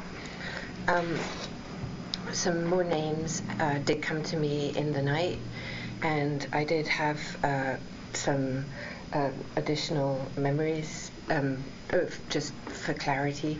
I believe I said that I couldn't think of anybody who I may have asked from Mar-a-Lago, but then I realized that the allegation at least is that I met in Mar-a-Lago, so I felt that I needed to address that, and I didn't want to leave that hanging because that seems weird under the circumstances. And also, but I couldn't remember anyone, and that maybe it was a long period of time. So the issue is not that I'm trying to not say, but I just don't remember anybody that I would have. But it's not impossible that I might have asked someone from there. I don't know exactly what you said yesterday, but I don't think what you said yesterday is different than what you just said. So yes. Okay. I just wanted to be. I just didn't want to feel that I had said no to something and that it didn't. Definitely has said that she was working at Mar-a-Lago, and that you received a treatment from her at some point, and that you recruited her to meet Mr. Epstein. Right. Do you know affirmatively whether that's true or false, or do you just not have a memory either way? I really don't believe it's true. But I know that I did go to spas, and if I met someone, I did ask if they're home. So in the realms of possibility, it could have, but I have no memory of it. Okay. And I don't believe that it's how it went down, but I don't want to. Okay, so I want to talk about, we talked a little bit yesterday about the financial part of your relationship with Mr. Epstein, kind of being on payroll, for lack of a better word, for many, many years, starting around $25,000 and ending up at around $250,000 per year. There's, as you know from your trial, there's banking information that shows a ton of money being sent to you from Mr. Epstein over the years, I think totaling something like $30 million, something like this. What's the why was that money sent to you? Like, what was that for? Well, first of all, I dispute the characterization that the money was sent to me. Okay, so tell me what I am stuck with the witnesses at trial and what was said at trial on that issue. So what is the what do you dispute about that? Well, I believe, I don't have full recollection. I'm not even sure I ever saw what they accused me of, but my belief is that that money also contained money that was for a helicopter, for instance, that I never owned and I was never mine. And in other words, money was sent to you that you then used to purchase things, or? Well, I'm not even sure that I purchased it. So the accounts, those accounts would be controlled by his accountants. And even accounts in your name, you're saying, or one of your entities? Well, I'm not even sure I knew of all the entities. Maybe I did contemporaneously, but I simply wouldn't know today. So if there was an entity, let's say account X, if I really set that up myself, or whether they said we're doing this and the money's coming or whatever, but in no substantive way, I can't think of the right word. Did you have control of those I had no accounts? control, is what I'm saying. So when the government, when there was testimony or the government admitted evidence that showed, for example, $5 million in 2002 coming from Epstein to you, okay, what you're saying is that that happened, but that the you there wasn't money, that he wasn't giving you money.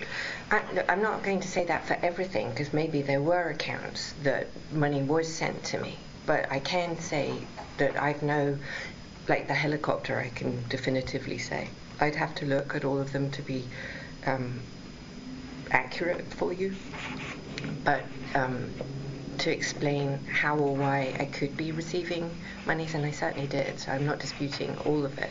But when you said that, let's go back and look at why did money have to go into your accounts, or account that was controlled by others but in your name, to like purchase a helicopter? Oh, that's a very good question.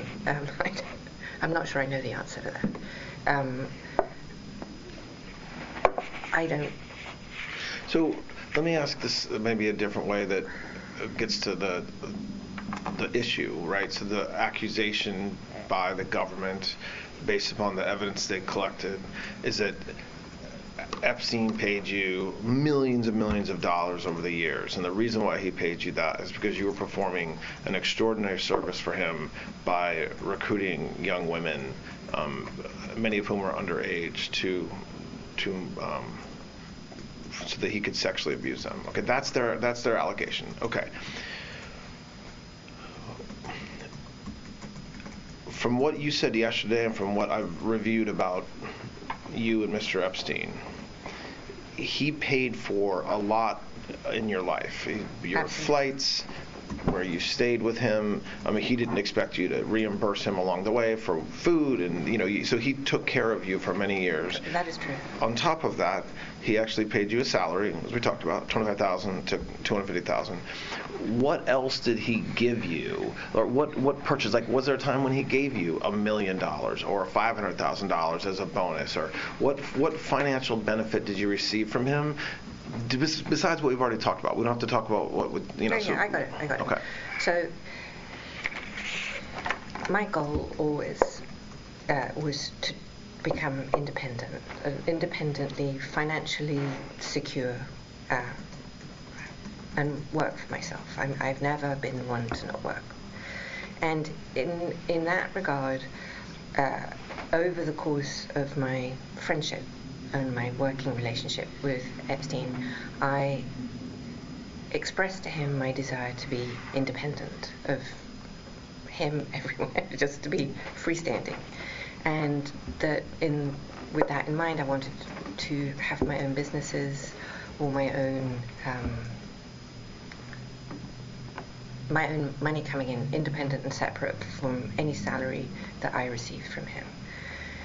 And I needed that for my self-esteem. I've never been, obviously salary, and it was a very generous one. Please, I'm not belittling the sum of money because it's huge, but I was brought up to work, and I was brought up to be my own,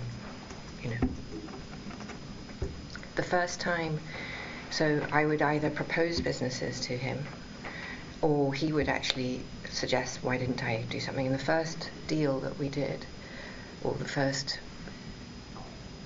business that we had, or I had, and that he financed for me. So he loaned me all the money to enable me to do this, and then I reaped the profits, which I don't remember now, because we varied over the deals that we did, that I would give him 50% or 25%. It was sort of, it was random. And I can tell you what it is. So, go ahead. So it was in Palm Beach, actually, and it was in real estate, and they sold what was the grounds originally of an estate called the Phipps Estate, and then they converted the land that came with that estate into houses, and I did, I think 2 or maybe 3, I can't remember now, but certainly 1 and maybe 2, possibly 3, I don't think so, I think 2, that then were flipped and there was a profit. So that would be an example of that, but I didn't have the money, so he lent me the funds to do that business transaction, and then I reaped the profits. And so, but when that's millions of dollars. When a financial investigator, like the FBI, looks at accounts, they don't know kind of the conversations you're having, they just see the money. Right. So in those cases, when that happened, when he financed that with you, would he send money to you? So does that explain some of the money? Like, I think it does. I think, for instance, there were 2 Gullwing Mercedes that they did with Mercedes and Aston Martin. You can look up, I think, if I'm right, that had the doors that would come up like this, that were only a very limited number that were made. So I knew that we could get those and would flip them right within 24 hours, for example. Also, here's another example of something that you guys wouldn't have known about, is I became a banker. I got my Series 63, Series 67 banking license and became a broker for like a new minute. And then, because I was day trading, everything I had I day traded through an account. And I think I was lucky more than smart, but I made quite a lot of money doing that. And so when was that? That's again, that's in the 90s again. I think, well, you can find it because it'll be my banking license, right? That'll be something that you can look up, probably. So whatever that is, and I just don't remember when that is. I'm sorry. So for example, I was doing really, really, really well. And so he was like, "How do you do that? Why are you investing in, I don't know, Apple when nobody liked Apple? This is, before Apple or Microsoft. I didn't know Bill Gates, so this is not related to him. But my family. Don't charge with insider trading. Please don't. No, I'm not trying to suggest that. Oh goodness, please no. I had no. That was just a joke. Okay. It's a joke. Yeah. No. All right. But my going back to my family, my dad had given me an account when I was 12, and I had always an interest in business and finance. Not terribly sophisticated. I'm not suggesting that. And so I like to trade, and so I did, and I did well. And so then I would tell him what I was doing. Now, whether he did or he didn't, he told me he matched me in some other accounts that he had, because he did a lot of, my observation, to go back to what he did, I observed him personally and have personal recollection of him trading money, a lot, tens of millions, hundreds of millions of dollars. That he was trading for other people, or that was his own money? I want also to clarify something for you, or underline. Wexner was, in my opinion, his closest friend in this time period from when I met him in 91, right, all the way until, I don't know, because I wasn't that friendly with, I did travel with Mr. Wexner, but Epstein told me that Wexner didn't want to be seen too much with me because of my family problems. And you mean now whether that was the problems that your father's company had with Yes. embezzlement or Yes. allegations of... Yes, that's what I'm talking about. And now, actually, today, not contemporaneously, but today, I don't believe that that's even true. I think it was used as a means to not have me travel with him to Ohio or whatever. It was just a way to park me. And I believe that now because within the discovery there was a lot of, well, not a lot, but there were some indications that he would actively tell other people to lie to me or conceal things from me, and that he never loved me and I wasn't his type. That's in the discovery somewhere. So, okay, so the government had evidence that even as late as 2007, he paid you a lot of money. What was that? What was the money? Like several millions and millions of dollars in 2007. $7.4 million, I think. What was that for? Was that the helicopter? That's my question. Oh, to you. sorry. I don't know. Okay, so in sorry. 2007, I think that's probably the helicopter. That could have been. was what? That could have been the helicopter, the Sikorsky. Those big chunks like that. I don't personally have any memory of receiving a check from him for $7 million. I just don't. But I would have to. I know I'm. So the answer to your question, well, to be precise, remember if it went into your pocket. I would remember if it went. He never paid me for services that you just described, $7 million for any nefarious reason. Yeah, I think I understand what you've said about being on the payroll and him helping you with businesses and giving you a lot of life things along the way. You travel with him, you eat with him, but there is these massive amounts of money, one-time payments that you'd have to trace that, right? So I don't believe that came into my account or I had any control. I have no memory of that. I've no. Well, but if there's records that show it coming into your account, it sounds like what you're saying is that not putting aside you have no memory of that money being yours. Like you that money is not somewhere. No, I wouldn't be like, oh yippee, let me go. I got $7 million. I'm going to go buy myself a yacht. No, or I don't know, something else, or move it to some other. No, I don't think if you look, you'll have to check. Well, obviously you will. But I don't think you'll find that money moving to any account other than mine, or it shouldn't show. I don't believe anyway. As far as I reckon, it wouldn't show me spending it. Right. Does that make sense? Okay. Yeah, that makes sense. I mean, I think I don't think there's any dispute by anybody, even your lawyers at trial, that the money went in. $7 million in when? What year? Well, there's several years. In 2007. And? It's the 2002. There was $5 million that you were paid in 2002. Oh, well, I'd have to. I don't remember.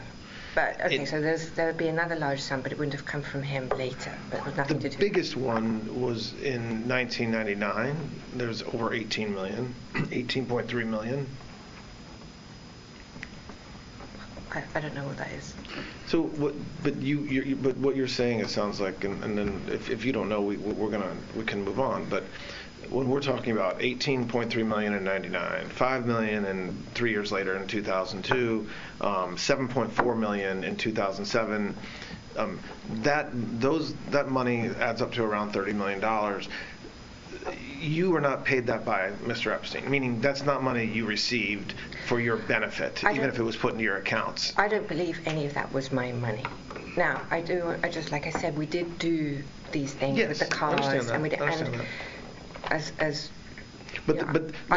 know if any of that money, some of it, if it moves, some of that may have come from the car or a house that was sold that I had an interest in with him. That's possible, but I don't think this money is mine. But also, the record should reflect, too, that there were times Ghislaine's name was used. For example, Air Ghislaine. Her name was in the name of the entity. It had nothing to do with her. And if you pulled signatures, there's no what I'm trying to just make sure I understand is that the idea that you were paid $30 million between '99 and 2007 in order to by Mr. Epstein to reward you for recruiting young women. That is, you're saying that is categorically completely false. That is categorically false, correct.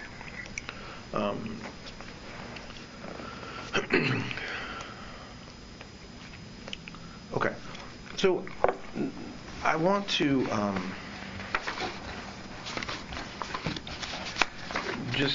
we went through several individuals yesterday, and I want to go through just a couple of more names and ask if you know them, and if you do know them, how you know them.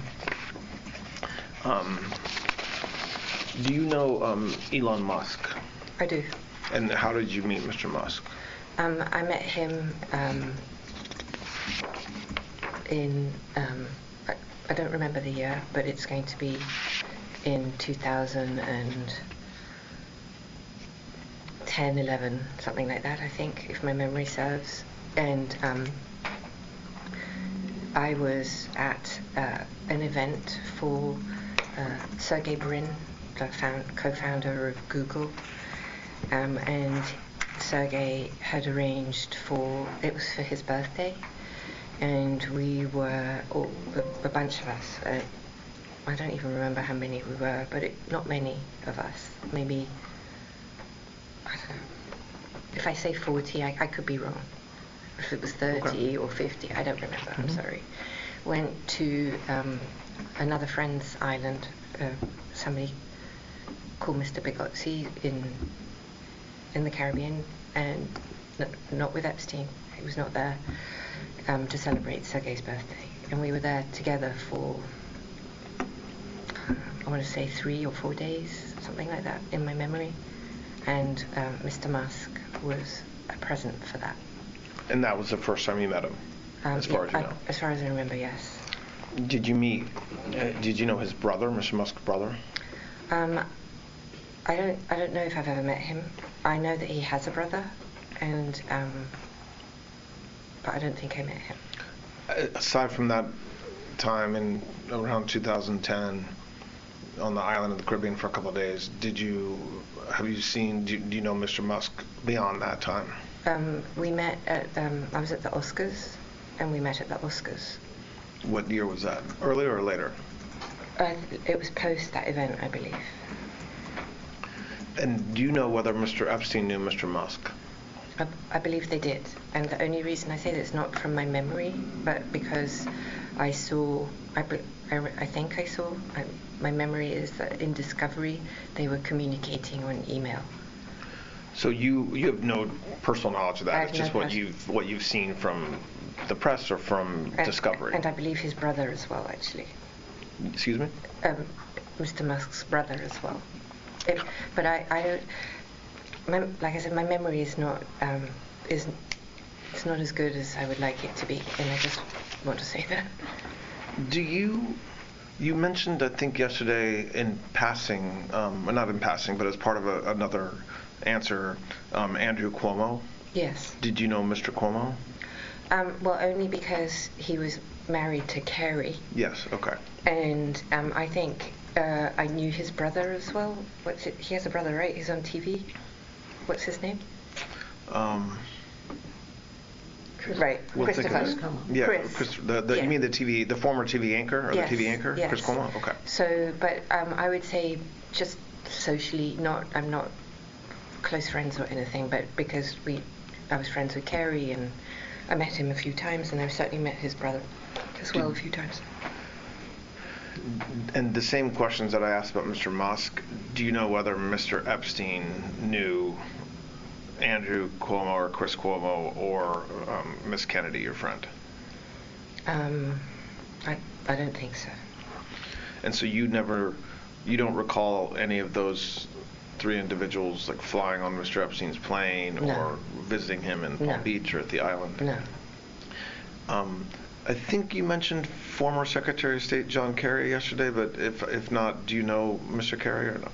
I have met him, but I don't know if Mr. Epstein ever met him. I met him at only, well, really, I can't even probably characterize that as a meeting, but I was very, very involved in the ocean work through you asked me yesterday about Terramar, And if I recall right, I met the secretary that way through the ocean, but he wouldn't know who I am, I doubt.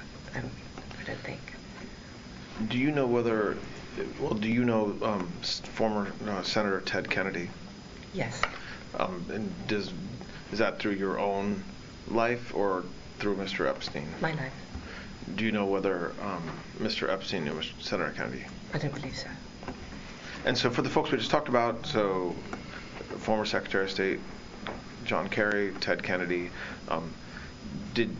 you don't know whether Mr. Epstein knew him, so I take that to mean you have no recollection of them flying on his planes or visiting him.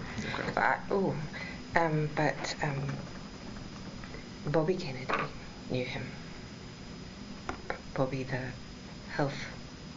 Sorry, say that again about Bobby Kennedy? Bobby knew Mr. Epstein. How do you know that? Because we went on a trip together. We went to dinosaur bone hunting in the Dakotas. When was that? Approximately. I'm not looking for an exact date, but when was that? That was early. That was in the early night. Well, let me back up. I knew Bobby's wife, Mary, pretty well actually, and before he met her. And just to help us, I know we're talking about a wide span of time, but when are you talking about that you knew Mr. Kennedy's wife before they were married? So when are we talking about the? In 19. All right, I just got to get my head straight. In. Well, would this have been before you met Mr. Epstein? Yes. Or after? Okay. So I met him before I met. So we're talking about the 1980s. Oh yes, Okay. Thank you. Okay. The 80s. Okay, so we're talking about the 1980s, and then. I was I had a very, very long-standing boyfriend, and he had his brother was dating Mary at the time, and we were all very good friends. And then Mr. Epstein, did Mr. Epstein meet Bobby Kennedy through you? I don't think so, because Mr. Epstein, surprisingly, everyone says everything happened through me. That's just not true. I mean, I think yesterday I explained that he had friends from London, and they were what the people would call fancy. They were fancy people. But he had the same types of relationships before I met him in America. So when I met him, he was already, Wexner, and he had Henry, and he was, I don't know if then he was in the Council of Foreign Relations, but he was friends with Ace, and he was well established. Yeah. He didn't need me, and he was, his Eva was, major model, so he had all these modeling connections and friends in that business that long before I met him. And so the trip that you went on with Mr. Epstein and Bobby Kennedy, was that in the 90s and 2000s? I think it would have been in the, I want to say 93, 94. Okay. So a very long time ago. A very, very long time ago. A few years into your relationship, a few years into the time that you knew Mr. Epstein. Yes. I don't want to hold myself to the dates because I really... No, I'm not holding you to dates. I think I really don't. I've said that a lot because I appreciate we're talking about the 80s and 90s and even the 2000s. And I just want you to know I don't have anything to review. So I haven't had any ability to, short of my legal material, obviously, which I have, so I came with a box worth, but short of that, I have nothing with which to refresh, or very limited stuff, I should say. I don't want to say nothing to refresh my mind. Understand that. Do you have any recollection of Mr. Kennedy, of there being anything inappropriate with Mr. Kennedy and masseuses or young women on the trip you just talked about? I never saw anything inappropriate with Mr. Kennedy. And do you know whether he ever got a massage from one of the masseuses? Do you know either way? I do not. But not something you remember. I mean, absolutely not. I mean, yesterday, if I didn't make it clear, I will reiterate it. I never, ever saw any man doing something inappropriate with a woman of any age. I never saw inappropriate behavior. Now, I'm not going to say hands or. That to me is not inappropriate. Now, if somebody's inappropriate and mine may be different, but I'm not talking about anything that resembles the accusations that we're discussed here. So that would be a flat no to any man. Did your or Mr. Epstein's relationship with Bobby Kennedy continue into the 2000s, as far as you know? I would say yes. Well, mine, yes. Yours, with you? With me, for sure. And do you know whether Mr. Epstein and Mr. Kennedy, Bobby Kennedy, continue to have relationships into the 2000s? I have no personal knowledge of that. I mean, because here's no another thing is that everyone puts us together a monolith. He literally had a separate life from me. I literally had a separate life from him. Now, did they say? Well, of course they did. I'm not crazy, but he kept a lot to himself, and he didn't like to share. He was not a sharer. Well, at least not with Mr. Epstein didn't share, you're saying? Not with me, no. Did you, do you know somebody named Cheryl Mills? Used to work in the White House as a lawyer. I do, yes. How do you know Miss Mills? I met Miss Mills through President Clinton. And do you remember generally the time frame that you met her? I do, actually. Hang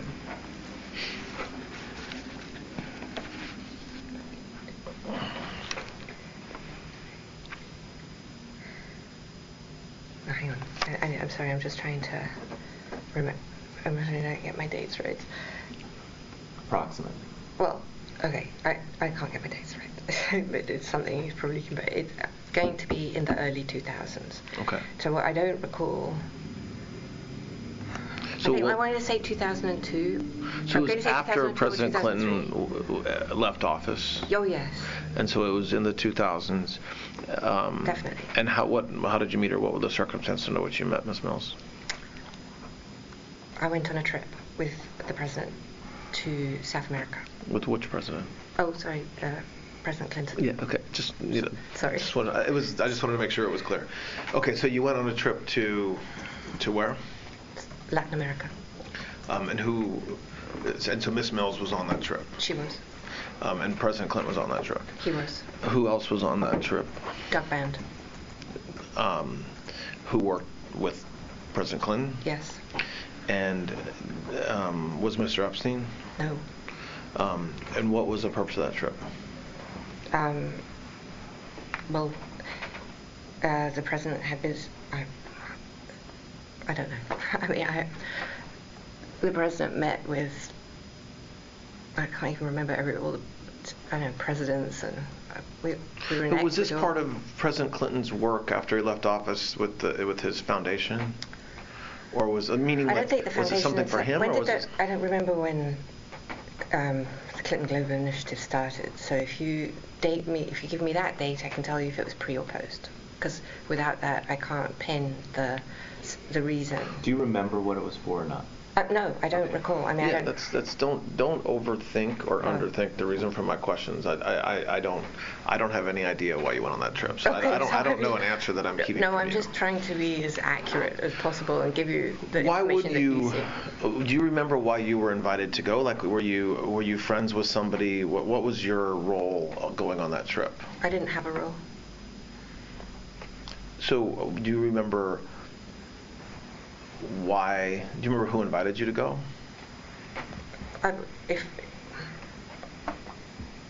Probably Doug Band.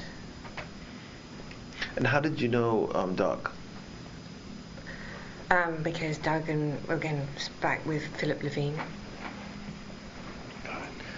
And do you know whether he had a relationship with Mr. Epstein? Who? Doug. I don't know. I mean, nothing. I don't believe there was any relationship other than I helped. Well, without me, I don't think there would have been those flights because I was the one who